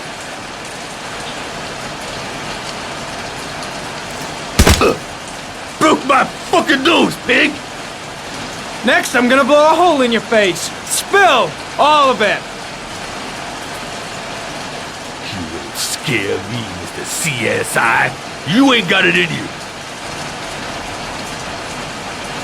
Do you like fireworks, Jack? Cause I bet them gas tanks are gonna blow up real nice. Shit, man, don't mess with the gasoline. Well, just say it was an accident. Or rather, I'll say it was an accident, cause you won't barely be able to talk, will you, Jack? You crazy motherfucker. You out of your mind, man. No, I don't know nothing about the guy. He wanted me to get rid of his dirty car, get him a new one with false plates. He paid cash, and I ain't the questioning kind. Said I was supposed to drop the word to a guy named Paco down at the Blue Lagoon when the car was done. Now that's all I know. We'll continue this discussion down at the station. You're under arrest. You have the right to remain silent. Anything... Shit, not now. Anything you say can and will be... Hey, you look like you got a problem, man.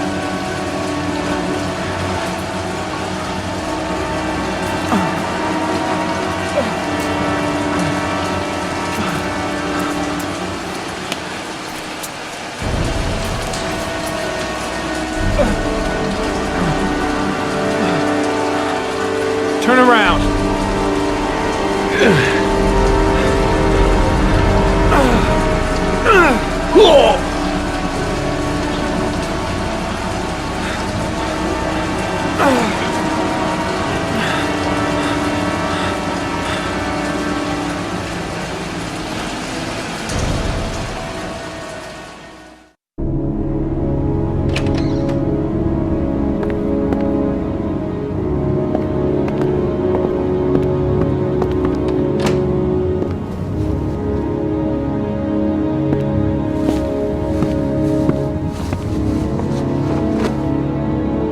So, you think the origami killer killed Manfred? That makes sense. Didn't want him spilling his guts to us. And you suspect Gordy Kramer, right? Oh, him or one of his men. Gordy has the time and the means, not to mention the fucked up attitude to go along with it. He's only a suspect, but he's a pretty guilty looking one. Are these your files on the case? Yeah, I've been working on him for a couple of years. I built up a mountain of paperwork. Magazines about origami? You think the killer could have subscribed to one of those? If he was even remotely interested in origami in the last 30 years, his name may be in there somewhere. Trouble is, there's over 500 names. That gets us squat. I'm starving. Do you have anything to eat? Well, I'm no chef, but I should be able to make some scrambled eggs if you like. Great. I'm soaking wet. I need to warm up a little. Is it okay if I take a shower? I'll be my guest. Go to my bedroom. It's the next door. Oh, I'll cook up the eggs while you're under the shower.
Hope I didn't leave any prints in Manfred's shop.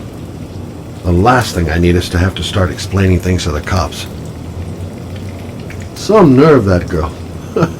Some nerve. Poor Manfred. We'd just been toast in the old days. Didn't bring him much luck.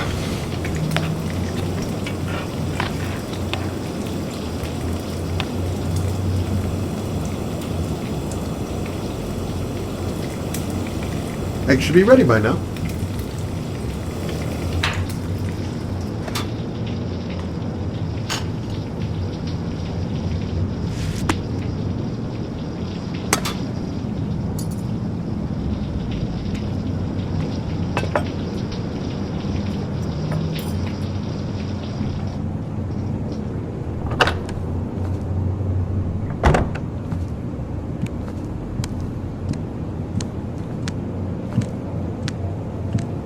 I took the liberty of borrowing your bathrobe. Looks better on you. Hey, that almost looks good enough to eat. What's that? The notebook I took from Manfred's place. According to this, about 30 clients bought spare parts for Royal machines in the last 10 years. The killer may be one of them. Oh, you know, checking out the alibi of 30 clients, one by one, that's a lot of legwork.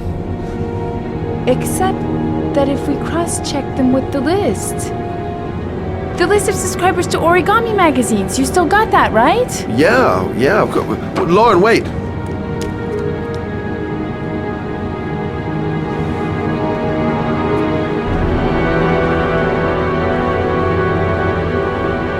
If the killer really used a Royal typewriter and if he subscribed to an origami magazine, his name should be on both lists.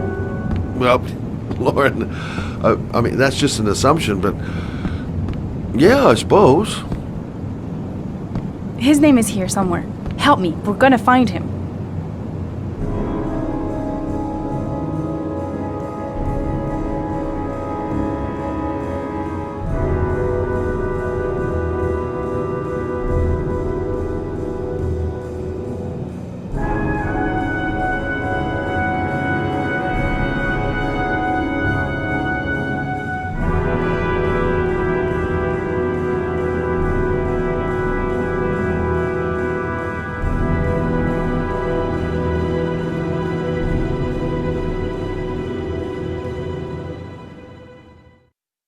The only guy whose name was on both lists died when he was 10.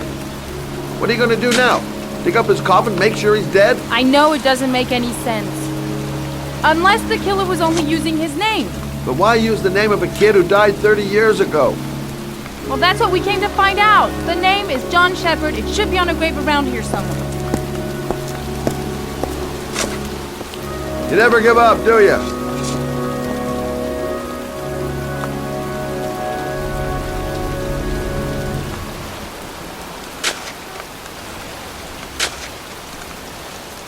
Hey, Lauren!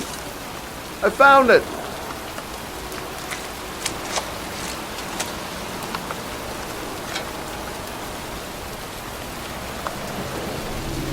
Origami figures. That's one hell of a coincidence.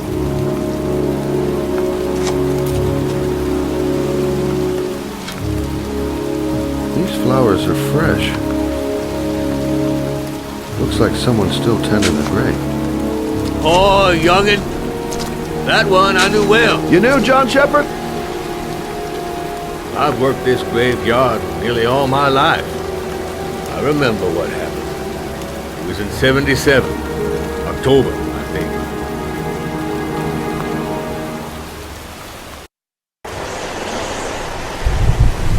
Yeah, good for nothing hoodlums. Get the hell out of here!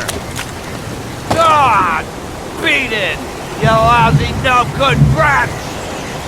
Come back when your fucking mother comes home from work! He's drunk again. What are we gonna do? It's pouring rain. We're gonna get soaked if we spend a day outside. Well, at least we won't get beat. Little rain never hurt nobody. Come on, let's go play. Bet you can't catch me!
Move your ass! I'm waiting!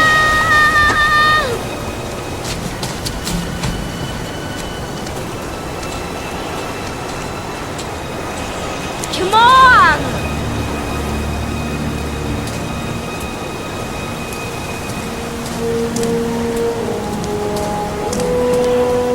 Jeez, you ain't nothing but a slow...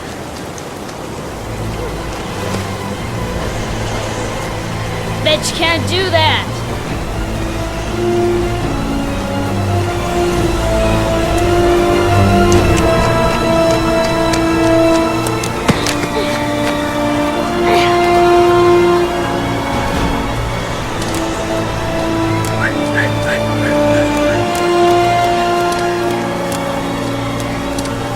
Jeez, you ain't nothing but a slowpoke.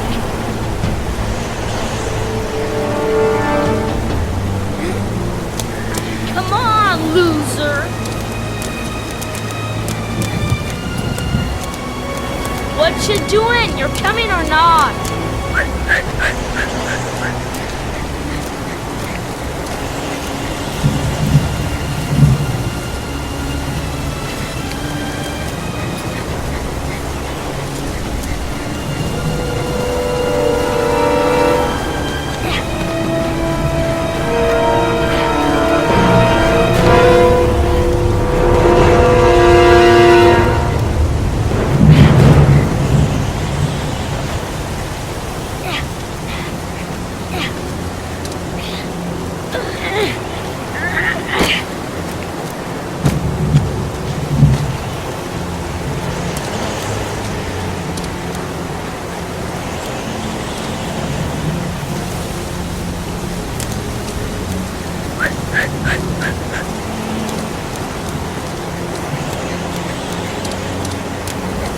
Yippee-ki-yay!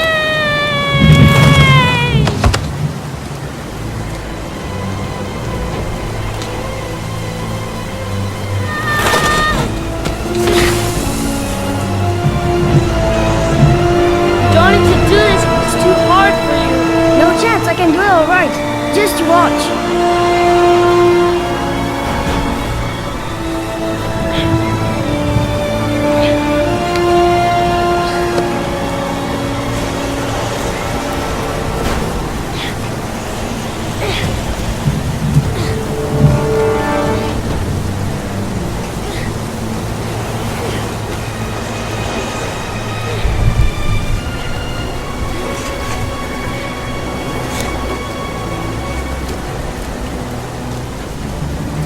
John, wait for me!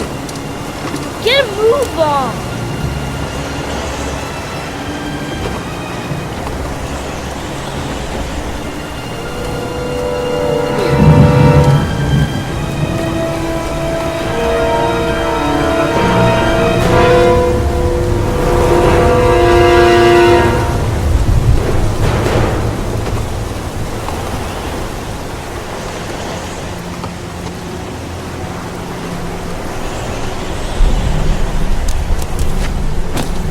Come on, it's your turn!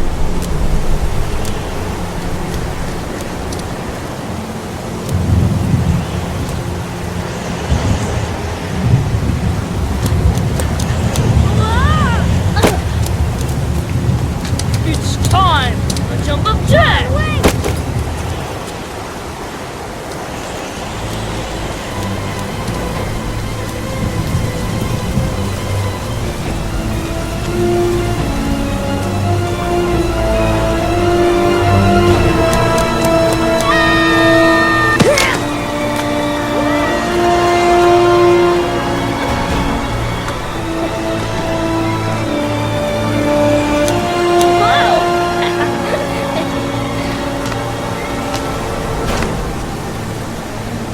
play hide and seek.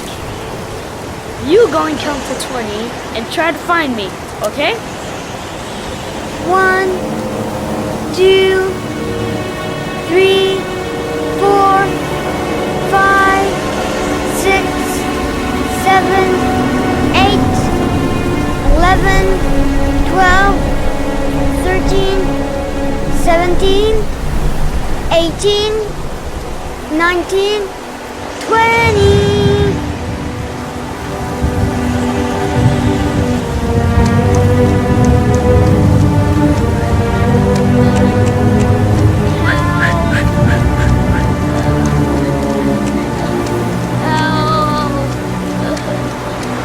John! My foot is stuck. Grandpa, I'll put it over there.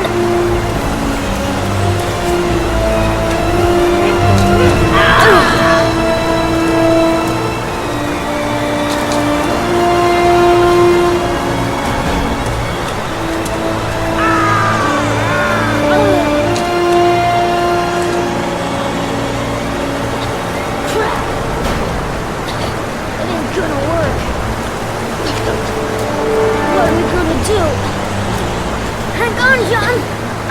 I'll get help! Just hang on! Go on, hurry!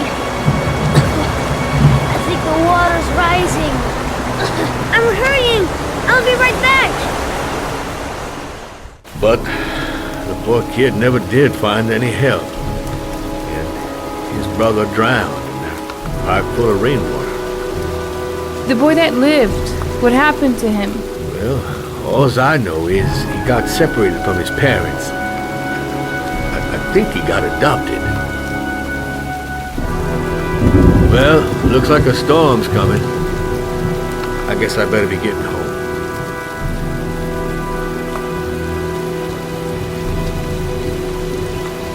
Christ, what a horrible story.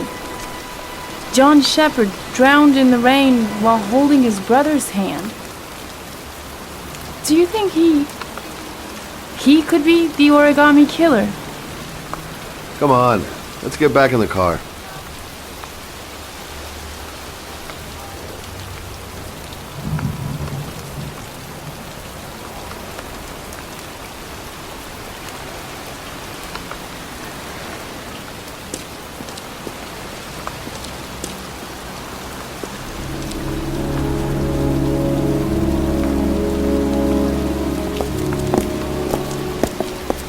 Wait, What's the matter? that man over there. Yeah? It's Charles Kramer. Gordy's father? What's he doing here?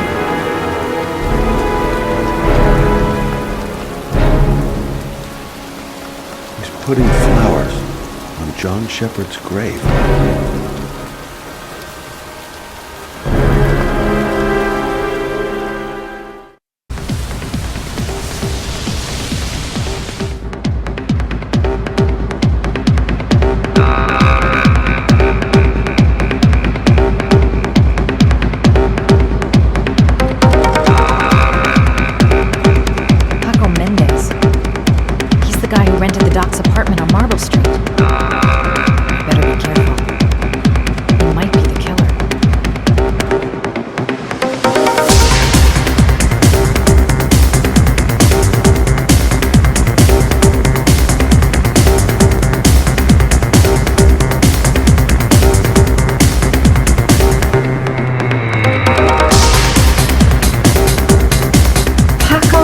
The guy the doc lent his apartment to.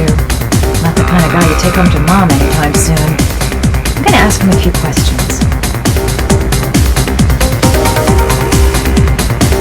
Still haven't gotten over my encounter with Dr. Death.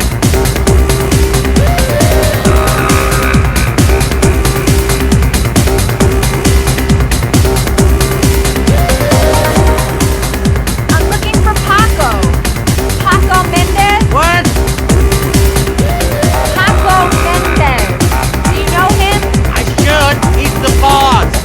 He's over there in the VIP lounge. Okay. Thanks.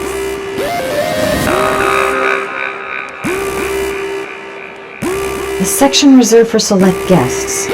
Shouldn't be too hard to find.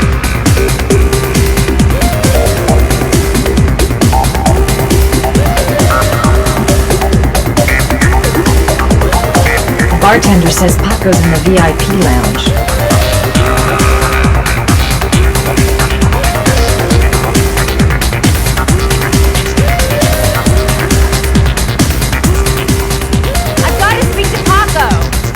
That's not possible. Mr. Mendez has asked not to be disturbed.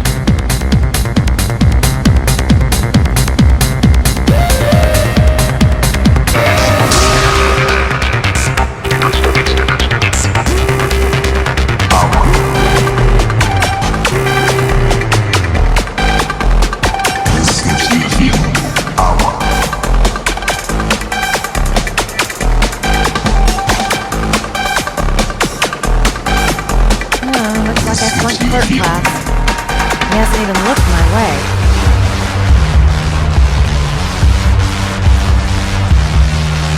I'm gonna have to rethink my strategy if I want to talk to Paco. I've gotta find someplace to change.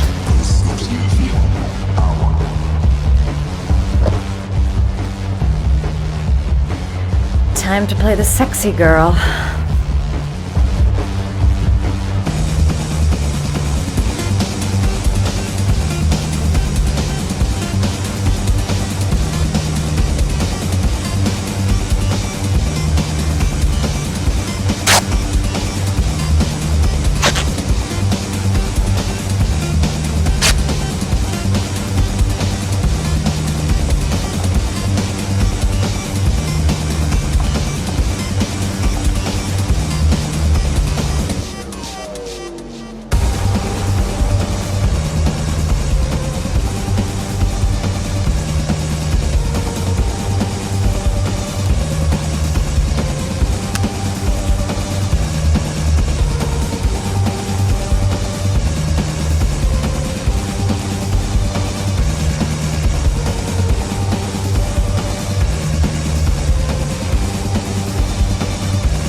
I say if you got it, flaunt it.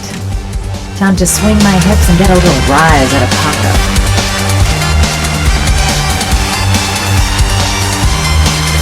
Now, lover boy, let's see if you can resist this.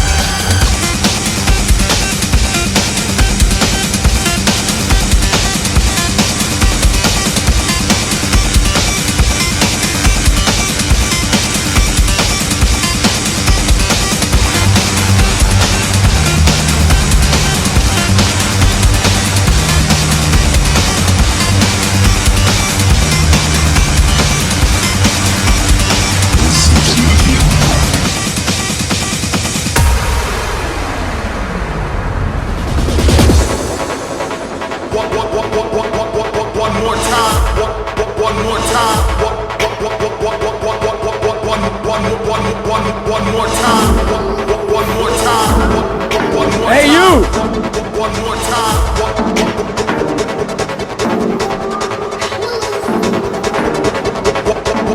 It's your lucky day, sweetheart. The boss wants to invite you to his table. Hey, thanks for accepting my little invitation. You know around here, honey? I think I would have noticed you before. My name's Paco. You? Madison. I'm Madison. Ah, I like the way you move, Madison. You're making me all hot under the collar. maybe we can continue this conversation somewhere more private. Oh, sure, baby. Yeah, come with me.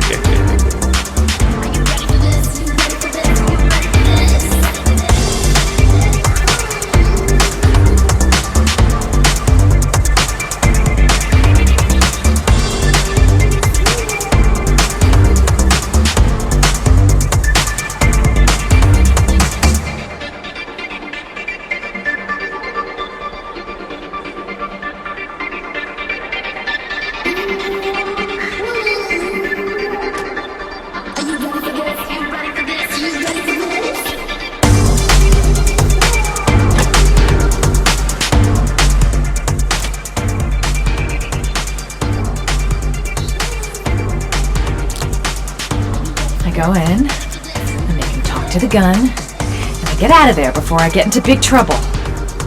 Everything's gonna be alright. Everything is going to be alright. Shit.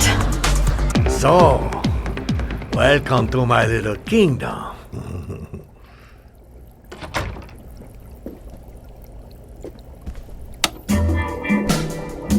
I'll take that. Just get in the way of the good things, sweet cheeks. So, show me what you can do. Take it all. Slowly. Take it all on.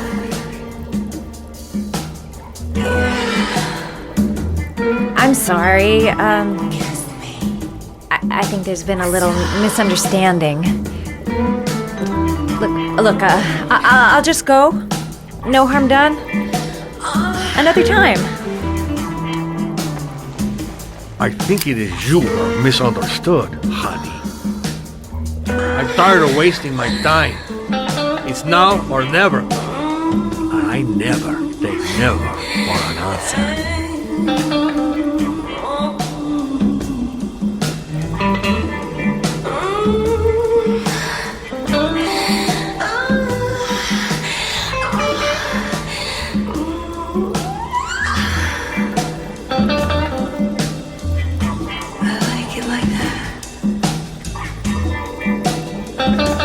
The lamp. If only I could find some way to grab it. Oh, I know!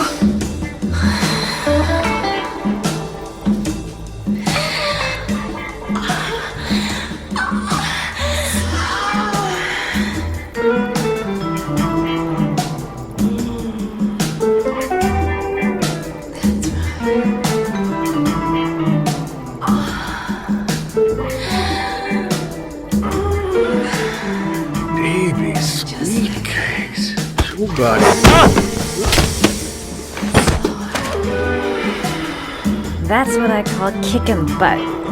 You go, girl. Okay, Act 2. Let's hear Loverboy sing.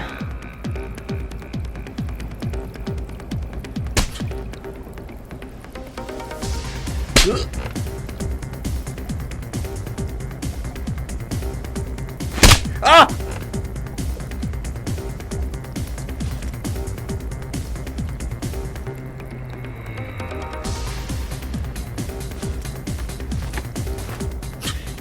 If you call out, I'll kill you. Got it? Shit. What you want? You rent an apartment on Marble Street. I want to know why. An apartment?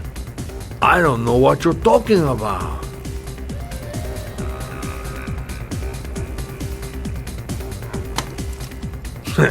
You haven't got the balls, lady.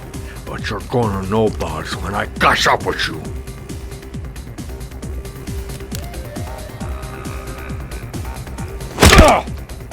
You fucking bitch! I'm gonna kill you! Boss? Is everything all right?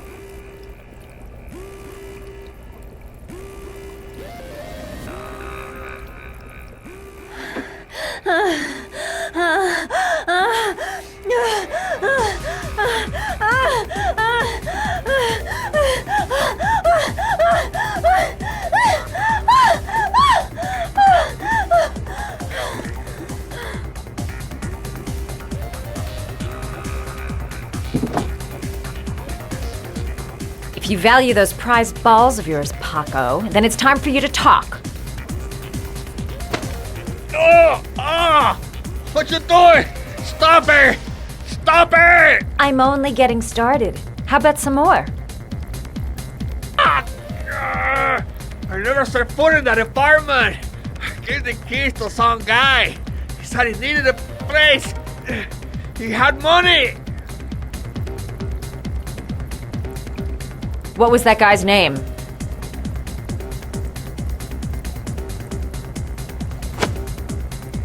What was that guy's name? I don't know his name. I swear.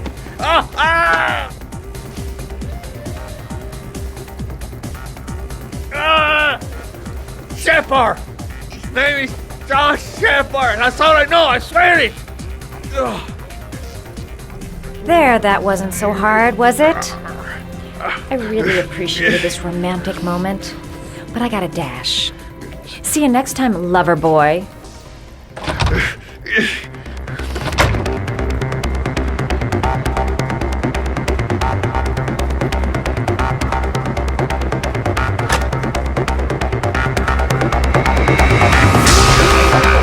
Time to get out of here. I've got a massive headache.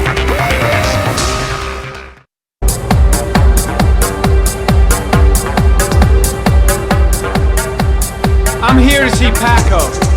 Paco? There ain't no Paco here, fella. Get lost. Are you absolutely certain? He's in his office. Take the stairs over there.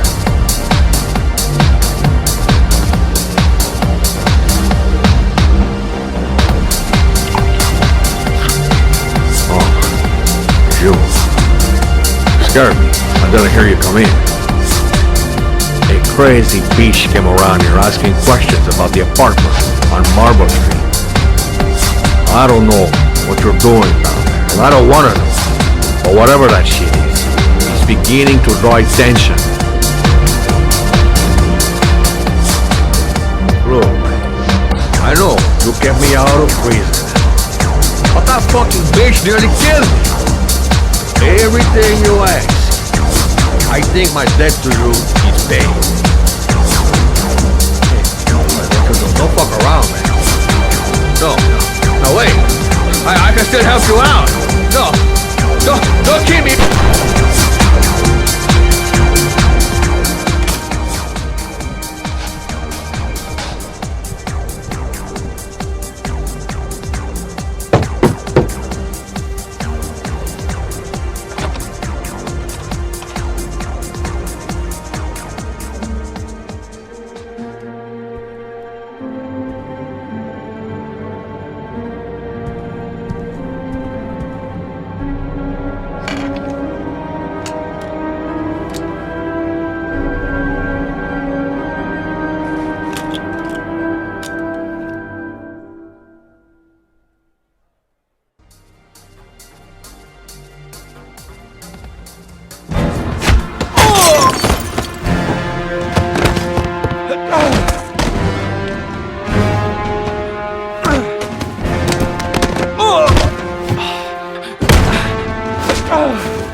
sorry.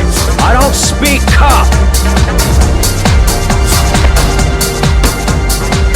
What's my list, asshole? 'Cause I got no time to translate. Does Paco know the guy? Yes or no? John. He said his name was John. Friend of Paco's. Always let him straight up.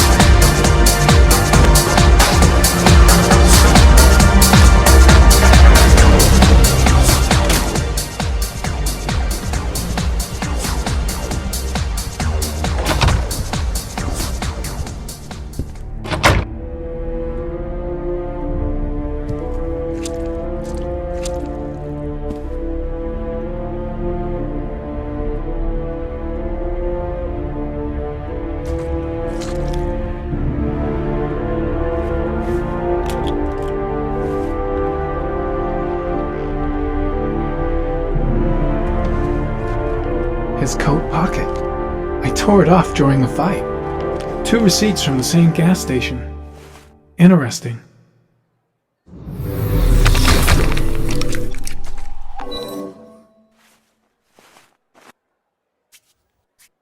.45 caliber.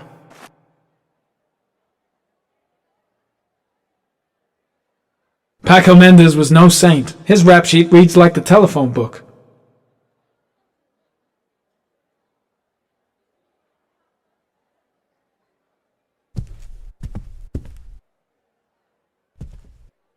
.45 caliber semi-automatic.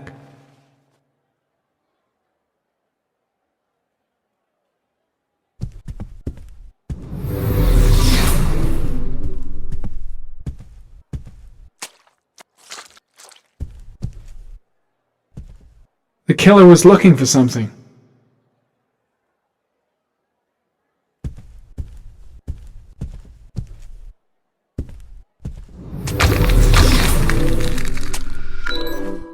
A bullet, right between the eyes. Instant death.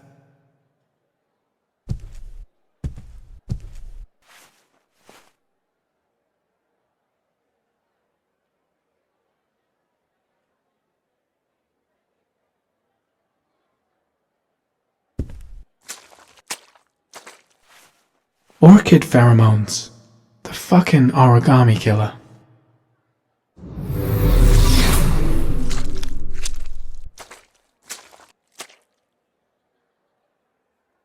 Madison Page. What was a journalist doing here?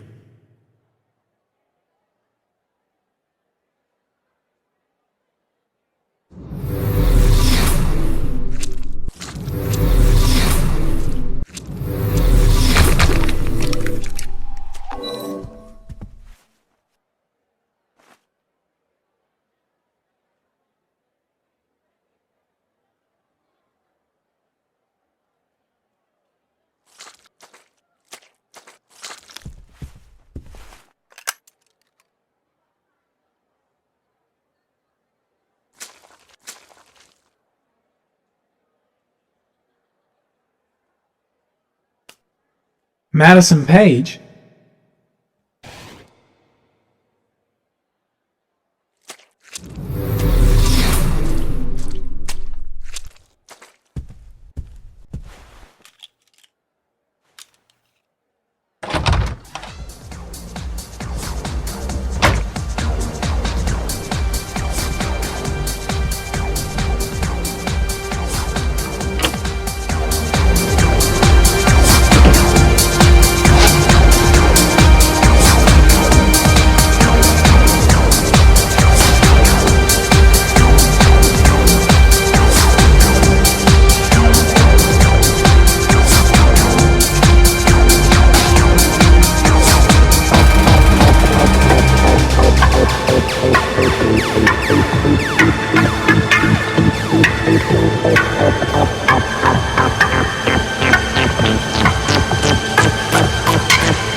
Ethan, are you alright? I couldn't do it.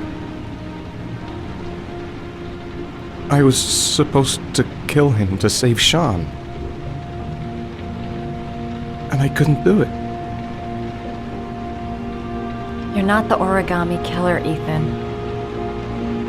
You're not responsible for those murders. I can prove it. That changes nothing. Saving Sean is all that matters now.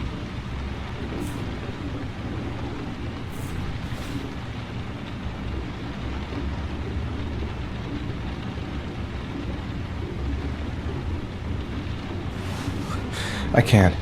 Not now. I'm sorry. I didn't mean to. Anyway, I'm gonna go.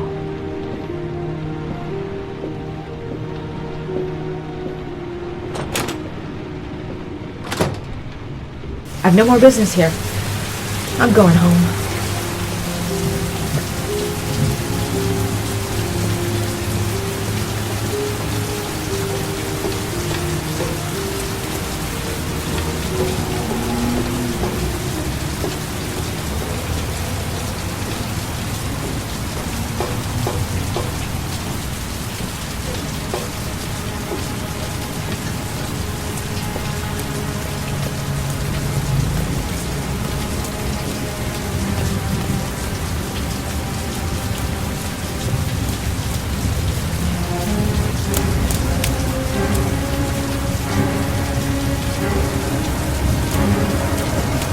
Cops.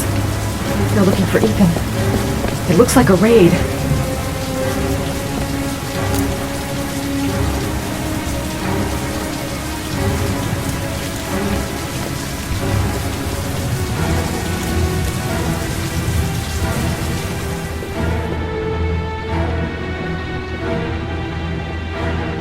Come on, what was the damn number?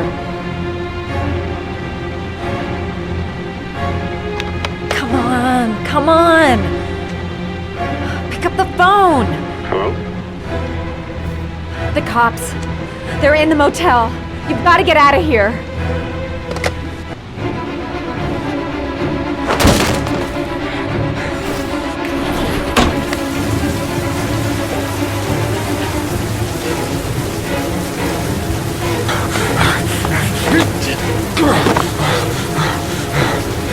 Still on the move! Get him! He's making a run for it! He's on the balcony!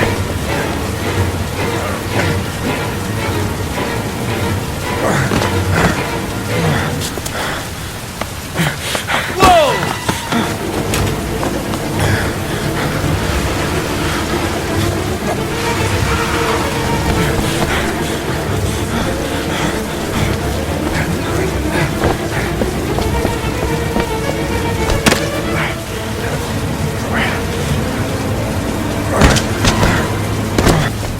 Don't move!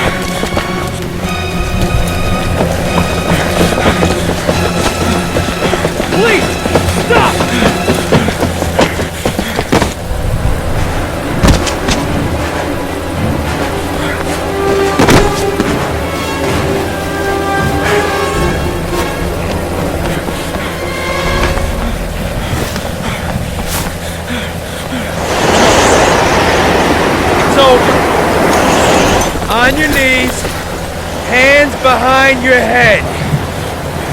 Easy, pal. Nowhere to go. You're surrounded. Holy fuck!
I'm sorry, Scott. You should have listened to me, Mr. Shelby. I told you to drop the investigation. Your son is a serial killer. How many people does he have to kill before you turn him in? Gordy has his faults, but he's still my son. You have no children, Mr. Shelby. You can't possibly understand. You leave me no choice. Your investigation is over. For good.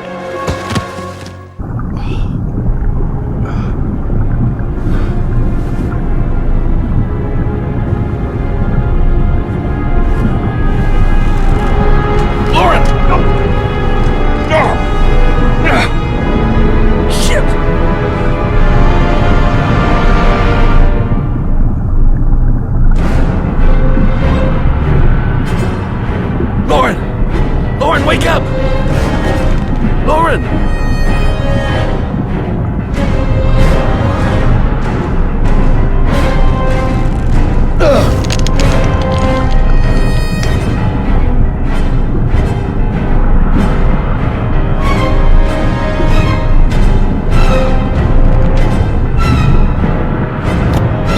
Goddamn fool. Nothing's gonna work if I don't switch on that ignition.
I was gonna take up swimming again. This isn't exactly what I had in mind. You got a car back at your place? Mine's obviously pretty fucked up. Yeah, sure. What are you gonna do? I'm gonna go settle a few scores. Come on, I'll take you home. Lock your doors and windows and don't let anybody in but me. Okay? Be careful, Scott. I don't want to lose you.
near me, or I'll shoot! Fucking asshole. Please, don't... Oh!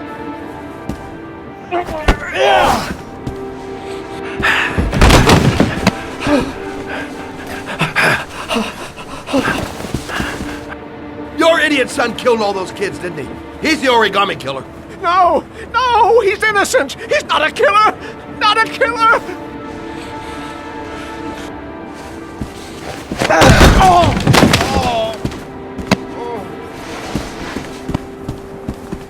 You're a fucking liar. Now tell me the truth. No! No, please! Don't hurt me! Last chance.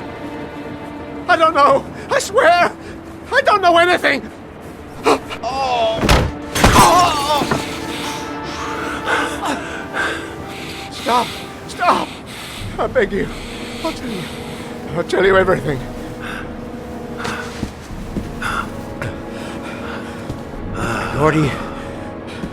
Gordy always wanted his fun, you know. He wanted to be like the origami killer. He kidnapped that kid and he held him under the water for a little too long. It was an accident. An unfortunate accident. He just wanted to play. He told me everything. He was crying. He was so sorry for what had happened. Whatever he did, Gordy is my son.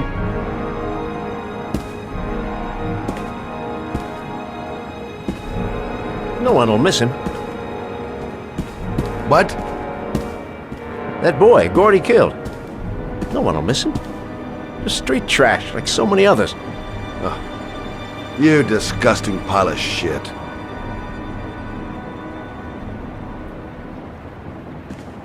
And what about John Shepard? Why did you put flowers on his grave? I own the construction site where he died. I never forgot. I've been putting flowers on his grave for 30 years. John had a twin brother. What happened to him? I don't know. He was adopted, I think. His mother should know. Her name is Anne. Anne Shepard.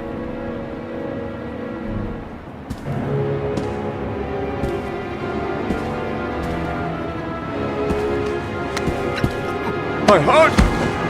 My heart! Quickly! I need my pills! In that drawer! There!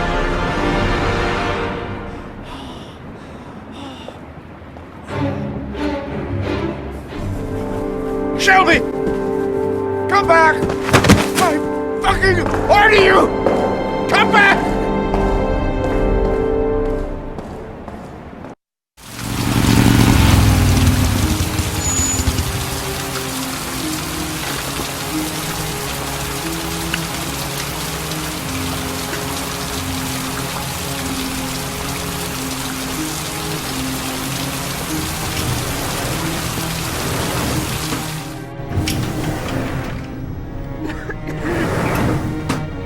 Hello, I'm looking for Anne Shepard's room. Please sign the visitor's book. Are you a member of the family? Yeah, you could say that. Oh, she'll be pleased to have a visitor. No one ever comes to see her. With the Alzheimer's, she has trouble remembering things, but it'll still please her, you know. It's room 19 at the end of the corridor. Thank you.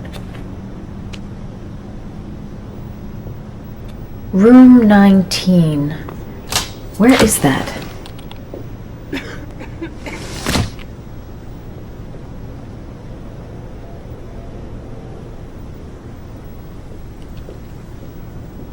Only a few hours left before Sean Mars dies. Hope I'm not wasting my time.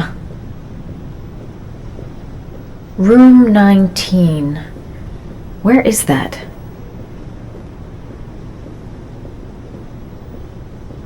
John Shepard died 30 years ago. Hope his mother has all the answers to this puzzle.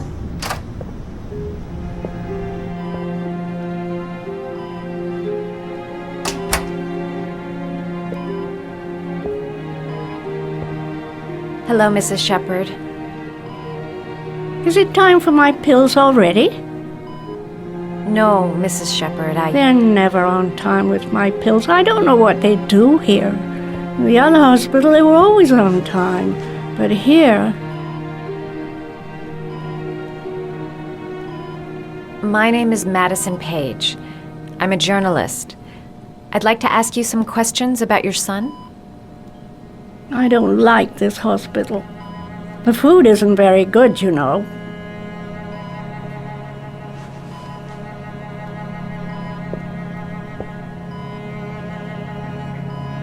Your other son, Mrs. Shepherd, John's twin brother. What was his name? What other son? I have no other son. I never had any children. Do you remember John? My Johnny. He is a good little boy, you know. I know what happened at Carnaby Square. Do you remember? Carnaby Square. I think I used to live there a long time ago. We didn't have much money at the time, you know. We had to make do with very little. I think your son is in trouble, Mrs. Shepherd. He's done some terrible things. I need to find him. Do you understand? Terrible things you're telling me. He never came to see me, can you believe it? In 10 years, never. No one forgets their mother, do they? Mrs. Shepherd, your son may be linked to a series of murders. Perhaps you have some information that could help the investigation. Are you a new nurse? Where are my pills? Try to remember, Mrs. Shepherd. John's twin brother was placed with a foster family after the accident. What was the name of the foster family? I asked them for a television, you know. They said I didn't have enough money. It's a pity. I'm fond of television. You had a son named John, and John had a twin brother. Do you have my pills? It's time for my pills.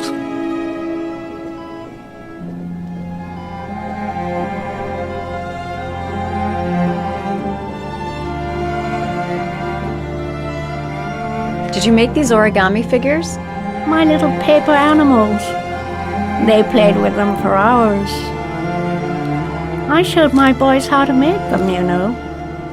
Yes, your boys, Mrs. Shepherd. John and... what was your other son's name again? My other son? I only had one son. My little Johnny.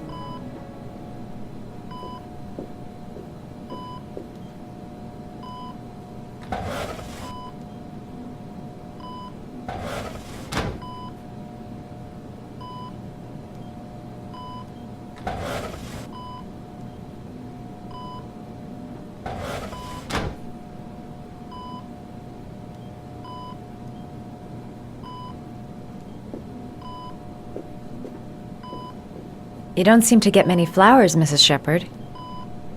No, but I love them. My son knows that I love flowers. I know he'll bring me some.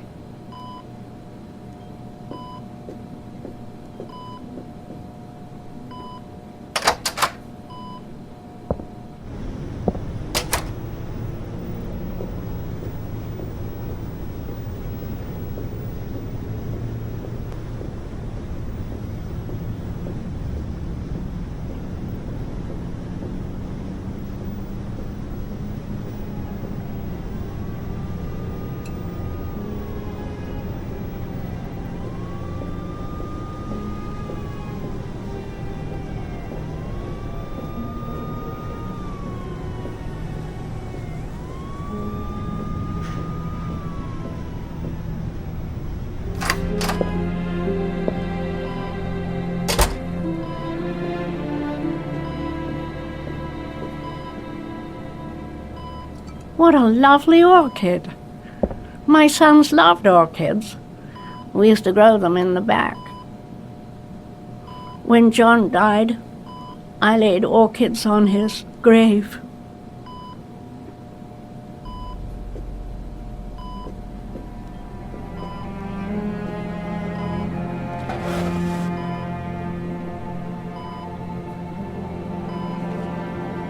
Are these your children, Mrs. Shepherd? John and his brother? Is that them? They're good little boys. Their father never looked after them, always drinking. They didn't have an easy life, you know.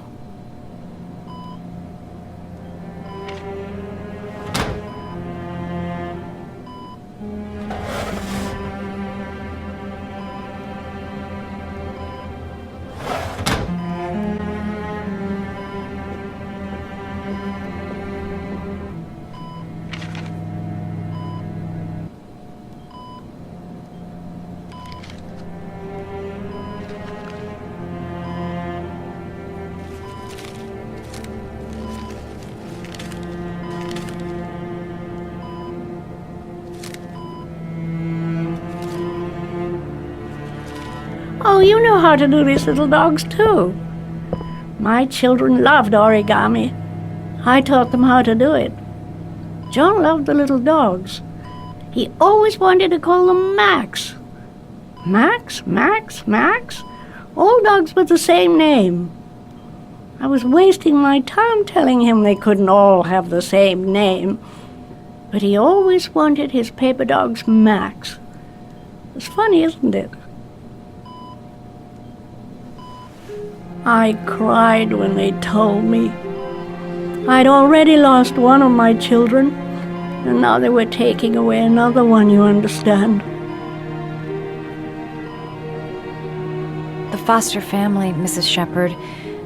What was the name of the foster family that adopted John's brother? They were really very nice people. I met them, you know. In the beginning, I used to go and see my little boy. And then I got sick and I couldn't go any longer. Perhaps he thought I'd forgotten him. He must have thought I didn't love him anymore.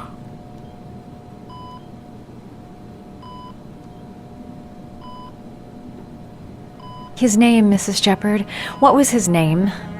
But I loved him. If you only knew how much I missed him. Please, Anne. His name. What was his name? Come closer.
The last trial.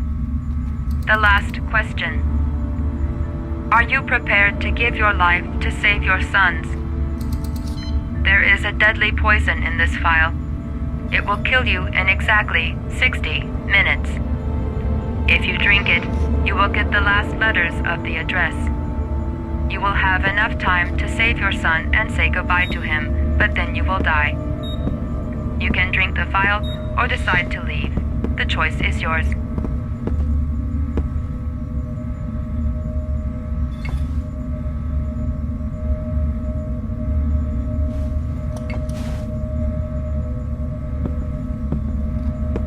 There's got to be another way. I can't kill myself to save my son.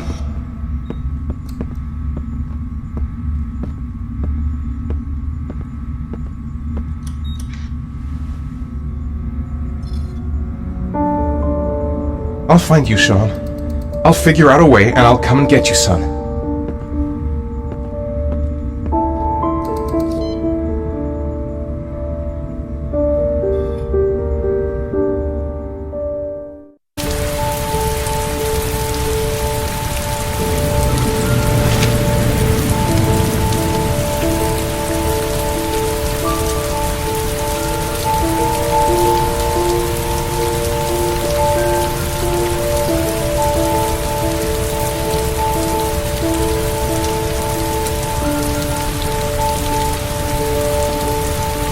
Nowhere, and I'm out of time. Damn fucking shitty letters from this fucking address!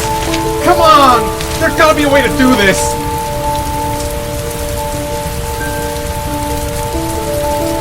The manhunt continues. The authorities are still looking for each of Mars, the man identified as the origami.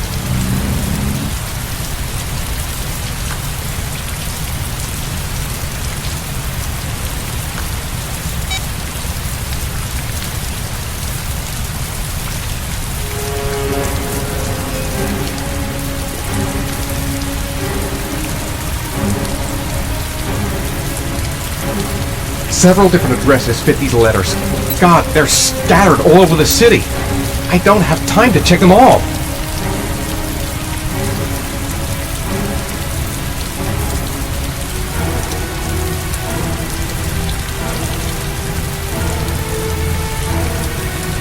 I may only have time for one address. If Sean's not there, I'm done. It's a crapshoot.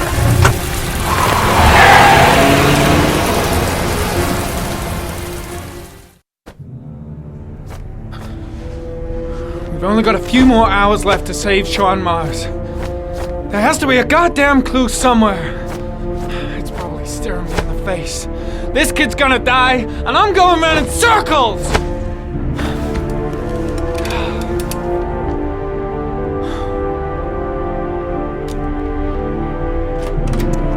All packed up and ready to go?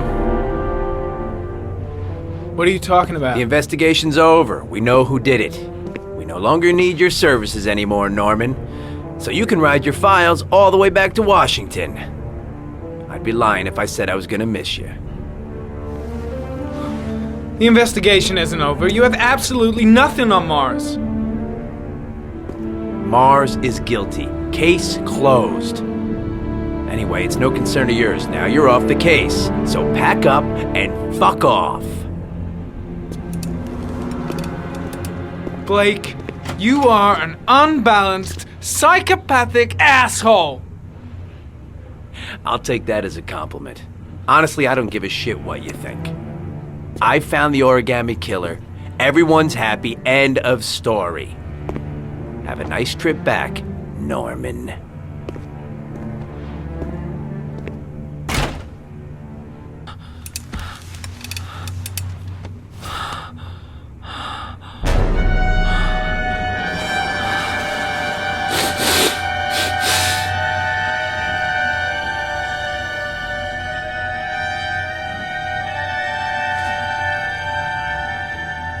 The killer's name is here. Somewhere in this data. I just have to find it. Find it before it's too late. Oh, one last thing, sir. You should be careful not to overindulge in you-know-what. It can be dangerous. Very dangerous. It'll end up killing you if you're not careful. That would be most unfortunate, sir.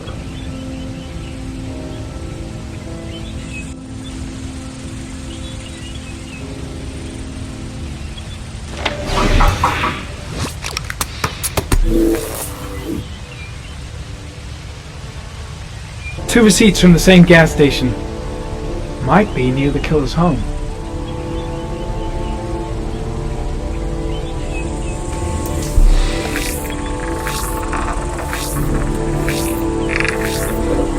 Ugh, that doesn't get us anywhere.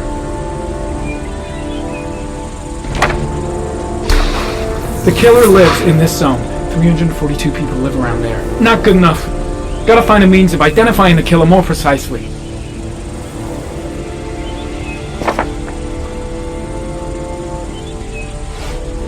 The gun the killer left at the Blue Lagoon. Perhaps there's some way of tracing its history.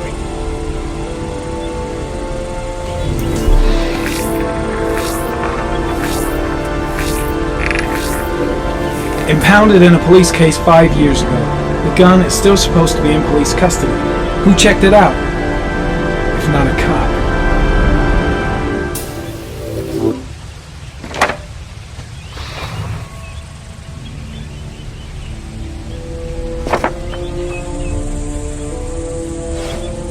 Ari was in record mode when I was fighting with the killer. Perhaps there's something on it.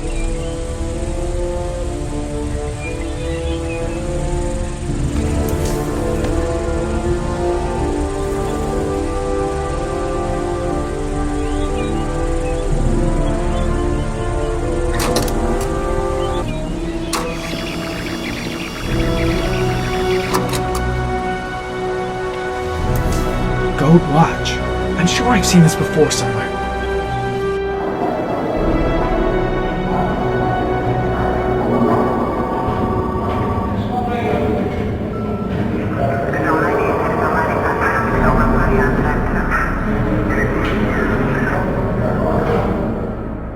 The watch they give for promotions to lieutenant. The killer is a cop. Looks like the killer is a cop. Carter Blake! That would explain the dead-end investigation and his desire to frame Ethan Mars.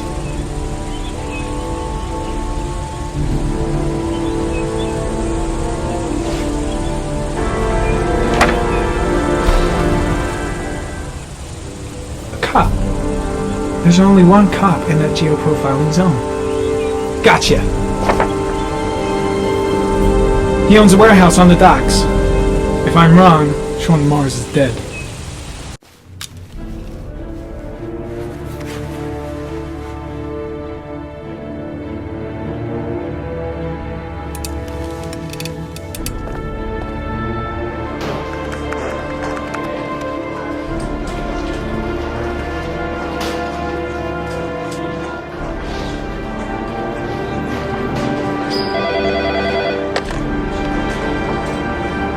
Are you sure it's the right car? At the docks. Call the SWAT team. Oh, and I'll need a chopper. Today? Of course I'll need it today, you fucking imbecile. Let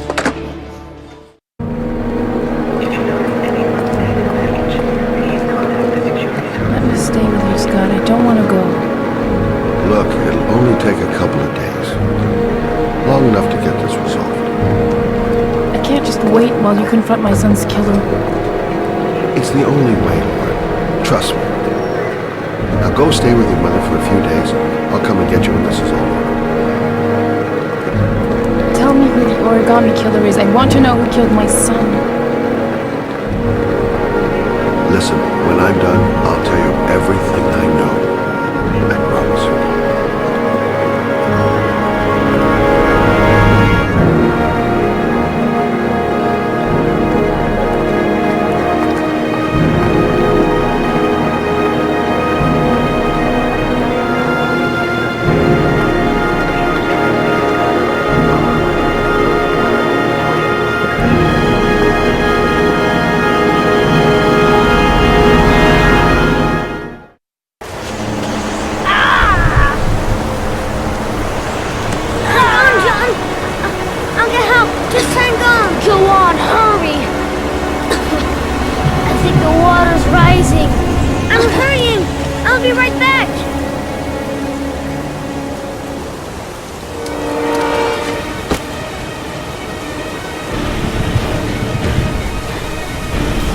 Find someone.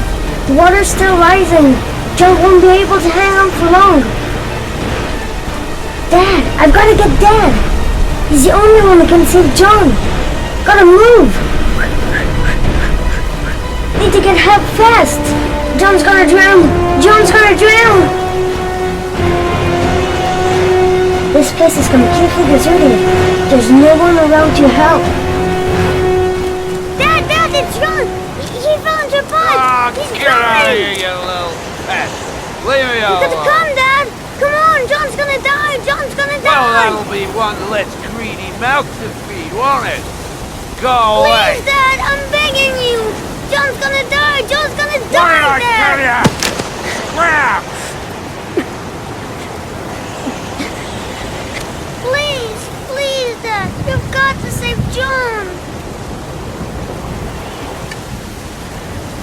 I tried, John. I really tried. But he wouldn't come. Please don't die, John. Please.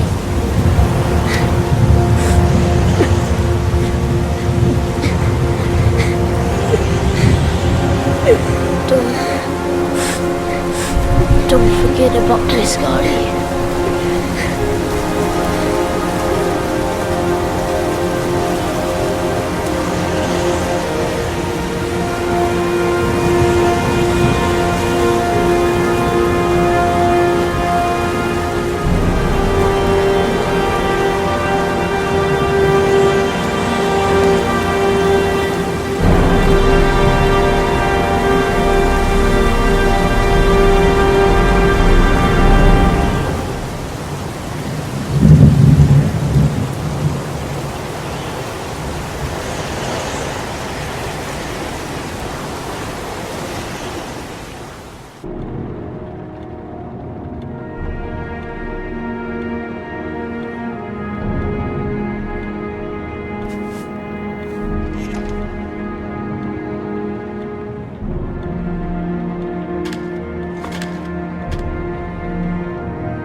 Lost your touch, girl.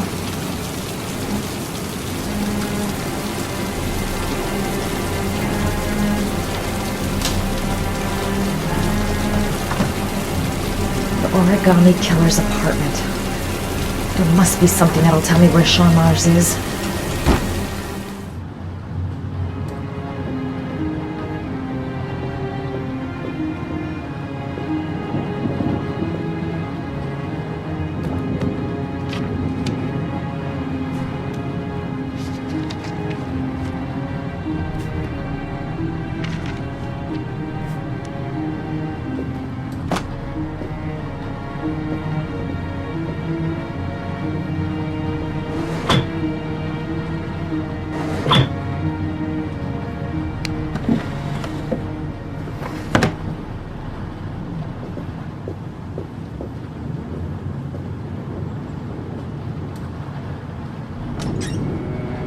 Cop's uniform.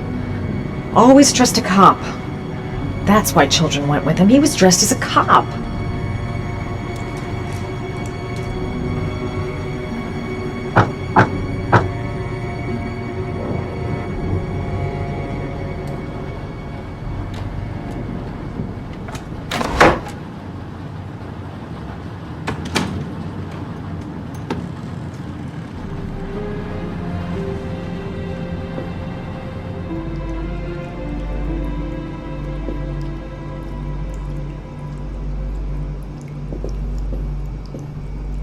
This is where he cultivated the orchids that he left on the chest of his victims.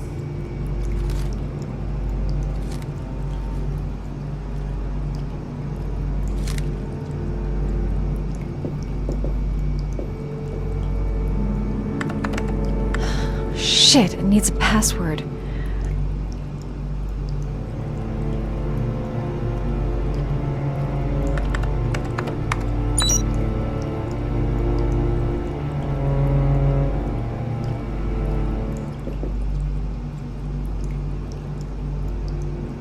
Sean Mars. Oh, the lunatic's been watching him drown. But it's some kind of a well filling up with rain, slowly drowning him. Oh, there's not much time left. There must be something here showing where the well is.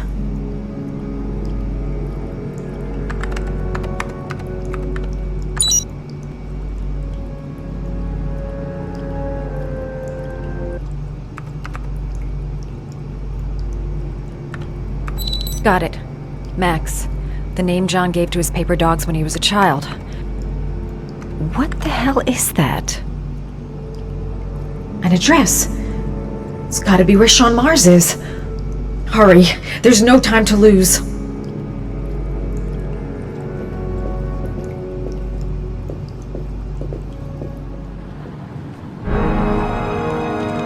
So you found my little secret? It's over, Scott. All those children killed just to find a father capable of saving his son? Shut up!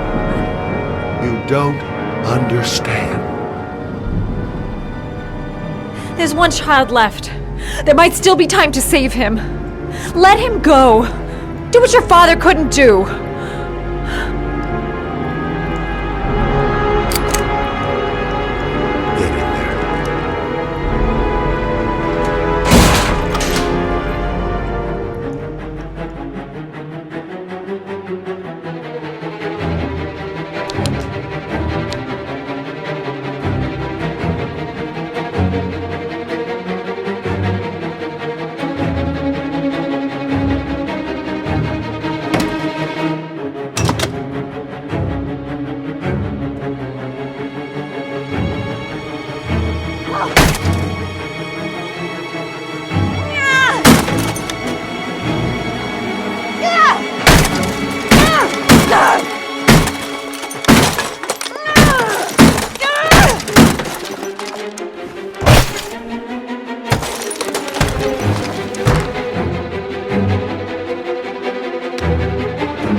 I know where Sean Mars is. I've got to call that FBI guy, Jaden. He's the only one I can trust. He'll be able to save him.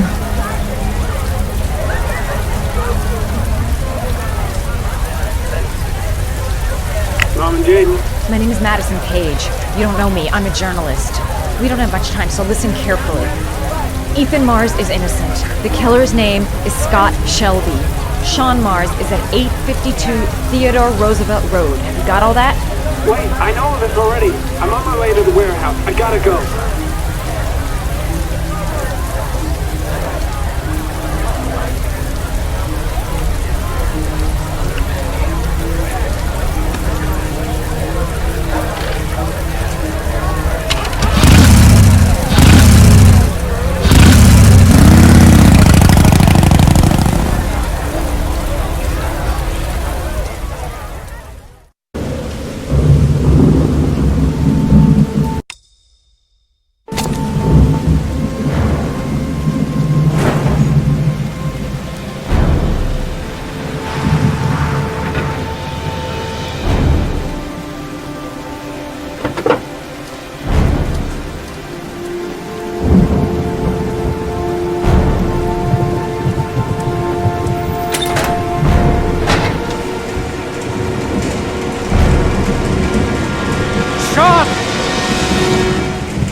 I've been looking for a long time even. Looking for a father that would be able to do what mine could not do. Sacrifice himself in order to save his son. Oh, I searched.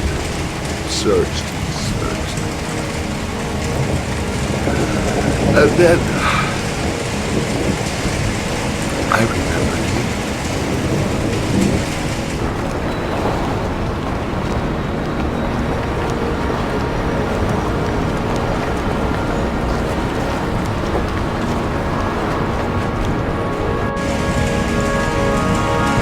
All those murders, just to find a father capable of saving his son. Just to find a father?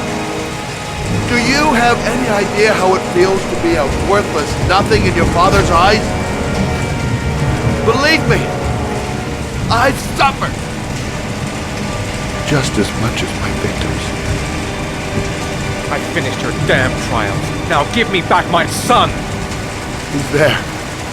All you have to do is open that grate.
take your positions. The suspect is likely to be armed and dangerous.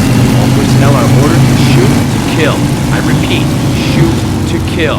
Ash, are the snipers in position? Yes, Lieutenant. They're ready on your command. Perfect. He won't get away this time. We'll gun him down as soon as he shows his face. Hey! You there! What are you doing? Lieutenant, my name is Madison Page. I'm a journalist. I have proof that Ethan Mars is innocent. He's not the origami killer. What is a journalist doing here? I thought I told everybody to keep their mouths shut. Now get her out of here. I don't want her getting in the way. Okay, Lieutenant. All right, come on. You're about to make a terrible mistake, Lieutenant. Ethan Mars is innocent. I can prove it.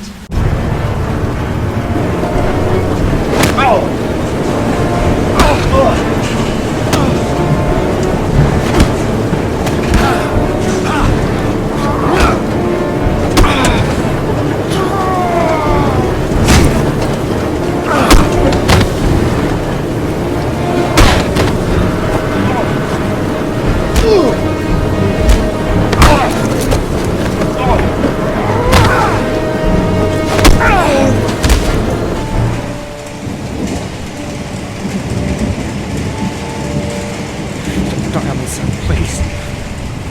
Breathe. Gotta breathe.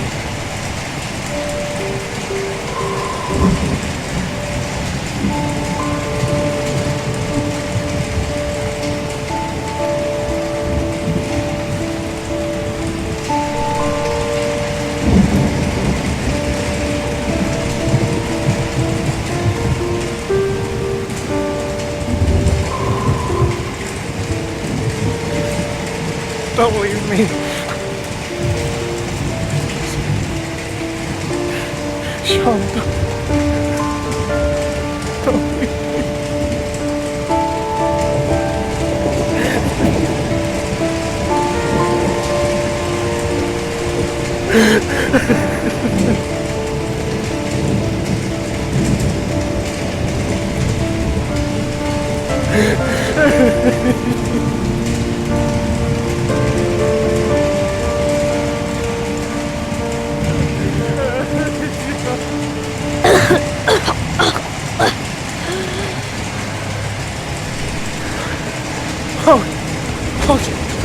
Sean.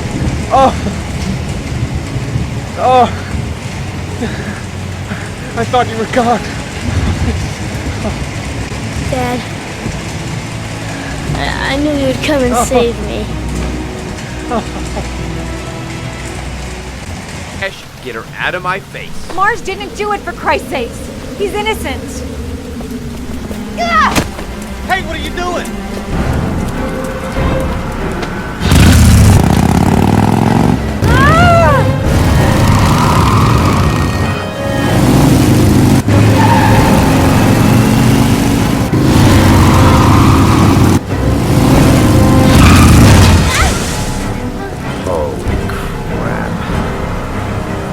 What do we do, Lieutenant? Attention all personnel, hold your fire. I repeat, hold your fire.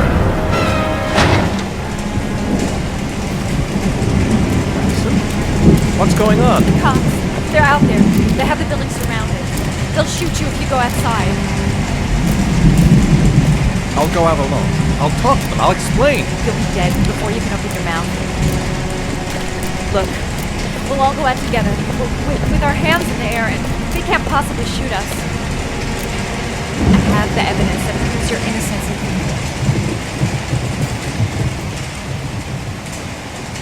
Listen, I'm sorry I didn't trust you. I was only thinking about Sean, and I thought... That's okay. The only thing that matters is that you saved your son.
relief this morning when the police announced that they had found Sean Mars alive more than 4 days after his disappearance.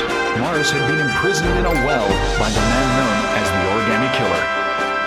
The successful resolution of this case was made possible only by the bravery of Ethan Mars, who the police believed at one point to be the killer. It is no doubt due to his great courage and tenacity that he succeeded in foiling the plans of the Origami Killer. The police commissioner presented him with an official apology today. Our main headline today: it is reported that the police have identified the man thought to be the Origami Killer. Scott Shelby, 48, is a former police lieutenant who claimed to be a private eye hired by the families of the killer's victims. Shelby was killed during a massive police operation, but further details have not yet been released to the public.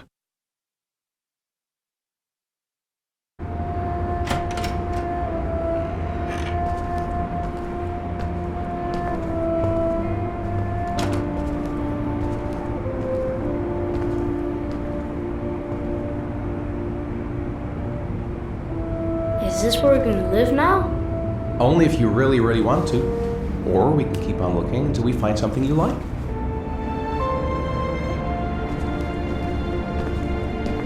It doesn't matter where we live, as long as we're together. I will never let anyone or anything separate us again. We're stuck with each other, kiddo. Like glue.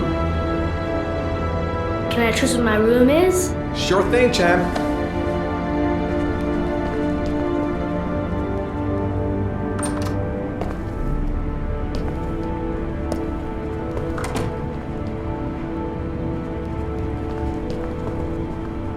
Alright, then I think we can stay here.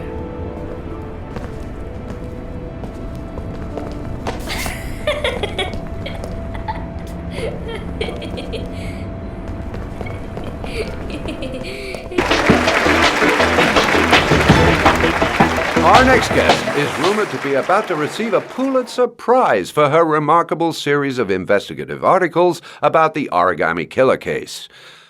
Showing incredible courage, her daring intervention led to the arrest of the country's most wanted criminal and saved the life of a little boy.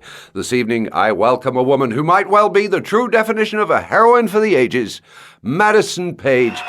Good evening. Thank you for agreeing to talk with us. Now, you've been described as being both determined and tenacious. Two qualities, no doubt, that were needed to see you through the dark hours of this unbelievable story. Were you afraid at any time?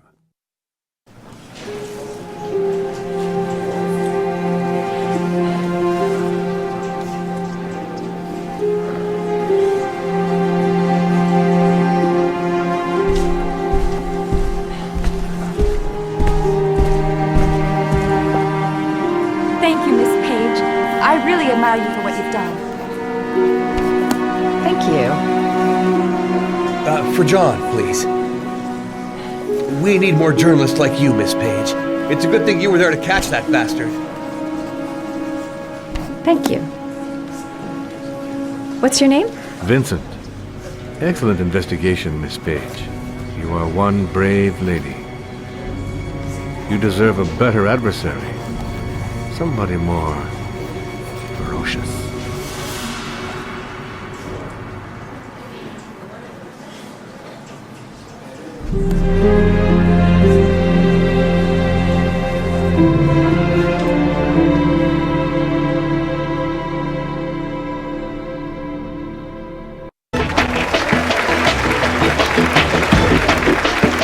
Our guest today is on the cover of today's World magazine this week and has been hailed by the whole nation as a new hero for our times. Astonishingly, he almost single-handedly ended the sinister series of killings by the man known as the Origami Killer and saved the life of young Sean Mars. His determination, courage, and intelligence have won our admiration. Norman Jayden, good evening.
I'm a father.